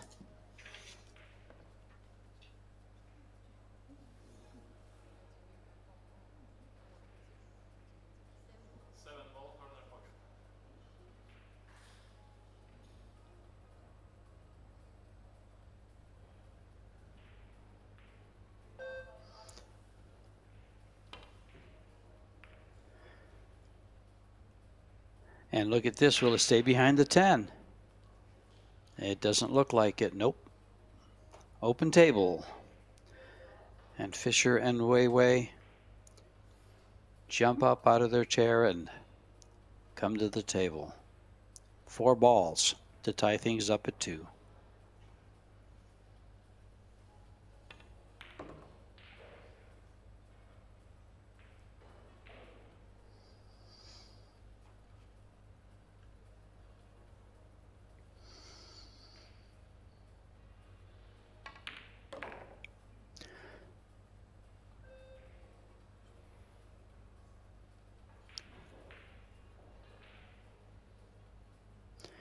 She'll just want to cross the middle of the table with the cue ball and just be to the left of where she is now for the 10.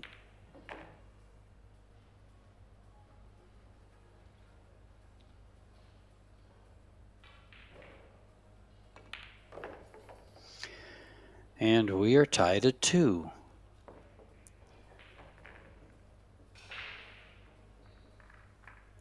Exchanging and trading places here at the table.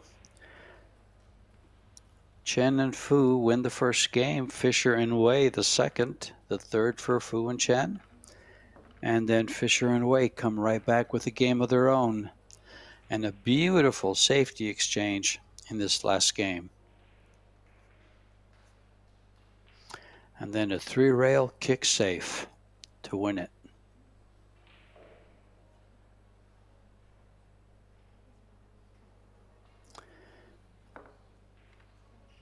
It's a pleasure to see Simin Chen back in the mix in this Predator Pro Billiard Series. She was a runner-up in 2024 at the Las Vegas 10-Ball Open. And she was also a runner-up this past 2024 in the Women's World 9-Ball Championship. She's been winning titles since 2004, 25 of them.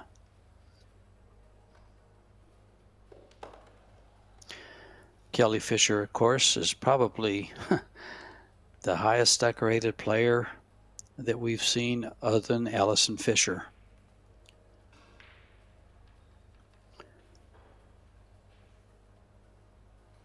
BCA Hall of Famer. Billiard Digest Player of the Year, Player of the Decade. Wei to break. Game number 5.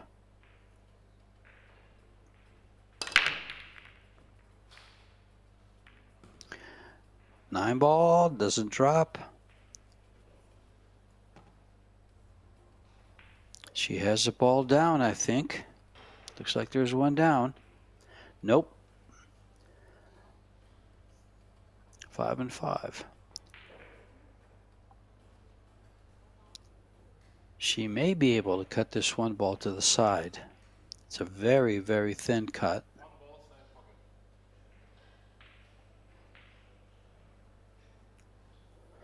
Fortunately, the 10 ball is there to keep the cue ball from going into the corner pocket.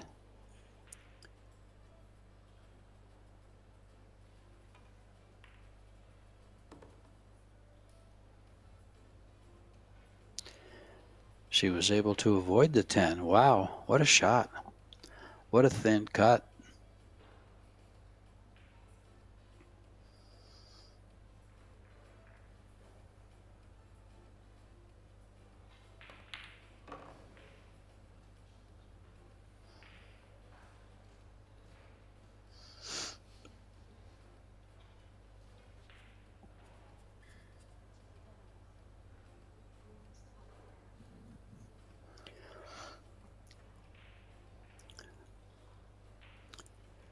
So just go one rail right down by the 4.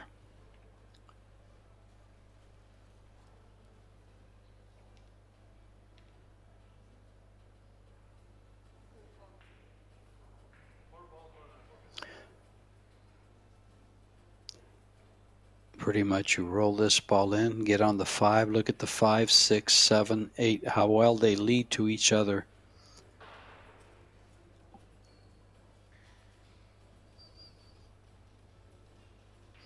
She's going to have to hold this up with a lot of inside English here, unless she chooses to go around the 10.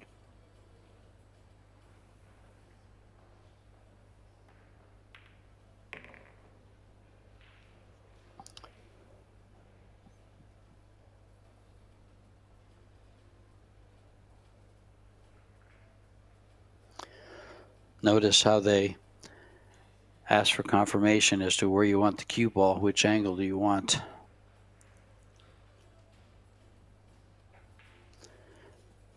Just a little past the center of the table for position on the 8 would be ideal.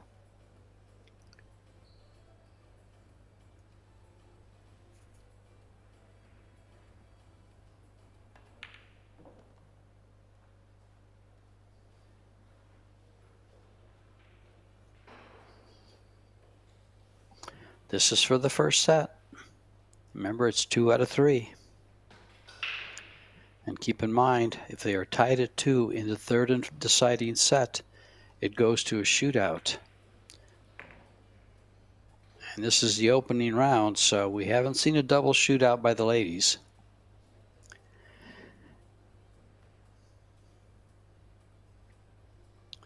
In the women's World 10 ball, we've had about 6 or 7 of them. Out of 64 matches, there's been 6 to 7 shootouts. And I think I've seen 2 in the Predator Wheelchair Open. They're going to take a timeout. And first set goes to Chen and Fu. And we'll take a little tiny break on my end here, and we'll be right back with the live action.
Okay, well, I'm back.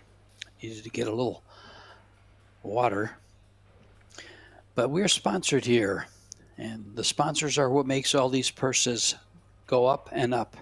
Sponsors are Yalin, Kamui, Little Monster, Box Billiards, Simonis Cloth, Aramith Balls, Fujifilm, a new sponsor that we just took on, Venbilliards, Longoni, the WPA, Givova, Banca del Fucino, Noleggiare, and EPR Comunica Zone. 3 tournaments on offer here this week. The Women's World 10 Ball,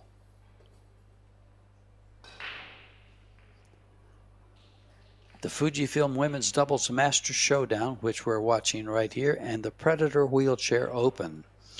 $300,000 can be won here at the Roma Cavalieri.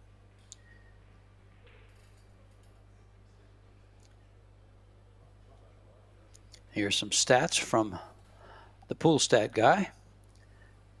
As you can see, Chen and Fu have been at the table most of the time. They gave up a couple of games with a late game miss with a 2 or 3 ball run. So balls pocketed, 12-38.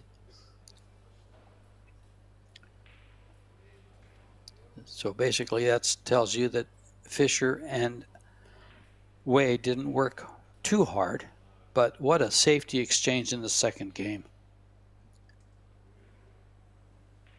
It was beautiful to watch. At 2-1. It was the fourth game. You can see the safeties. They were very effective, very efficient. It was that 3-rail kick that got them to the game to win it.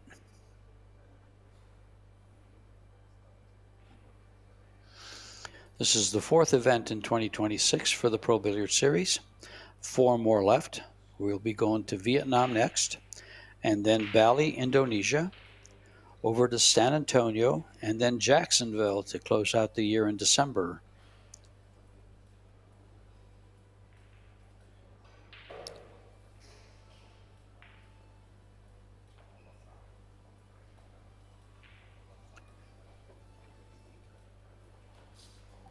The Women's World 10 Ball has 64 of the top women players in the world.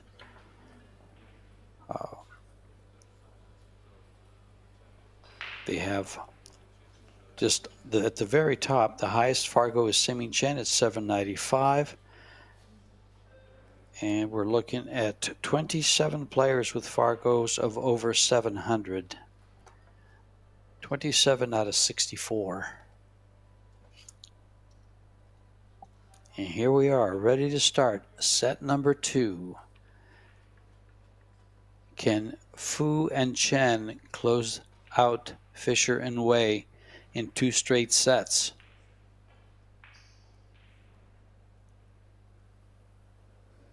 This set right here will tell us. They had a break and run to open the first set, and they were on their way to run out the second, but a miss on the 8 ball trying to get shape on the 9. Gifted that game to Fischer and Wei. And then from there was some beautiful play by both teams. Dry break.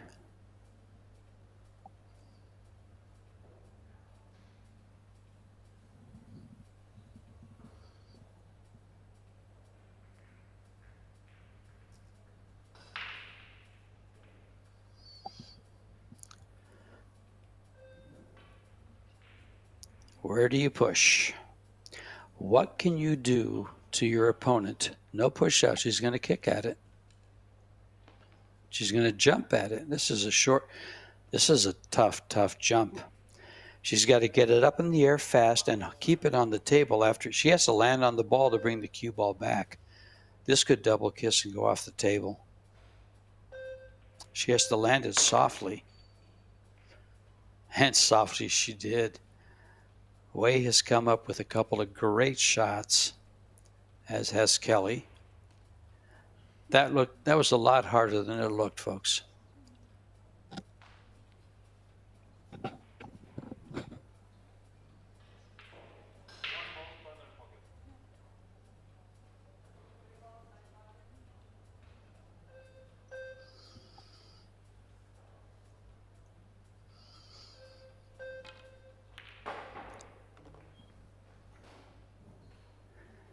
Wow. Simin pockets balls like it's routine. That long shot on the 1 out in the middle of the table with ease and dead center of the pocket.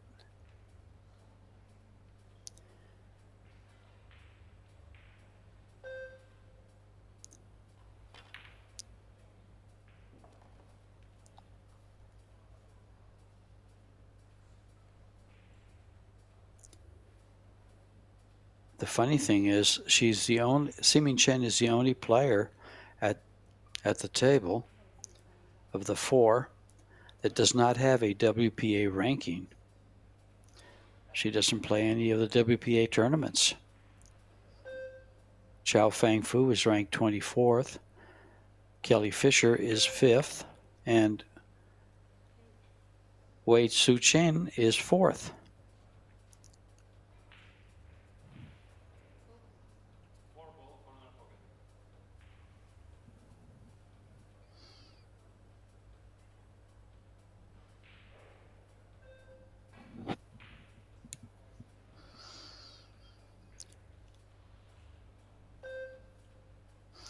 She needs a good angle on this 5 ball to get to the 6, but instead she has a working cue ball to open it up. What a great shot.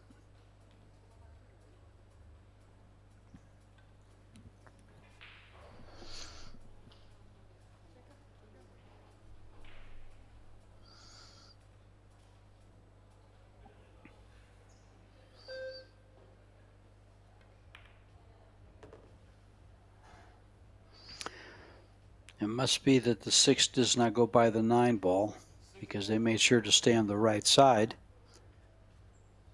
Otherwise, that would have been easy to draw to get to the left of the 6. 7's over the pocket, in case you don't see it way up there.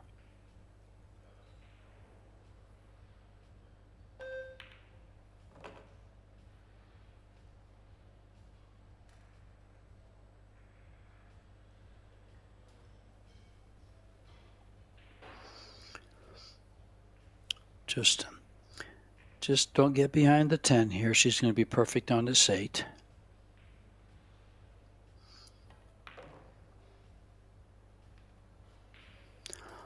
Always in the clear.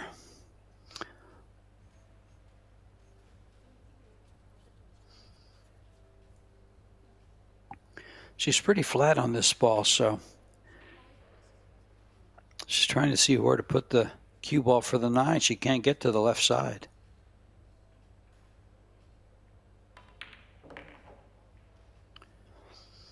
They'll accept the cut.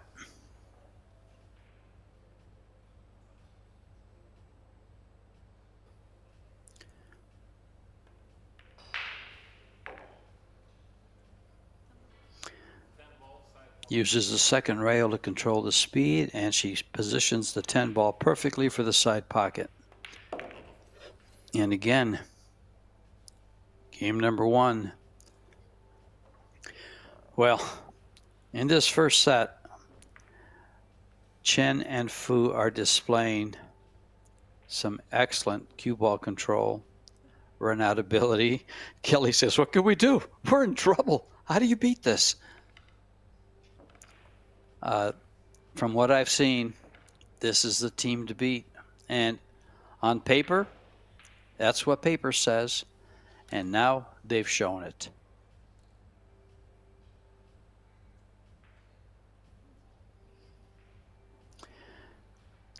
Chao Fang Fu in 2014 was a 20 WPA World Team Champion. So she's been on the teams. I'm not sure how much teamwork Simin Chen has done. I'm looking through her list of accomplishments, and I don't see any teamwork. She flies solo all the time.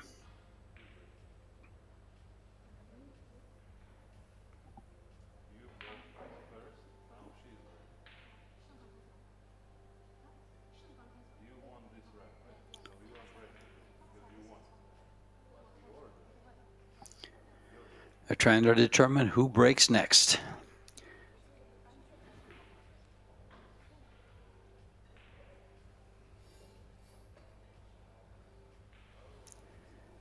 Game number 2 of the second set.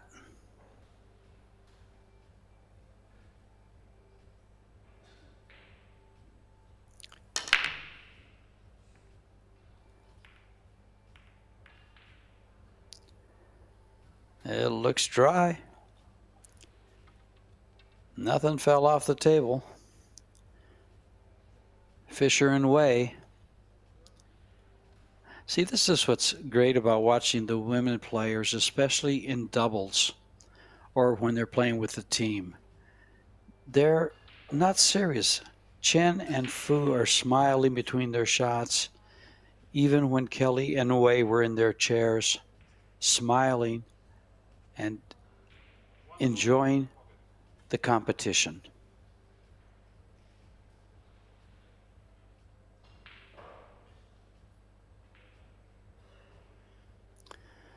There's $20,000 at stake here, so you know they're serious about it. Overcut it. Will she stay behind the 8? She will.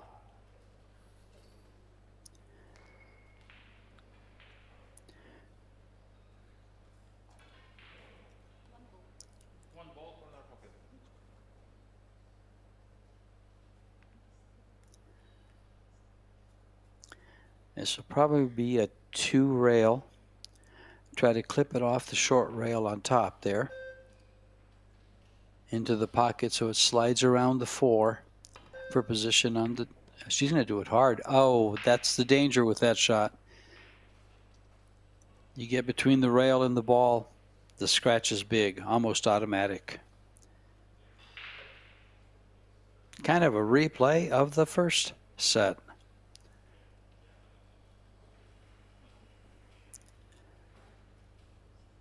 Either way,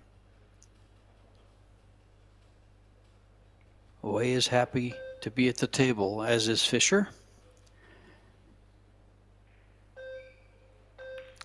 They are on a time clock, a 30-second time clock. They have 60 seconds after the break. And now it's 30. They have 1 extension per rack. Opens up the 6. Everything's open now. Just come up for the 4. Going around the 5 balls in the middle there.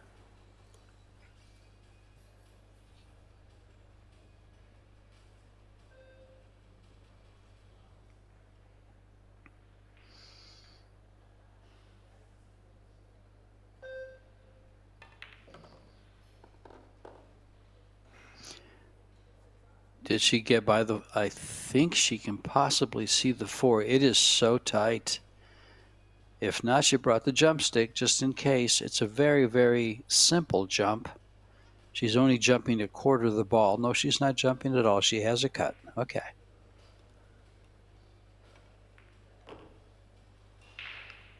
And with ease. She came prepared, though. She was loaded for bear.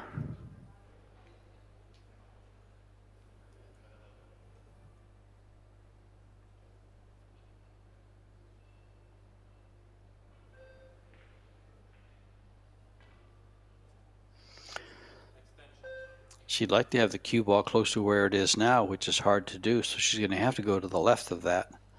I don't believe she can get there unless she goes forward, and she won't risk going around the 8, so no. She's just going to bring it back, and they're going to accept an angle on the 6 they don't really want.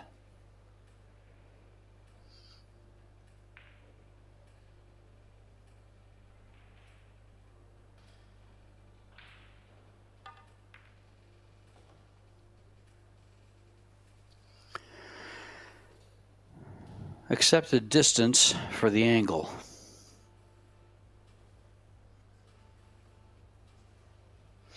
Seven's tough. Things can go very wrong here.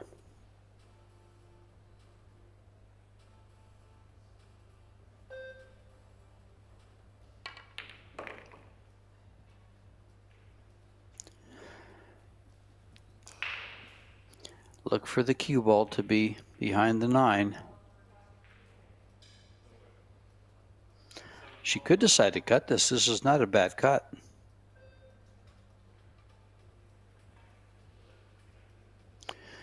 Wei Wei has had one heck of a her last couple of years have been great. She won the Las Vegas Open in 2026, the Soaring Eagle WPPA. She was a semifinalist in the Garinho Open. She won the Saigon 9-ball, a semifinalist in the World 8-ball.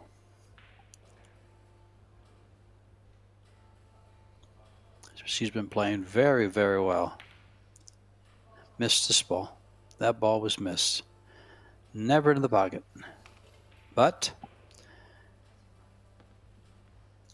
fortunate leave.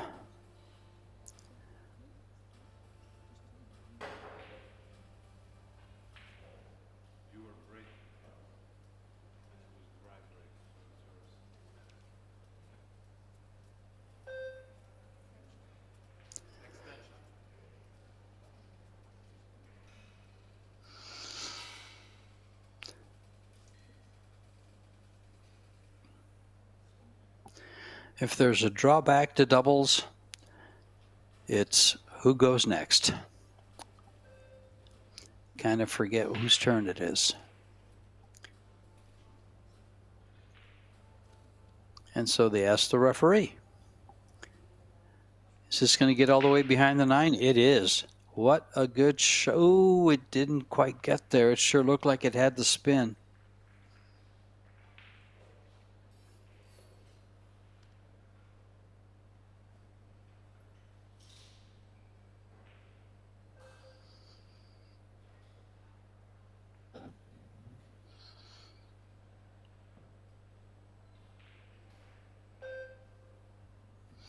Very thin cut here.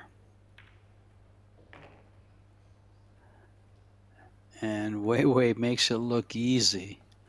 Long straight in for a stop shot for the 10.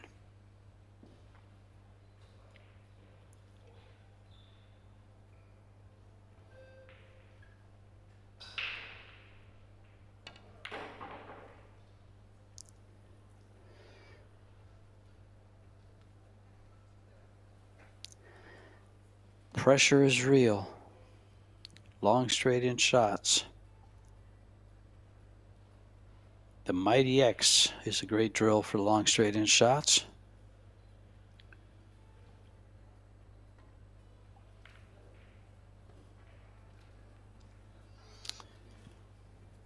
And the second game of the second set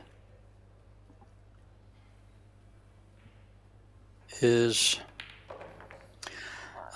I don't know if I want to say gifted to Chen and Fu, but those long straight in shots, especially under the lights, under the pressure of the double, can be easily missed. Here's your result for today. It's just going on. They all have one set.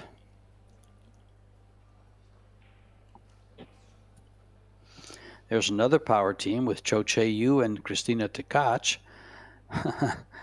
Cheska Santana, who just won the World 8-ball, is with Rubelin Amit. What a match that's going to be. Look for Cheska and Rubelin against one of these two teams later on.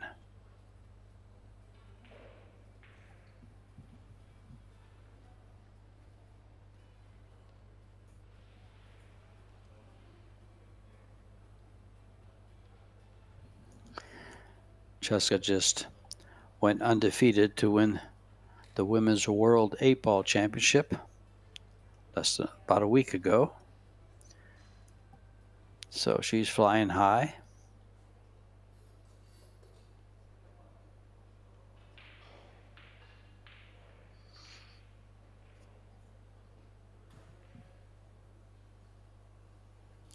Two zero, race to 3. The match could be over with this game if Fu and Chen win it.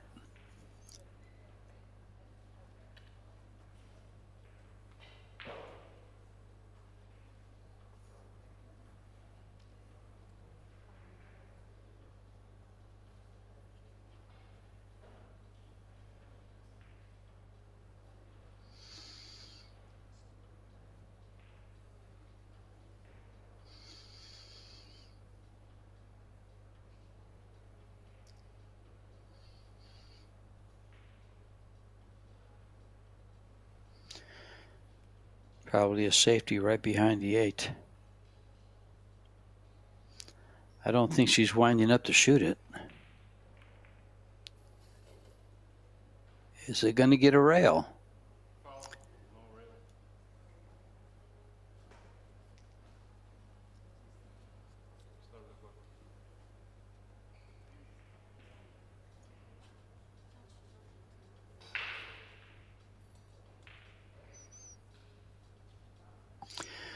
Well, everything is open. These two came out running balls, and the balls are there to be run. The 3 ball is going to have to go to the side pocket, or she can roll up right to where she's pointing and either go to the corner or the side, depending on where that cue ball ends up.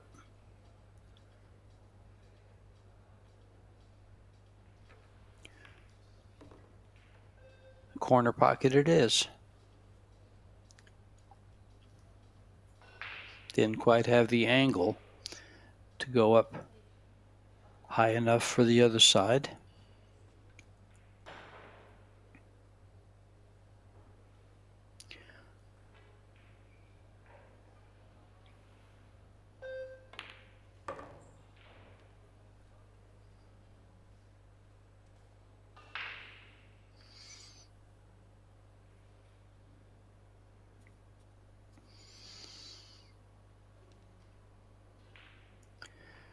Chao Fang Fu is 40 years of age.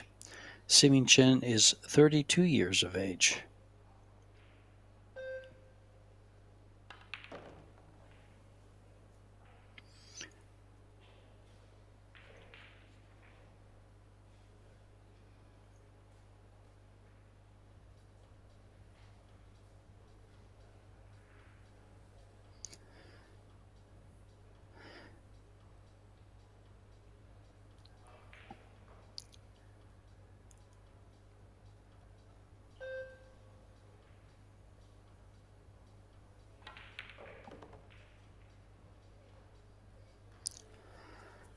Wow, this is just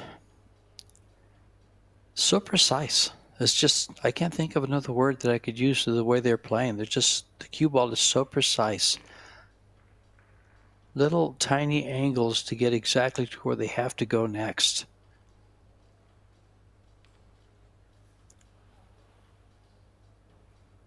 Watching these two play is such a lesson for a lot of amateurs out there. Look at the angle to go high for the 9 ball next. Always on the correct side of the ball.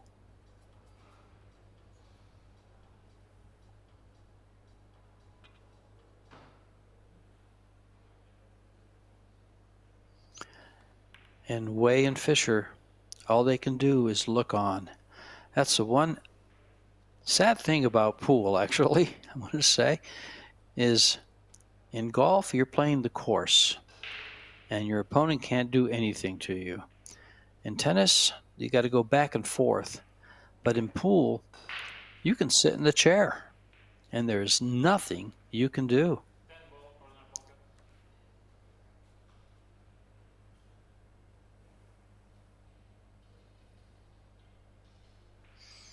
This is for the match. And down it goes. What a match you just witnessed. Look for those two ladies that just won the match, Simin Chen and Chao Fang Fu, to go very deep in this tournament. And look for Kelly Fisher and Wei Tzu Chen to come right roaring back. We might see them again, but there's some other teams that should catch your attention. And some of those teams are Pia Filler and Jasmine Ocean. And here's a little sleeper, is Sosoa and Savannah Easton, Cho Che-yu and Christina Tekach, Rubelin Amit and Cheska Centeno. So we've got quite a list of ladies in this women's Masters Showdown in the doubles. And we have a lot of pool coming for you. We'll have another doubles match coming up soon. We have the women's WPA World 10 ball And of course, we have the Predator wheelchair open still to finish up here in Rome, Italy. This has been George Teachea, bringing you the live action here in Rome. Thanks for being here. Come back.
Все шары frozen, десятка остается на месте, но здесь гэп.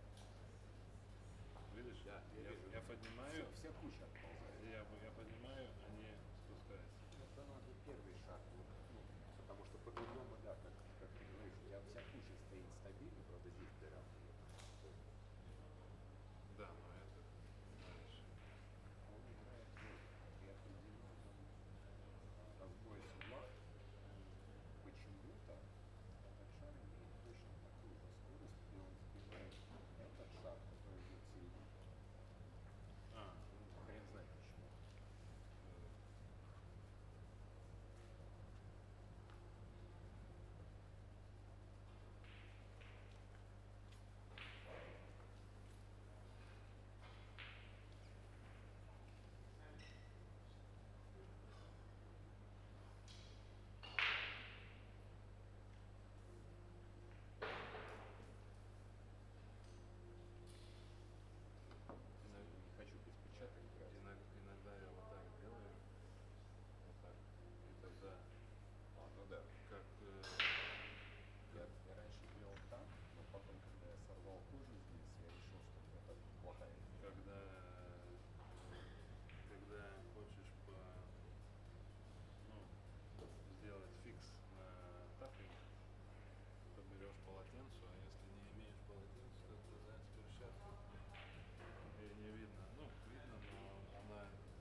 And welcome, pool fans from all around the world. And around the world we are. We are in the eternal city of Rome, Italy. This is the Predator Pro Billiards Series.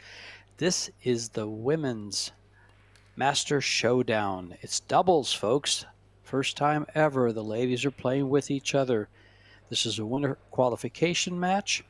This is the Fujifilm Women's Doubles Master Showdown. We have Pia Filler and Jasmine Ocean, who just apparently won the lag and will be breaking first in this race to 3, versus Chia Chia Cho and Xin Ju Hong, both students of Cho Che Yu, the Taiwanese Federation instructor, coach.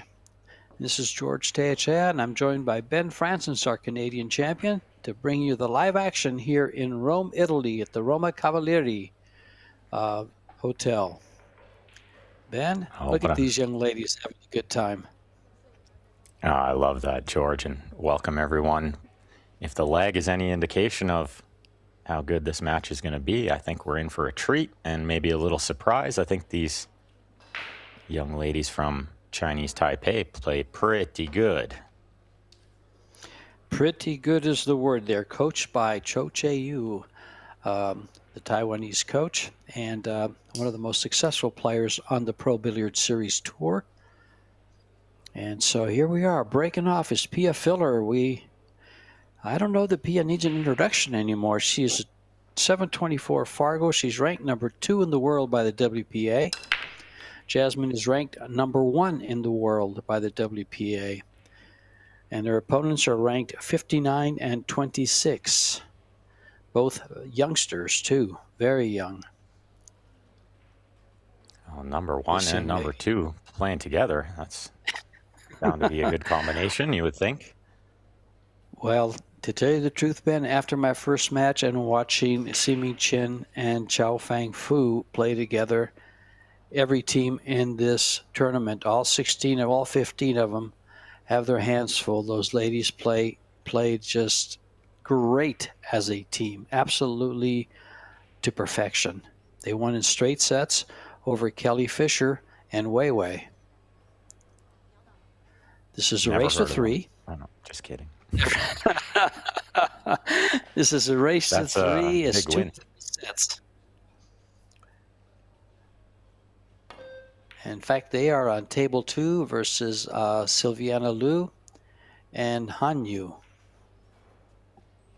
Oh, beautiful little safety shot there to open the campaign. That was not easy to stop the cue ball like that and get the correct speed out of the 1. Very good shot. Looks like Jasmine's gone to the short cue here. She's got the air rush out, trying to bank this ball on the side, but I think this is mostly about a safety.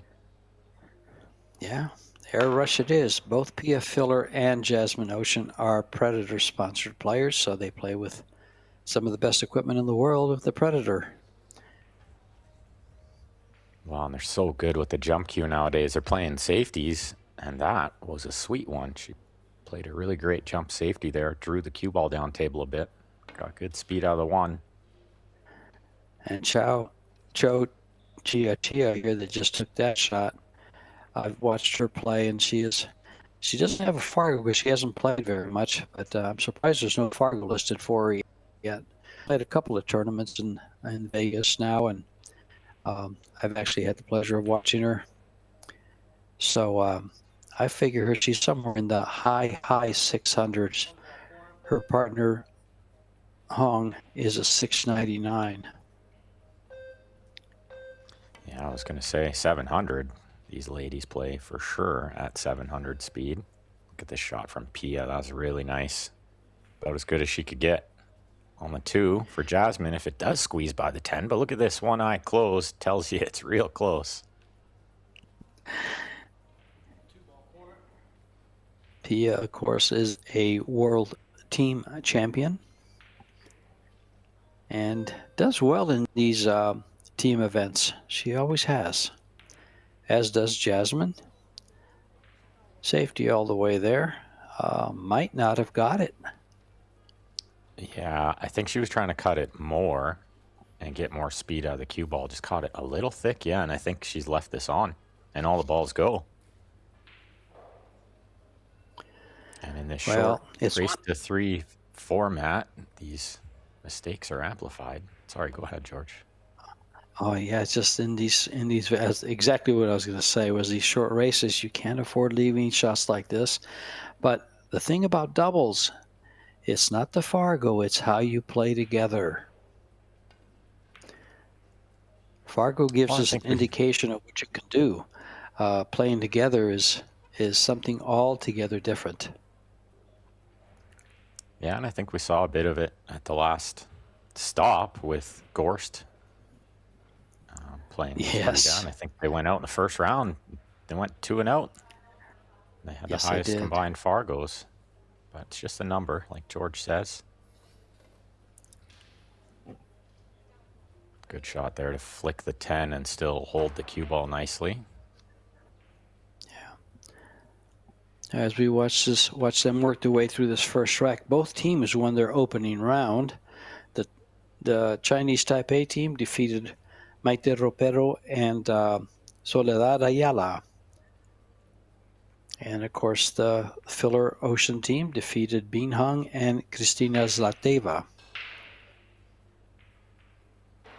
Very worthy 2 opponents. good wins. Yeah, exactly. Sure. Very good teams. Looks like drawing this one by the 8. Trying to. I actually Good got shot. there. Good stroke. That was not easy to get that much out of it, reaching that far. These two young ladies from Taiwan are very impressive, especially for their age. Yeah, I haven't seen much, but I'm impressed already, for sure. They look very, very sure of themselves out there. A lot of that is the coaching from Rita Cho. She's one of Yeah, my and favorite players. She just is. I love that you brought that up because it's so important to have a good coach. And not a lot of players do nowadays. But they couldn't have picked a better one. In Chinese Taipei, they sure do. And just think of the team championships she's played with the late Zhongchang Lin. Zhongling Chang, excuse me. It's been so rare that I use his name anymore. And they worked their way just great around that first rack. And they take win number 1 and get quite the smile out of that. A little pump fist. And game number 1 goes to the Chinese Taipei team. The German-Austrian team can do nothing but look on. I love the smiles. They look like they're having a good time out there. And that's important. Stay loose, have fun. I mean, pool's supposed to be fun, right? Well, one of the things in my opinion, is, when you're smiling and you're interacting, it relieves tension. So if you're tense out there, that's a great way to relieve it.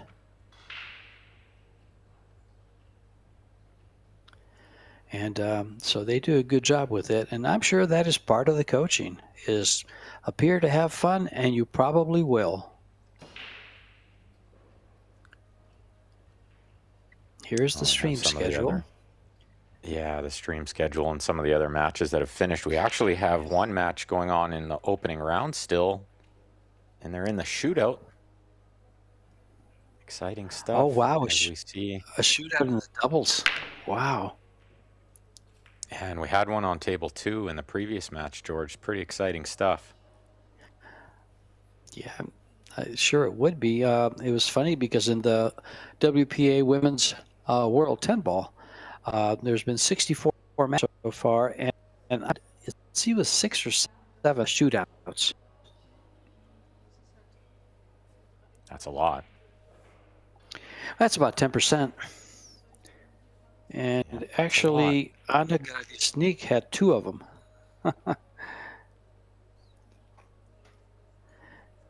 And for an opening round, I guess you would say that's, 10% in the opening round is quite a few. Usually the shooting when the talent is more evenly matched. And that happens in the later rounds, like the final 16 especially.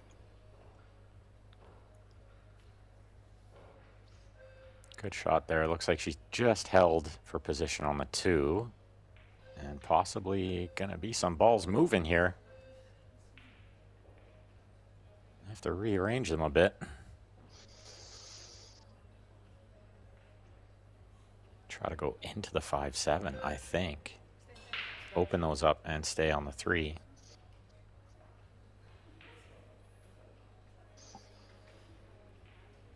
Nothing guaranteed, though, when you're moving balls like that.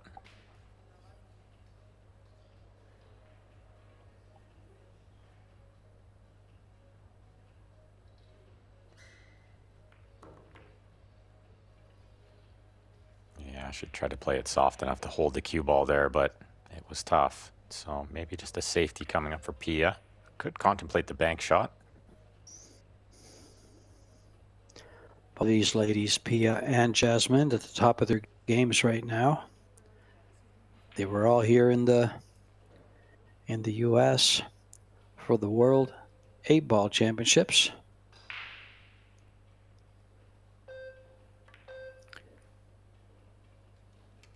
So a few years ago, George, we were in Austria. I was there with you, and I played, and I watched the whole event.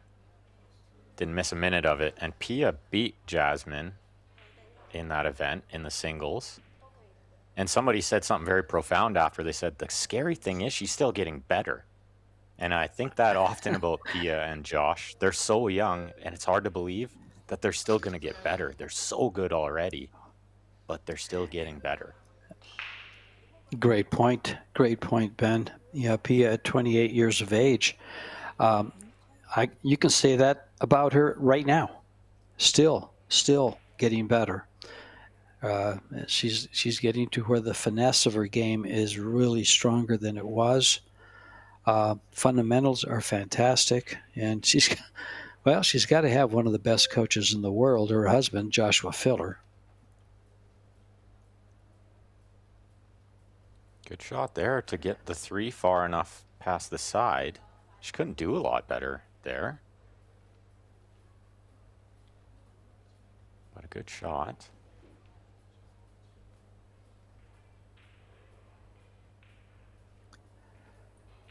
If that 3 ball goes off the 4 and out, no, she's going to play it softly and stay on the 4. Not quite. She didn't get a rail. She didn't get a rail. Too soft. It's one of those shots where she kind of had to take a risk. I don't think she had anything higher percentage. So it was, had to just get it to the rail. Yeah, it looks like they're going to go for another foul here. Yeah, there is she a has to foul. Make sure to miss that. Yeah. She has to make sure to miss that 8 ball and come back around. Not enough. She's left this fairly easy to hit. One rail or yes, one rail kick. Yeah, exactly. If the cue ball is behind the 6, then the hit was going to be really tough. Still have to make sure here. Yeah. If she would have made it to the rail, it's still a hit, so they're on 2.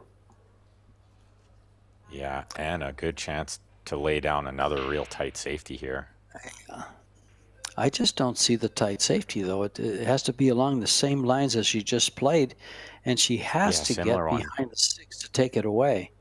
But she'll have she'll either have the long rail or the short rail to kick it. I don't hate this other way to try to go kind of behind the 7 with the cue ball, maybe. Because I'm not sure if they can use the same safety again. I think the 8's in the way too much. And the shot clock's a real factor out there. It's not a lot of time to work out a high percentage play. That's not going to get it. That had to come all the way over towards the corner pocket and use the 6 ball to really hide it. So I think this shot was more about developing the game and less about getting the lockup safety. I think she kind of resigned to the fact that they weren't going to get the 3 foul and just tried to open them a bit and leave it far away. You're dead right. And often the 3 foul is so low percentage anyway. These players are so good with the kick and the jump stick, and they're going to get out of it all the time. Don't see too many of those. Yeah. Good defense played here. Pia having a laugh, says, when do I get a shot? Well, I thought she was thinking, really? You think this is going to hold me back? I like that. I like that. Maybe, yeah, you could have played that one tighter, didn't play it tight enough. Watch this.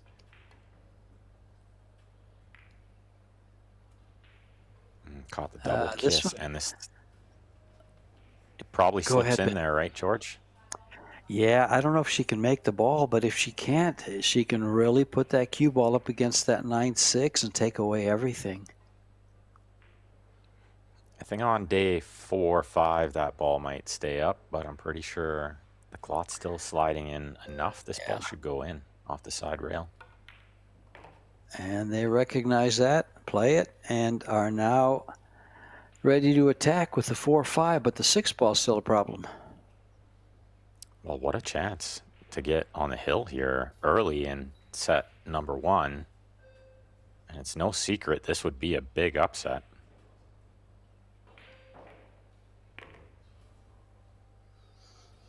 So I wonder, does the 6 ball pass the 9? It's got to be close. It looks really close from this angle. It And they don't does. seem too worried about it. No, the 8 ball is kind of in the way for this if it doesn't. Won a long way back for the 7. It So must go. But if it's only half the pocket, then getting to the 7 is not easy. Well, I'm telling you, if she can make this ball, she's going to make getting to the 7 look pretty easy. It kissed the 9 and still went in. That's hard to believe. Well, She got nicely on the 7.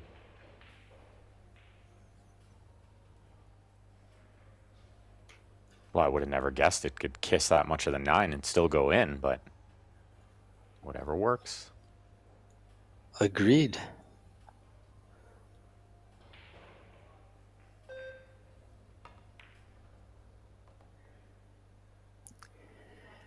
Yeah, the players are taking advantage of that new cloth slide in. These pockets are playing rather easy with slow So I speed wonder especially. I wonder if she was playing for the side pocket there and caught it thick and it slowed it down, or if she just overhit it a little. The corner's still there, but it's a tougher shot, and she missed it. Well, Kind of feels like a big moment already.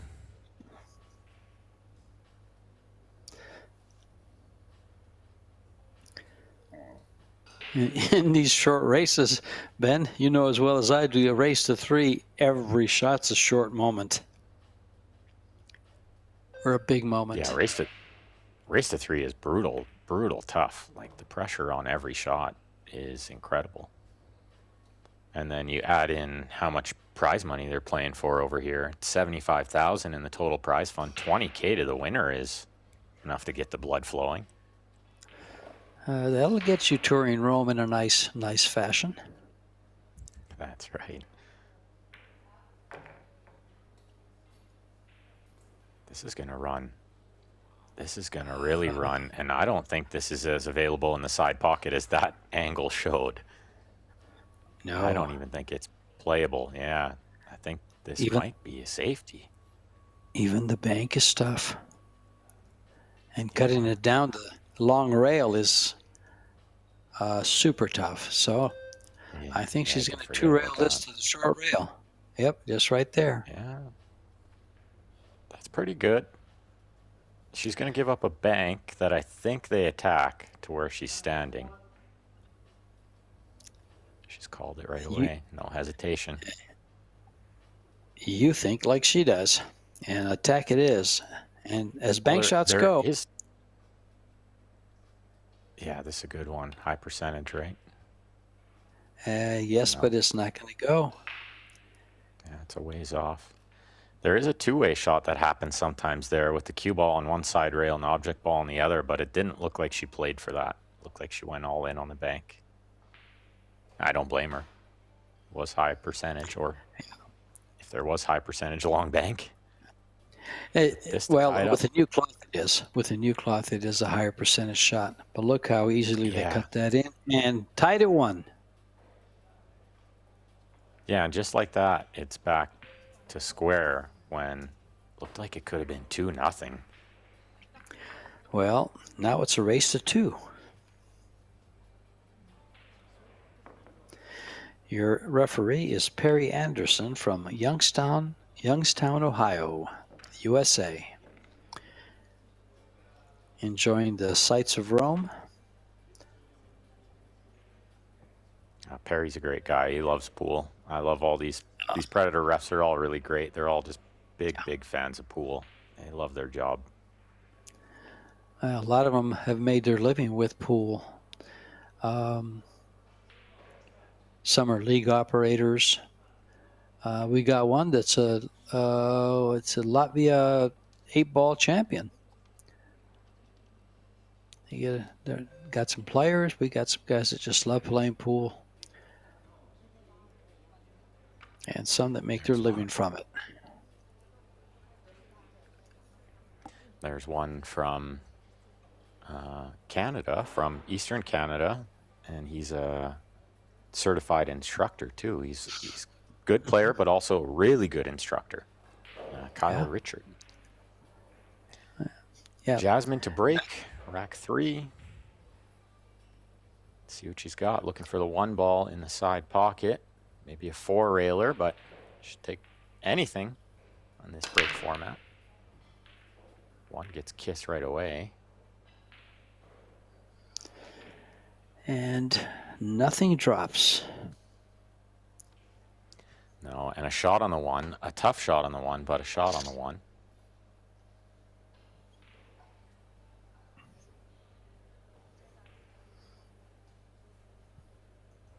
Small window to get on the 2 ball, though, between the 9-5.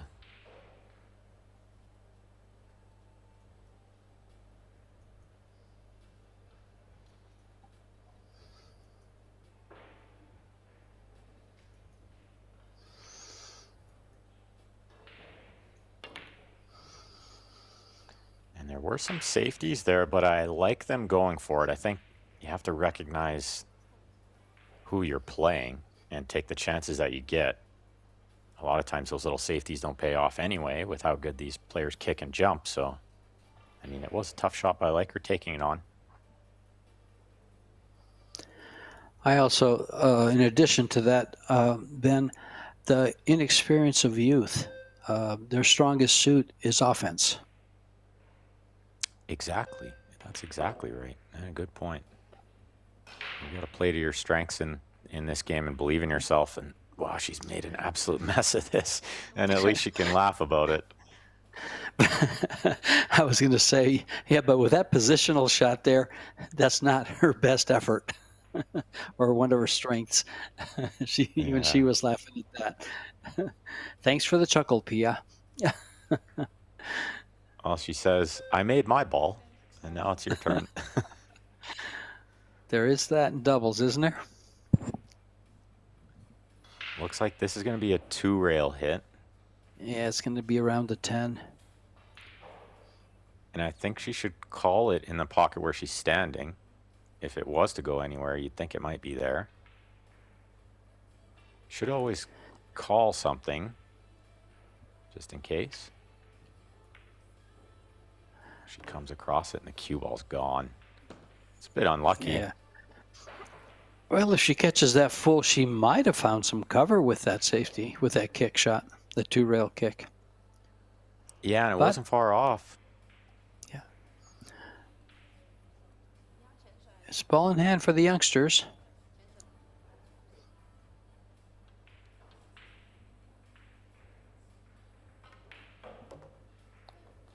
Tied at 1, race to 3. Yeah, I don't know about trying to find that window. I think rolling forward to play the 4 on the side next may be a better choice, but stop shot or a small draw maybe leaves that window. Small area, easy to overdraw it. She's got it. Good shot. Wow. And the beauty of this shot is if she can make that, And looks like she can, and stop the cue ball. They're on the 5 perfectly. I'm shocked she would play for that window, but what's happened here? She tried to roll it. I'm with you, Ben. I'm with you. I think the play to the side pocket was the better choice. Higher percentage. Yeah, that one seemed risky. She did get there, but yeah, her teammate let her down a bit.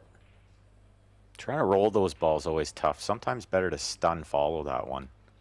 She was really trying to make sure she landed on the correct side of the 5 in the side to get to the 6, but you got to make the 4 ball first.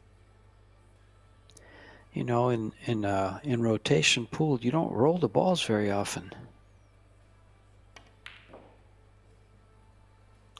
Whoa, did that go in and out? And Jazz was looking at us. Replay. Hey, what's up with the pocket? I think it hit the back of the pocket, George. It sounded like it. Shocked.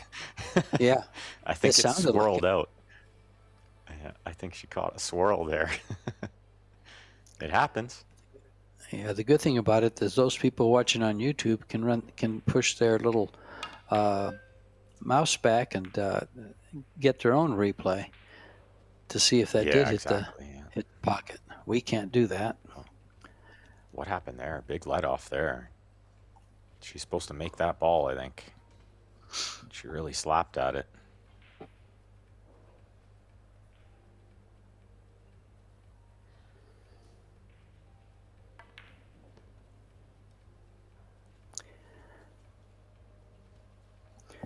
Well, one thing about Pia and Jasmine is that in the women's World 10 ball, they've both won their first 2 matches. On the flip side, though, the 2 young ladies on your left there lost a match. Xinyu Hong lost to Jasmine, and Cho lost to Sylviana Liu. See, the slide got her majorly. She almost ended up behind the 10, I think. Well, I think she from did. This angle, maybe she can see the 7, but not enough to pot it. 7 ball corner. Well, she's called it 3 rails. So she can only see it full. She can't see the right side of it. She's trying to... Well, now she's called the side. I like the side better than the corner. Just for that reason, right? She had none of it. Another scratch. Double kissed in. That's off the 7, off the 10. It's not a mistake from Pia there. That mistake is from Jasmine. She shot the ball previous, got the slide off the rail, misjudged the hit. Should have never been behind the 10.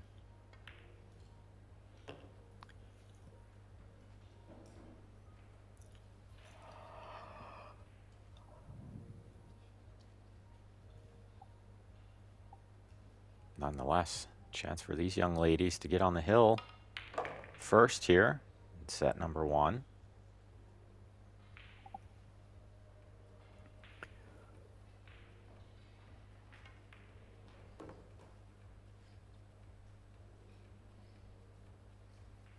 Looks like they're going to do just that. This 10 ball for a 2-1 lead. It's only a race to 3.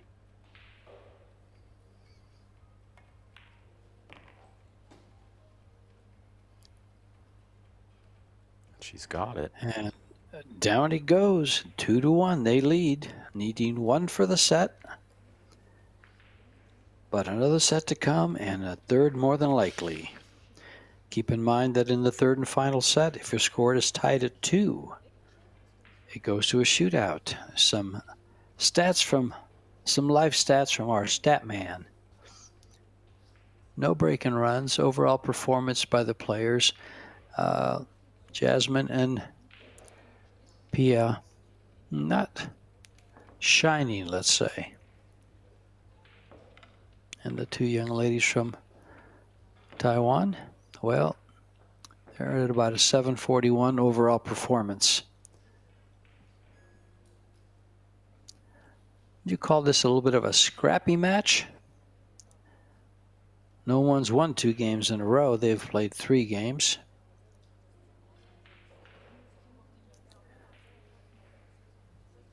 Yeah, 2 scrappy breaks so far. Yeah. Not like running out lots, you know. But I think they'll settle in as time goes on.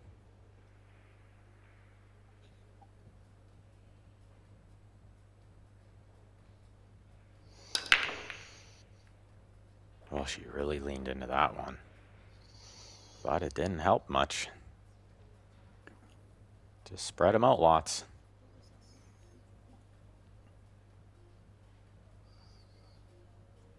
Well, there is a 1-9 combination, but it's very tough.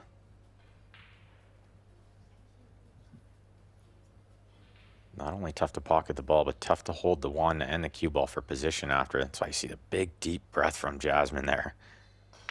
And maybe a little frustrated with herself still from the previous rack. Well, I think maybe that ball in the side pocket is on her mind.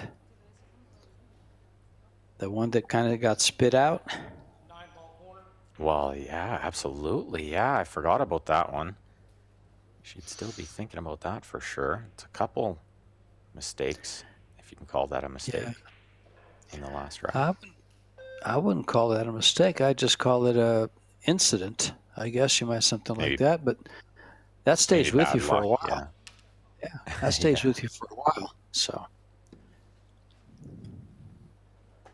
because I mean, she looked like confused, like what the heck?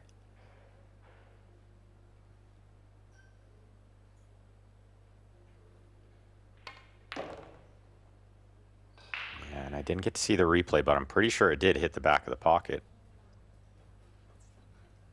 Oh, look at this. That was a big ask. I think maybe the safety was as hard as the shot, in which case they're always taught to shoot. But that was asking a lot.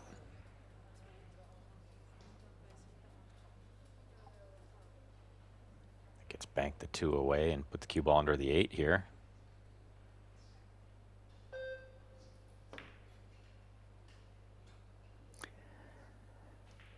Well, that's going to leak out, but didn't leave much. What do you like here, Ben? Yeah, I managed to contain the 2, but really should have been underneath the 8. I think I like coming off the side of this, send the cue ball to the right side rail. Use the 10 and the 7. Well, she's going to try to send the 2 ball all the way down table. Use the 5. This looks pretty close, but not quite.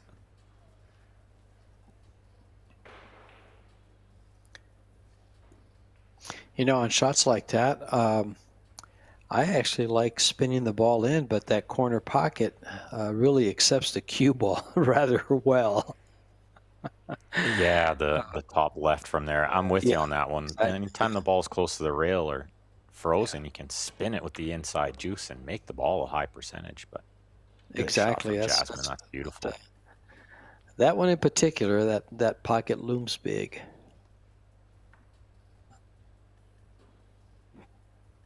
That little shot from Jasmine might just get her back in stroke after a couple mistakes in the last rack. She'll feel better about things after that. All the balls in the open here.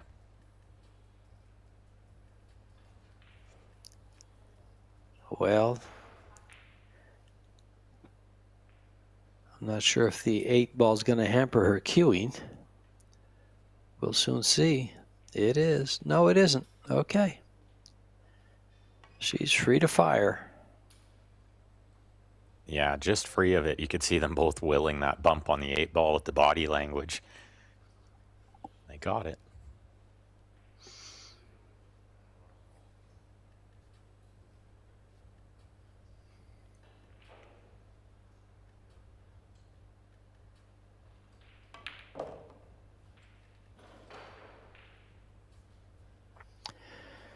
Same type of shot coming back for the 7. Yeah, and has to make a decision. I like on this side of it where she's pointing, and then just kind of come around off a couple of rails for the 8. But she could consider getting a little more out of this and play the other angle on the 7. You know, if she could leave the cue ball where her hand was for the 8 ball would be a good place. In other words, as we look at this, I'd rather be to the right side of the 9 ball than above it. She's going to go above. Yeah, to the left side of it. It does Yeah. make the 9-ball a little bigger. Yeah, like now she's seeing the other side, I think. Yeah. Another big decision.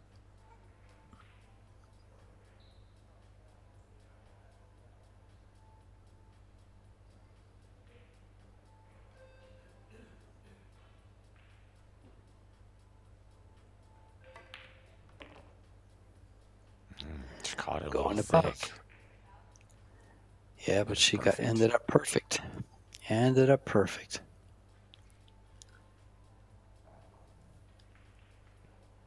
A few balls left to get it to Hill in the first set here.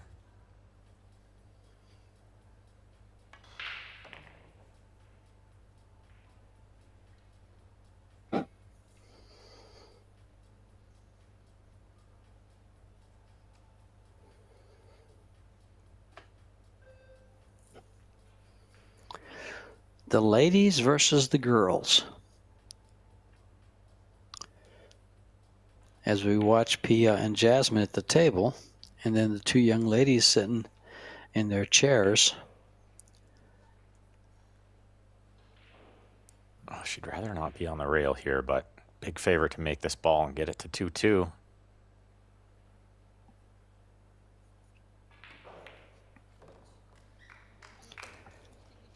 And tied they are. So now we're going to play one game for the first set. Yeah, it is very important. First set. They're on the screen. Say hello, wave to everyone.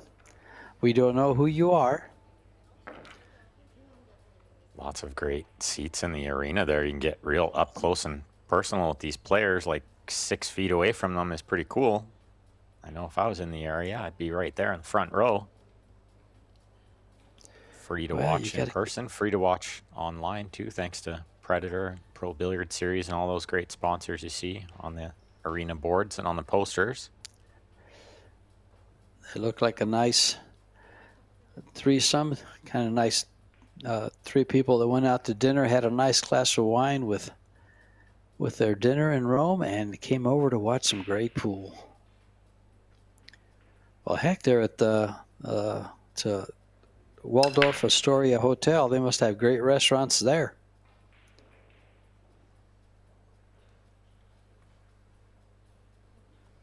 No shot on the one. Yeah, this is what we're used to seeing, really. A ball not going in and some balls tied up and no shot on the one. So we're going to see a push out. Can push the cue ball anywhere, touch any ball. If you pocket the 10, it gets spotted. And then the incoming team will have the choice, to shoot from where it is or put the other team back in. So I love this part of the game. I think we get to see a little strategy here inside the mind of the players a bit.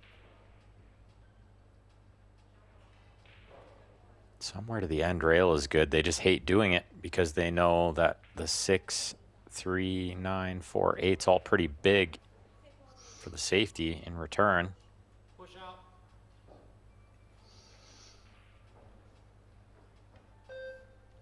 So I think they really got to pin this cue ball on the rail, and they didn't. They'll be shooting this one.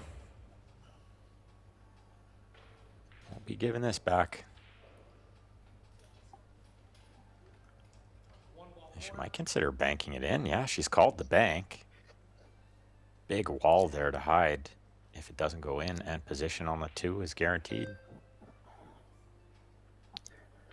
Well, I got a message that says that the gentleman with the 2 young ladies is the owner of the Banca del Fucino. What a shot that is. Didn't even touch the side rail on the way in, just right in the middle.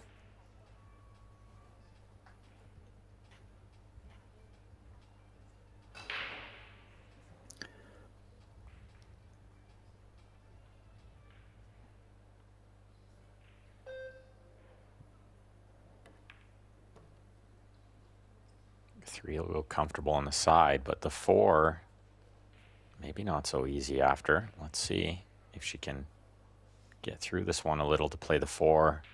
And the other side next. Got to be very precise here.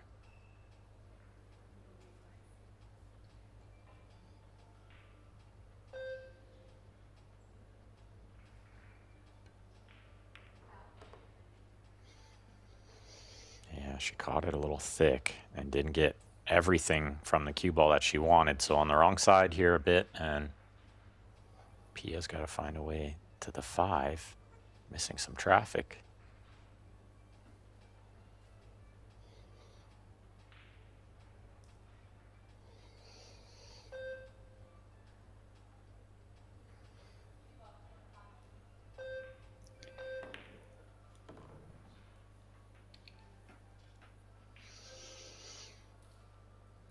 A little heavy on the wrong side of the 5 now too, so got to work this cue ball.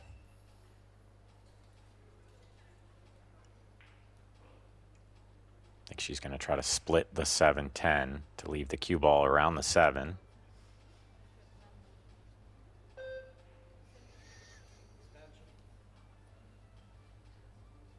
It's definitely what she's looking at. She's asked Pia to come over and double check to make sure she likes that shot.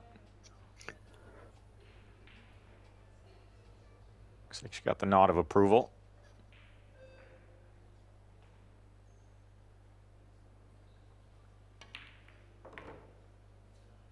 Oh, That's worst case scenario.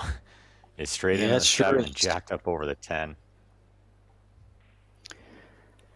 What are the odds of making this shot? I think he'd turn this one down. George, do you even try to make this one, or do you try to maybe cross it with the bank with a safety? Yeah, I So think low you maybe percentage. possibly get 2 rails with it.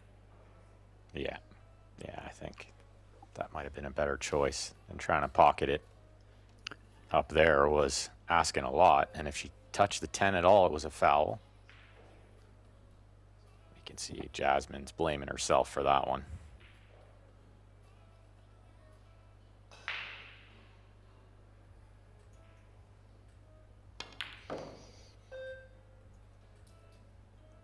Well, that's a great shot. I think she just got there, maybe. Didn't look too worried about it. Her teammate's looking at the potting line. It wasn't easy to punch that cue ball out and even get that much out of it. She did well there.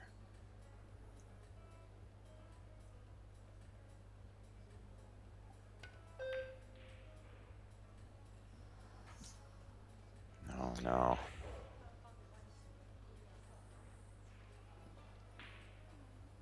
Didn't miss it by much, George. Tight pockets on this arc table. Yeah.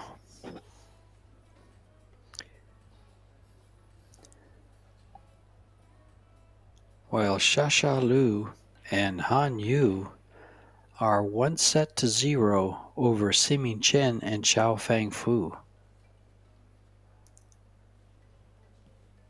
That's another really good team for sure. Yes. Chen and Fu appeared unbeatable in the first opening round. But then again, Shasha Lu and Han Yu. The shot from Pia is coming up a little short. I think it might have just got there to cut this 9 in the side. Yeah, just. One ball roll less, and this was going to be very difficult. Well, anything but the corner pocket with this cue ball. This needs to go a little bit too, which it has just got there. What a great shot from Jasmine, and this 10 ball to win the first set from behind kind of stole it. Yeah, they were down 2-1. They have not led in this set.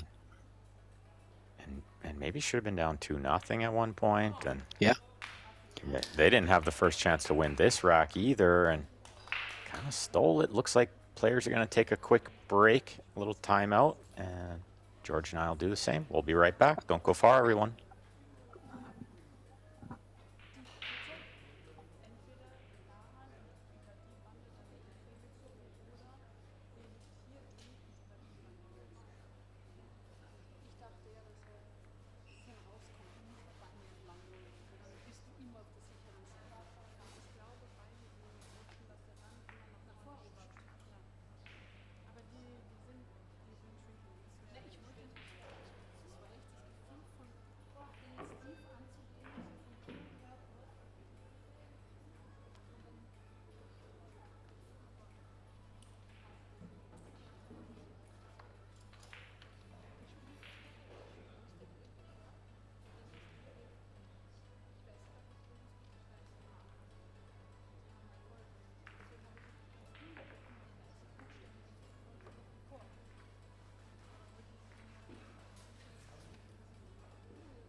Well, as we take a look at these stats from our live stats here, you can see that the player overall performance is kind of balanced out.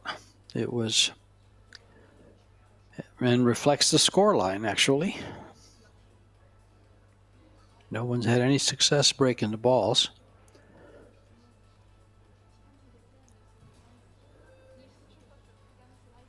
The young Chinese Taipei team has missed 7 shots to 3 shots from filler and ocean. Balls pocketed are 6 balls apart.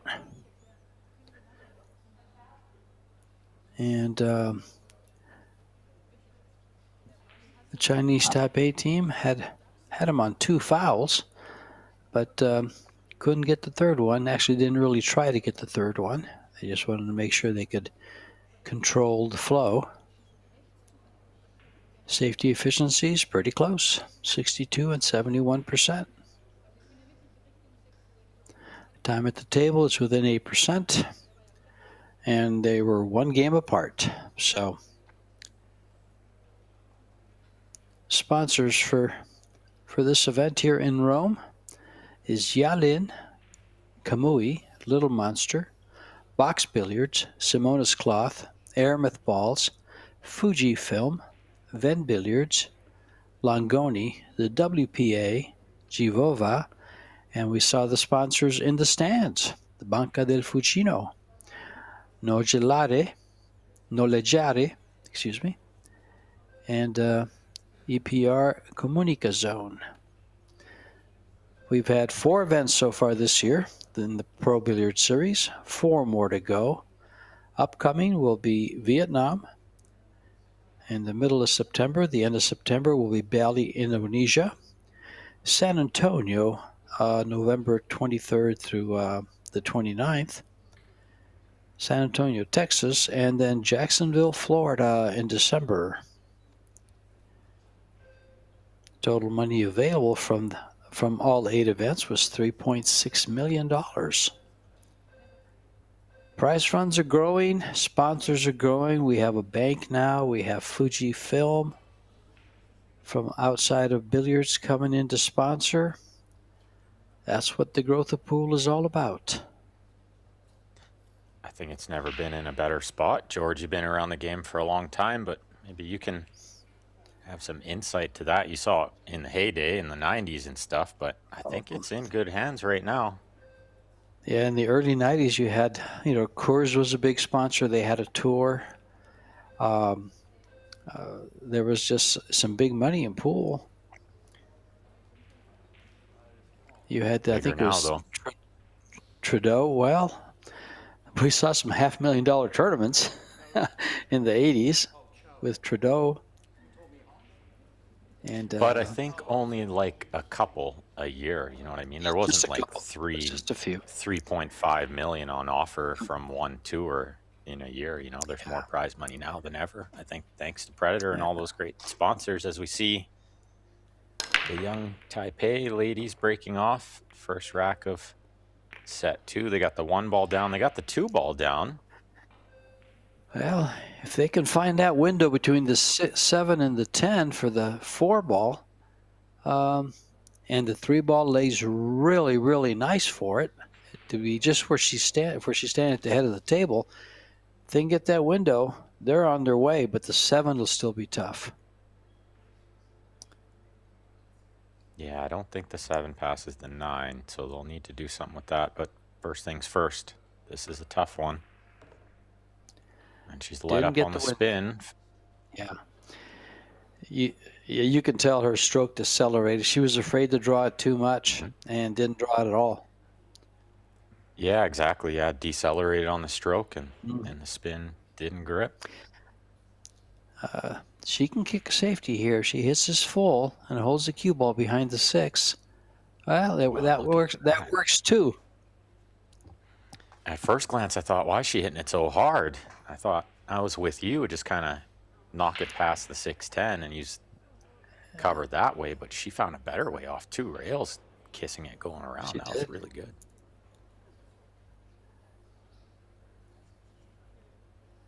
So maybe similar shot to what we were thinking for Jasmine here. Just try to knock the 4 past and use the 6-10. Yeah, she's got to make sure she gets back to a rail after hitting the 4. Like Yeah, that. you See, bring up there's such a no good point, George. Good call. Yeah. Easy for that to happen. So can they shoot the 4 and move the 9 or move the 7 here while still being on the 5? I think they can. If they can get shape on the 5, no, I don't know. You move that 9, well, you're going to risk position on the 5. I like moving the 6 and getting up against the 7. Just going to play another safety? No. I think you got to try to just bump the 7. Stay on the 5. Like shoot the 4 in the top left and bump the 7 on the back half. It's hard to be hooked on the 5. Well, you know, another If you safety see wouldn't be something else. bad.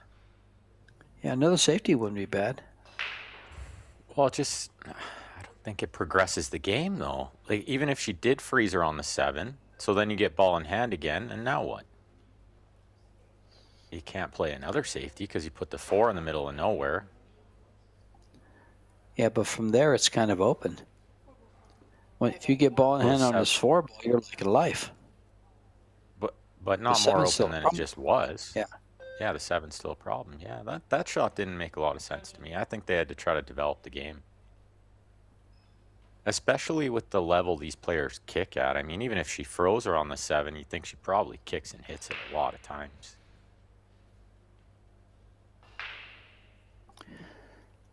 Sometimes shot clock can be a bit of a factor there too. Like you don't have a lot of time to really think about the best option.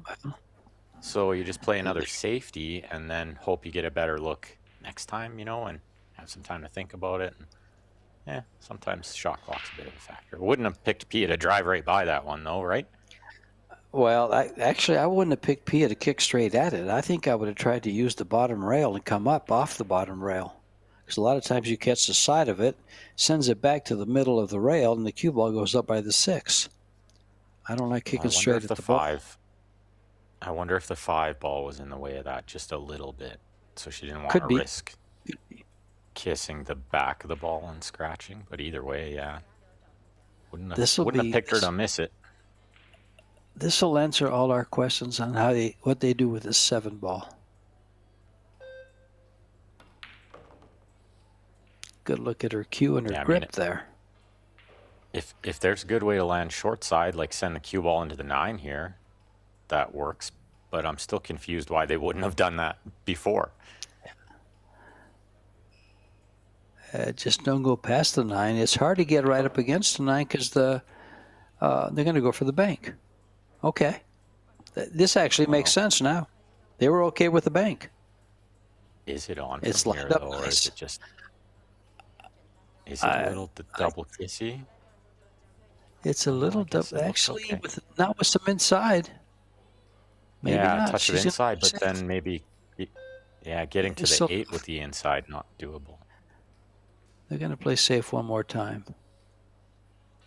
Okay. Again, they don't go for the 3 foul, really. They're just going to play safe to get an advantage, try to get an advantage. Oh, they are on 2 here, right? Yes. Yeah, they are on 2, but you're absolutely right. There's no way that this will be a 3 foul situation unless she comes across top. It scratches. Cue ball goes in the corner, but unlikely. She made sure There. that was never going to happen. It's not bad, you know. Just kind of kept them off the shot. I don't know they risk trying to cut this ball in. Doesn't guarantee shape. Yeah, they just, all they did there was maintain control. Another safety. And gave Trying themselves to knock this past the 9. another up. Oh, they're playing really good high percentage pool on these safeties. Keeping Well, in the stats, I think that was that was one of their strengths. Yeah, both of them were playing. There's 4 safeties drawn apiece, and the Taiwanese team has actually drawn 4 fouls from Filler and Ocean. This is a great shot. Really good speed to get the 7. About as safe as she could ask. And they'll be dealing with shooting over the 9 here. Makes this triple tough. I don't even know if they take on the shot from here because they're shooting over the 9.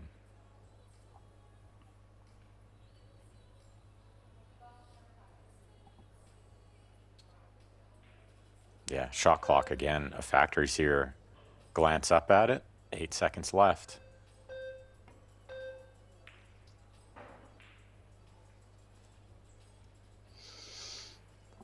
Well, that shot doesn't often work against Jasmine. She's going to put the 7 on the end rail, put the cue ball behind the 9, I think. I like it. And she can actually take a shot at making it in the corner, but more than likely we'll go 2 rails to the middle of the foot rail for the short rail there. Yeah, and I wonder if she even hits it that thick. Might just be able to cut it a little more. Yeah, and go kind of 2 rails like this. Didn't get there, though. I actually like going around the 9. Ben, I actually like going around the 9 3 rails to get behind it. Yeah, like to the top rail where the chalk is there. Exactly. That's what I thought too. Yeah. That's what they're doing. And they're going to find cover behind the 9. It's got to get there a little, and it does. What a great shot. That is a really super shot. Interesting first game of the second set here. Both teams fighting hard for this one.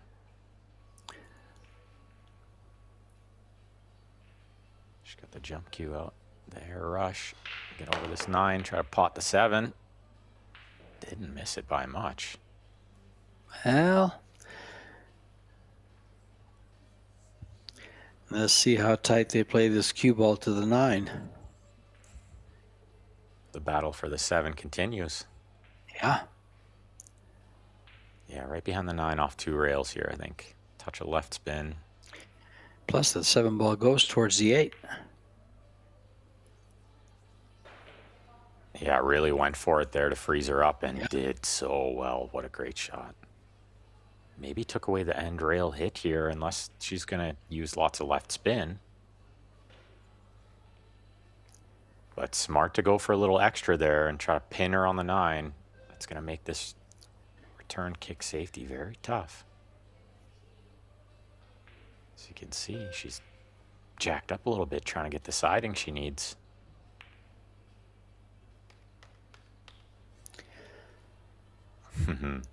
Pretty good. Another good return.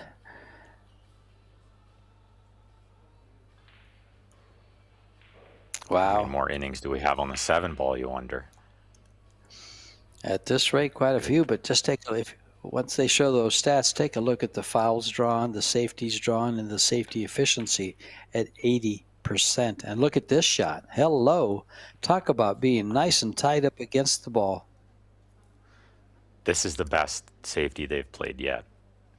Absolutely pinned her on the 10. And now it's a 2 or a 3 rail hit in behind this ball. Yeah. The seven is what you would call in a big ball position, playing 3 cushion. I like trying to hit this ball off 2 rails and call it in that top left. And if she doesn't make it, maybe it kind of banks to the left side rail safe. She's hit it quite hard. She might just cut it in. Oh, she drove right around it. And it wasn't missed by much. I'm telling you, she was within a centimeter of making that ball. When it came off the second rail, I thought she was cutting it right in. It looked real good until it got close to the ball. Good effort. Good safety.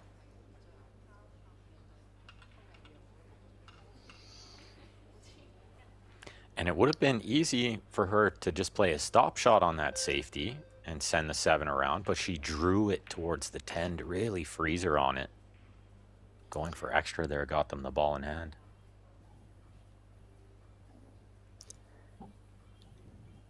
Yeah, the youngsters got the better of that exchange on the 7 ball and ended up with the ball in hand. And it looks like the first game of the second set. That was a hard-fought game.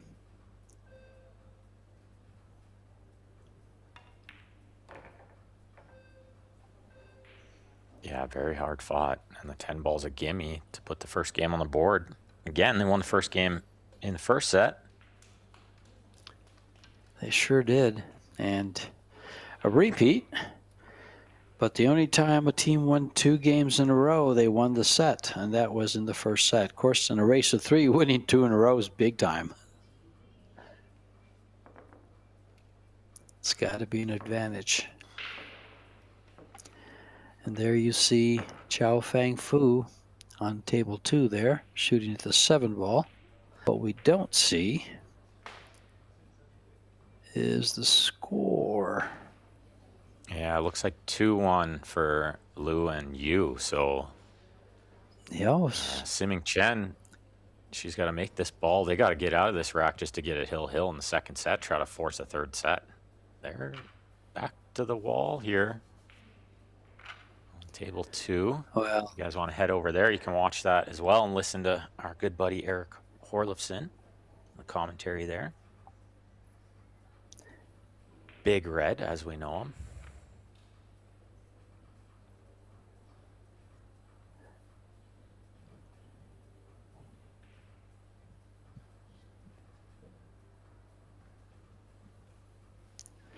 and here we go. Second game, second set. And it looks like that's going to be tied up on table 2 at 2 games apiece.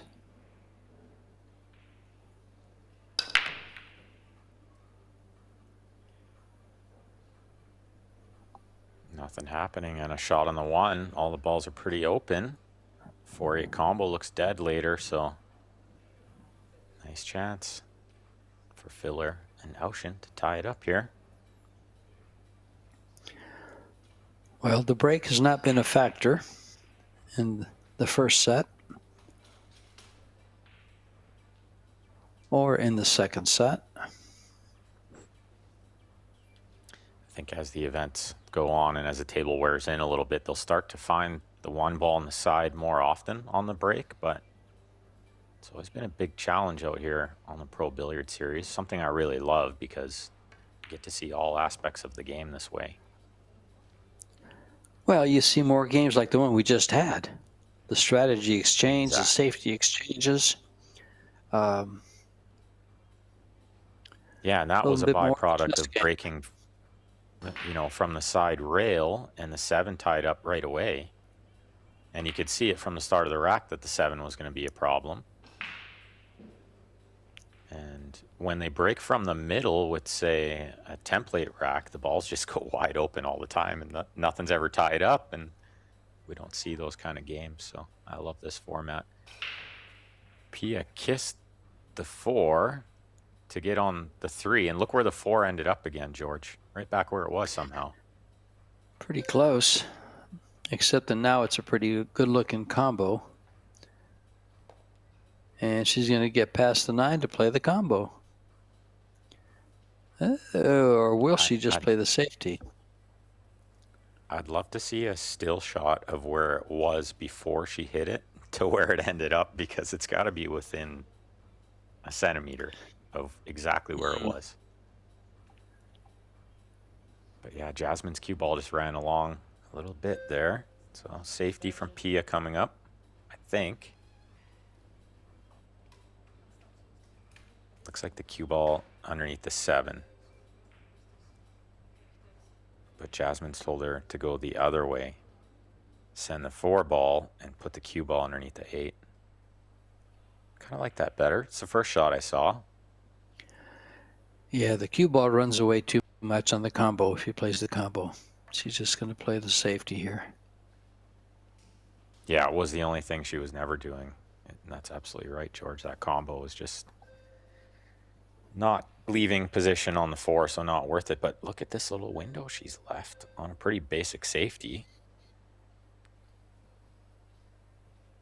It might have just been that she didn't play the shot she wanted to play, you know? Doubles is kind of funny like that sometimes.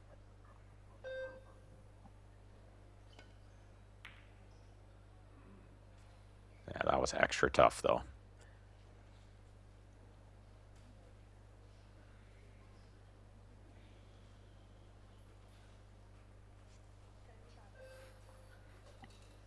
Pretty easy look here to get it to 1-1.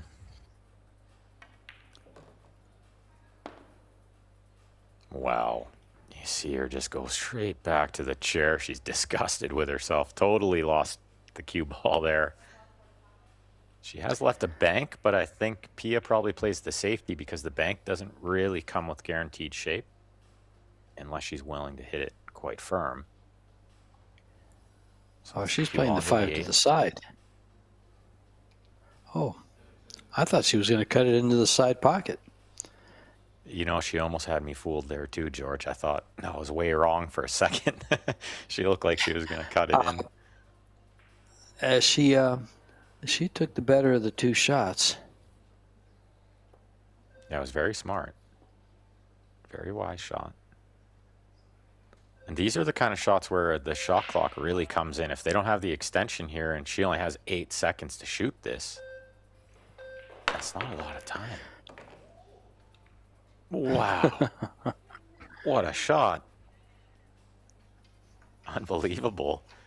I mean, a bit of bad luck to end up with the cue ball on the rail here is a bit of bad luck, I think, but what a super shot that is. Oh, does she have to try to roll this one in? I don't see an easy safety. What do you see here, George? Now that we got an extra 30 seconds to think about it.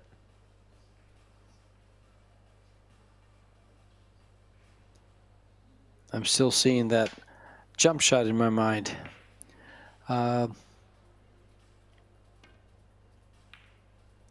that's the hardest thing about the next shot, right? Is even when we're up there shooting it, all we can think about is that great shot we just made. The next one's always tough. That was a tough safety. I wonder if she was trying to catch it just a little thinner and get more out of the cue ball, but I think so. I think she was trying to leave it in the middle of the head rail. Because this is going to cost them the game. These balls are spread out pretty nice. And you can't see Jasmine losing. Yeah, you can't see Jasmine losing control of the cue ball too much more than she has. She'll figure it out. She's too good not to.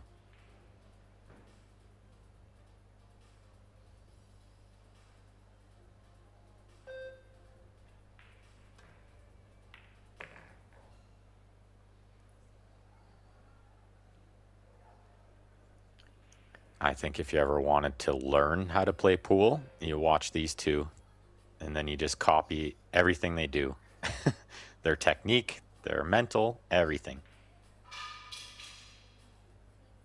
It's exactly how you would teach someone to play. They're just perfect fundamentals. You see how straight Jasmine's arm is, how good she stays down the ball. They do everything right.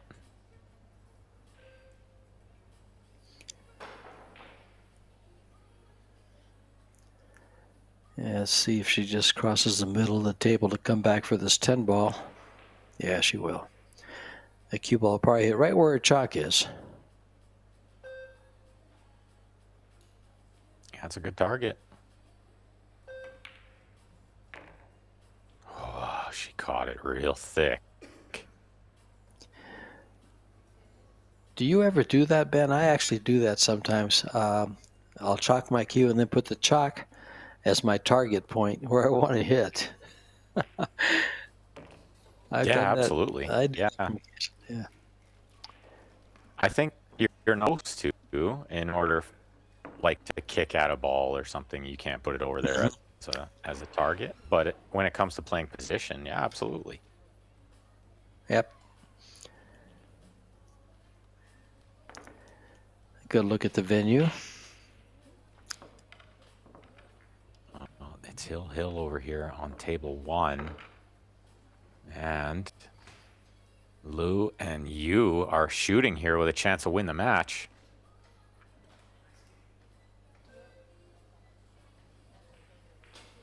Sorry, on table 2, rather. We're on table 1, George. Mm-hmm. If you guys want to watch that, it's also on YouTube, Pro Billiard TV. few balls left. You got to put them as big favorites to get out there. I'd be shocked to hear if they didn't. As we head back over here to watch Jasmine break rack number 3 in set 2.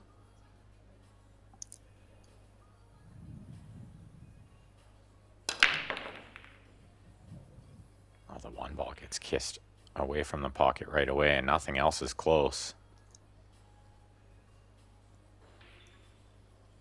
And there is a shot on the one, a tough shot that comes with tricky position, but it is a shot that they'd love to have.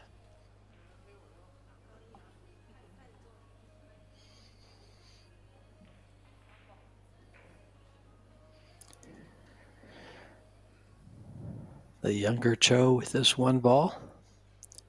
She's got to get back to where the one ball is her position on the 2, unless she chooses to play position for a side pocket. Yeah, and it might have to be the side, because if she needs a little right spin to miss the 6, then it might be coming too low. Yeah, it brought in the miss a lot, but look at this for second prize.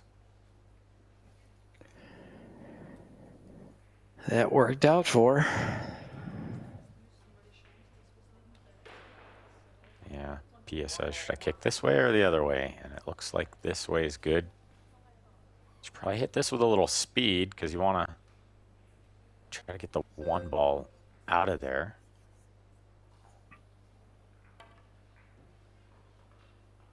Uh-oh. He spun it a lot. Totally misread the side spin.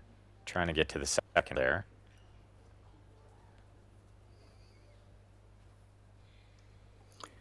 She's by a couple of kick shots that I wouldn't have thought she would.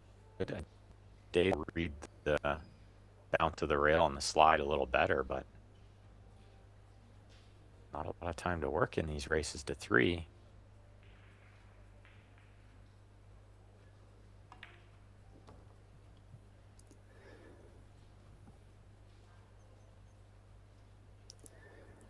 Well, that 5 ball's in a tough place. Not the 5 balls, it's the 3 ball. Yeah, the 8 blocking the 3 up there. So I wonder what they have in mind here. I mean, if it goes and she left it there, that's asking a lot out of her teammate. This maybe only has half a pocket from a mile away. That's tough. Yeah, but keep in mind the new cloth slide. No, I think she had to try to get closer to that ball, George. Oh, I agree. I think I agree, but that's just, I'm surprised she even went for it. I thought she might play a double bank and bring the cue ball around to the bottom of the table. Exactly my thought. I'm like, when she left it there, I thought there's no way she's asking her teammate to pot that ball. Yeah, safety seemed like a higher percentage. Jasmine's called the bank to the top right. She's going to draw the cue ball to the 6. Wow, she's lost the draw shot again. Yeah, but she hasn't lost the 3 ball. No shot available. Yeah, the 10 saved the day there big time for her, because she totally lost control of the cue ball again. Should have had her frozen on the 6 or the 9 there. And on table 2, Shashalu and Han Yu have defeated Siming Chin and Chao Fang Fu. Oh, it's such a good team too. All 4 So of many those. good teams. There really is. But I'm serious that when I saw Siming and Chao Fang, I thought they were just unbeatable. They ran a full 10-ball run off of a dry break of Kelly and Wei Wei. And then they had a break and run. I think they missed a 10-ball, or they at the very end of it. They got funny shape on the 8 is what it was, to go to the 9, and missed it. But other than that, they played absolutely perfect. Oh, it's funny how pool can be like that from match to match. I'm sure they didn't play bad in this previous match, but sometimes, you're just a different person half an hour later, right? That's truer words were never spoken. So, do you think she tries to get position here, or is she just gonna pinch this one in and then they play safe on the 6? The 7's kind of in the way to go back and forth. She's got the angle for it. Yeah. She's just going to hold it there. Oh. You like the safety I here? think she's Yeah, I like the safety. I think she asked Jasmine, do you want to try to cut it in from here? Or do you want to play safe? I think the safe's higher percentage, but she could consider cutting it.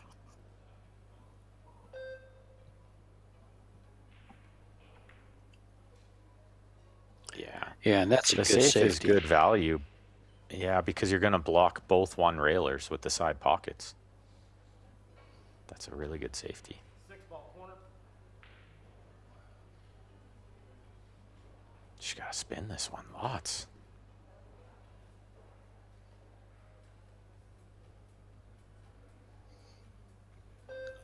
Probably trying to get 2 rails out of this. It's going to have some speed on it.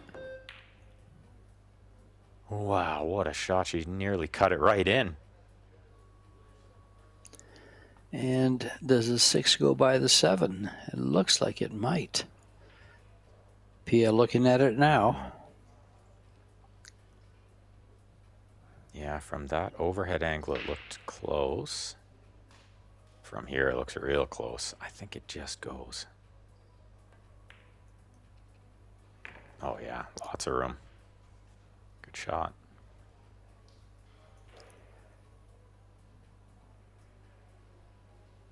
You couldn't ask for a better look to get on the hill first here in set number 2.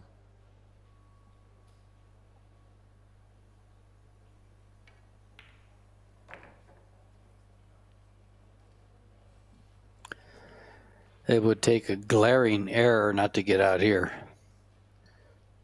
Probably an earthquake. Yeah, I was just thinking some act of God, the roof has to fall in or something. Yeah. Stop shot out.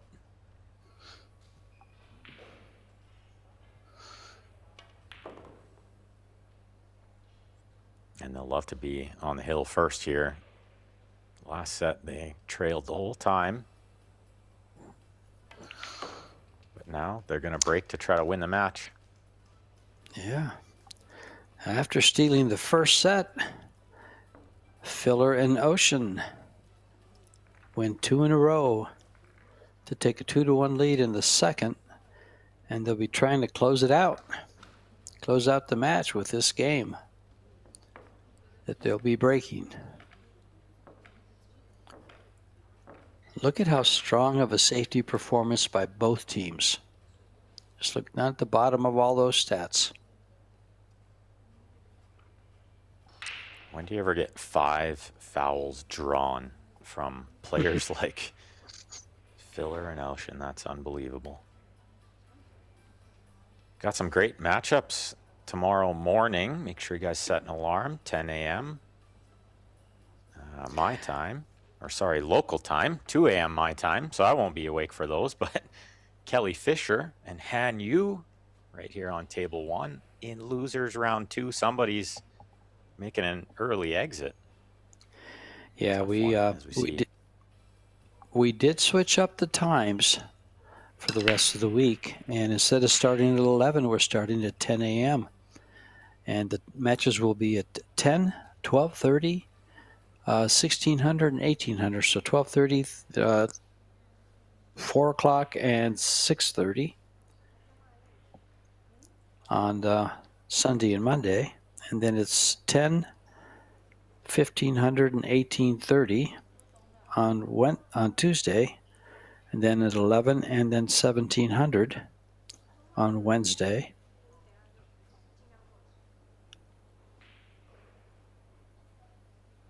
And then it shows one game on Thursday at 13:30, 3:30 in the afternoon.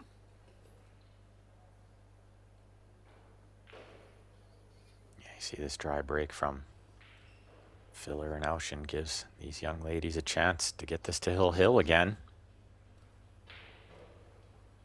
Maybe all about the 4 to the 5. I think the 9 goes in the side okay, but if it doesn't, they can play the 7 off the 9, as we see from this angle. Be a good way to develop the 9 if they need to.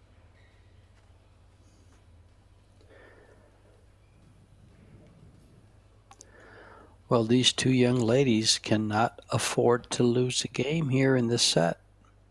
They'll be out. They need to force. They need to win 2 in a row to force the third and final set.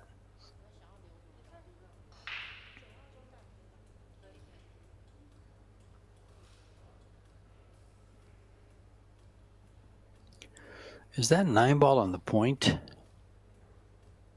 of the side pocket? Yeah, the more I look at it, the less I think it's available. So I think they're going to need to try to find underneath the 7 to play it in off the 9 later on. Exactly. These couple of balls first, though. Although it looks like it's kind of like it might go in from the top. So we'll have to get a better view. But either way, someone's going to have to move that 9 ball. Who will get to it first? More than likely use the 7 ball to do the job. Yeah, I think we'll see a few shots. Pia's going to try to play it in off there. We'll find out what kind of angle they get on the 6. They got to get all the way up for the 5 first. Of course, we're getting ahead of ourselves, but they'll have a close eye on that. Chance to win the match here, though.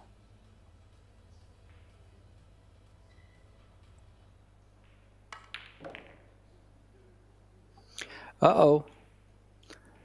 Well, how many times has she lost control of the draw shot in this match? I think that's why Pete's laughing.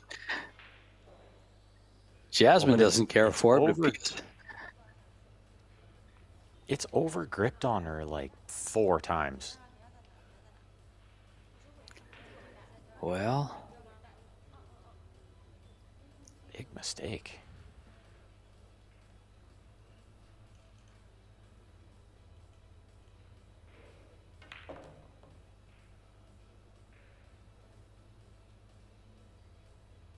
Well, they could use the 6 to bump the 9 here too. Oh, that could prove risky. That could bring the 9 ball into play. That's right. It is high risk. It could leave the 9 in the way of the 7. Yeah. She might have to If here. it doesn't go, then yeah, they have to. You're right. Absolutely. Well. Okay. Maybe it goes. They must be okay with it there, because you would have been thinking you just want to nibble it and get off that. So, and she had the perfect angle to do it with that 6 ball.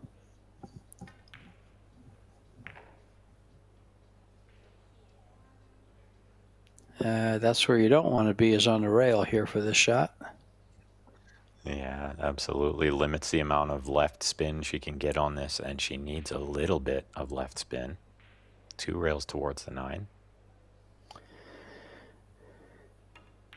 And here's where we're going. Ooh, wow.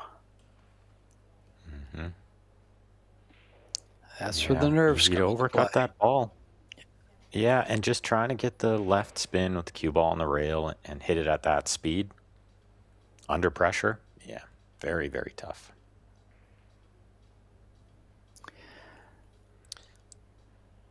A chance for these two to win the match. Big shot. You making sure they come back. Off. Look at this. Look at this. Oops. Yeah, she's okay. She's got a cut shot. But can she hold the cue ball for the 9? Yeah, I don't think she can on slippery cloth. I think he might have to go all the way around the world here. She's going to try to hold it with the inside spin, but on slick cloth, that just doesn't work. She even overcut the ball. And couldn't hold it. Yeah, and could not hold in the right place for it. That was a tough place. You got to kick this. You got to kick it off the head rail and the side rail. Yeah, unless she sees some kind of safe, you're absolutely right. I like her call. chances of making this. I like her chances of making it. Absolutely. Side rail, kiss it, drove You gotta right by it. hit No way. Well, you got to at least hit it. Give it a chance, right? Well, this will close out the Chinese Taipei team. These two balls. Does it go off the corner there? Yeah, she's not 1,000% sure. Okay, no problem in this. Yeah, to move along, and Jasmine will breathe a sigh of relief because this hasn't been her best match for sure.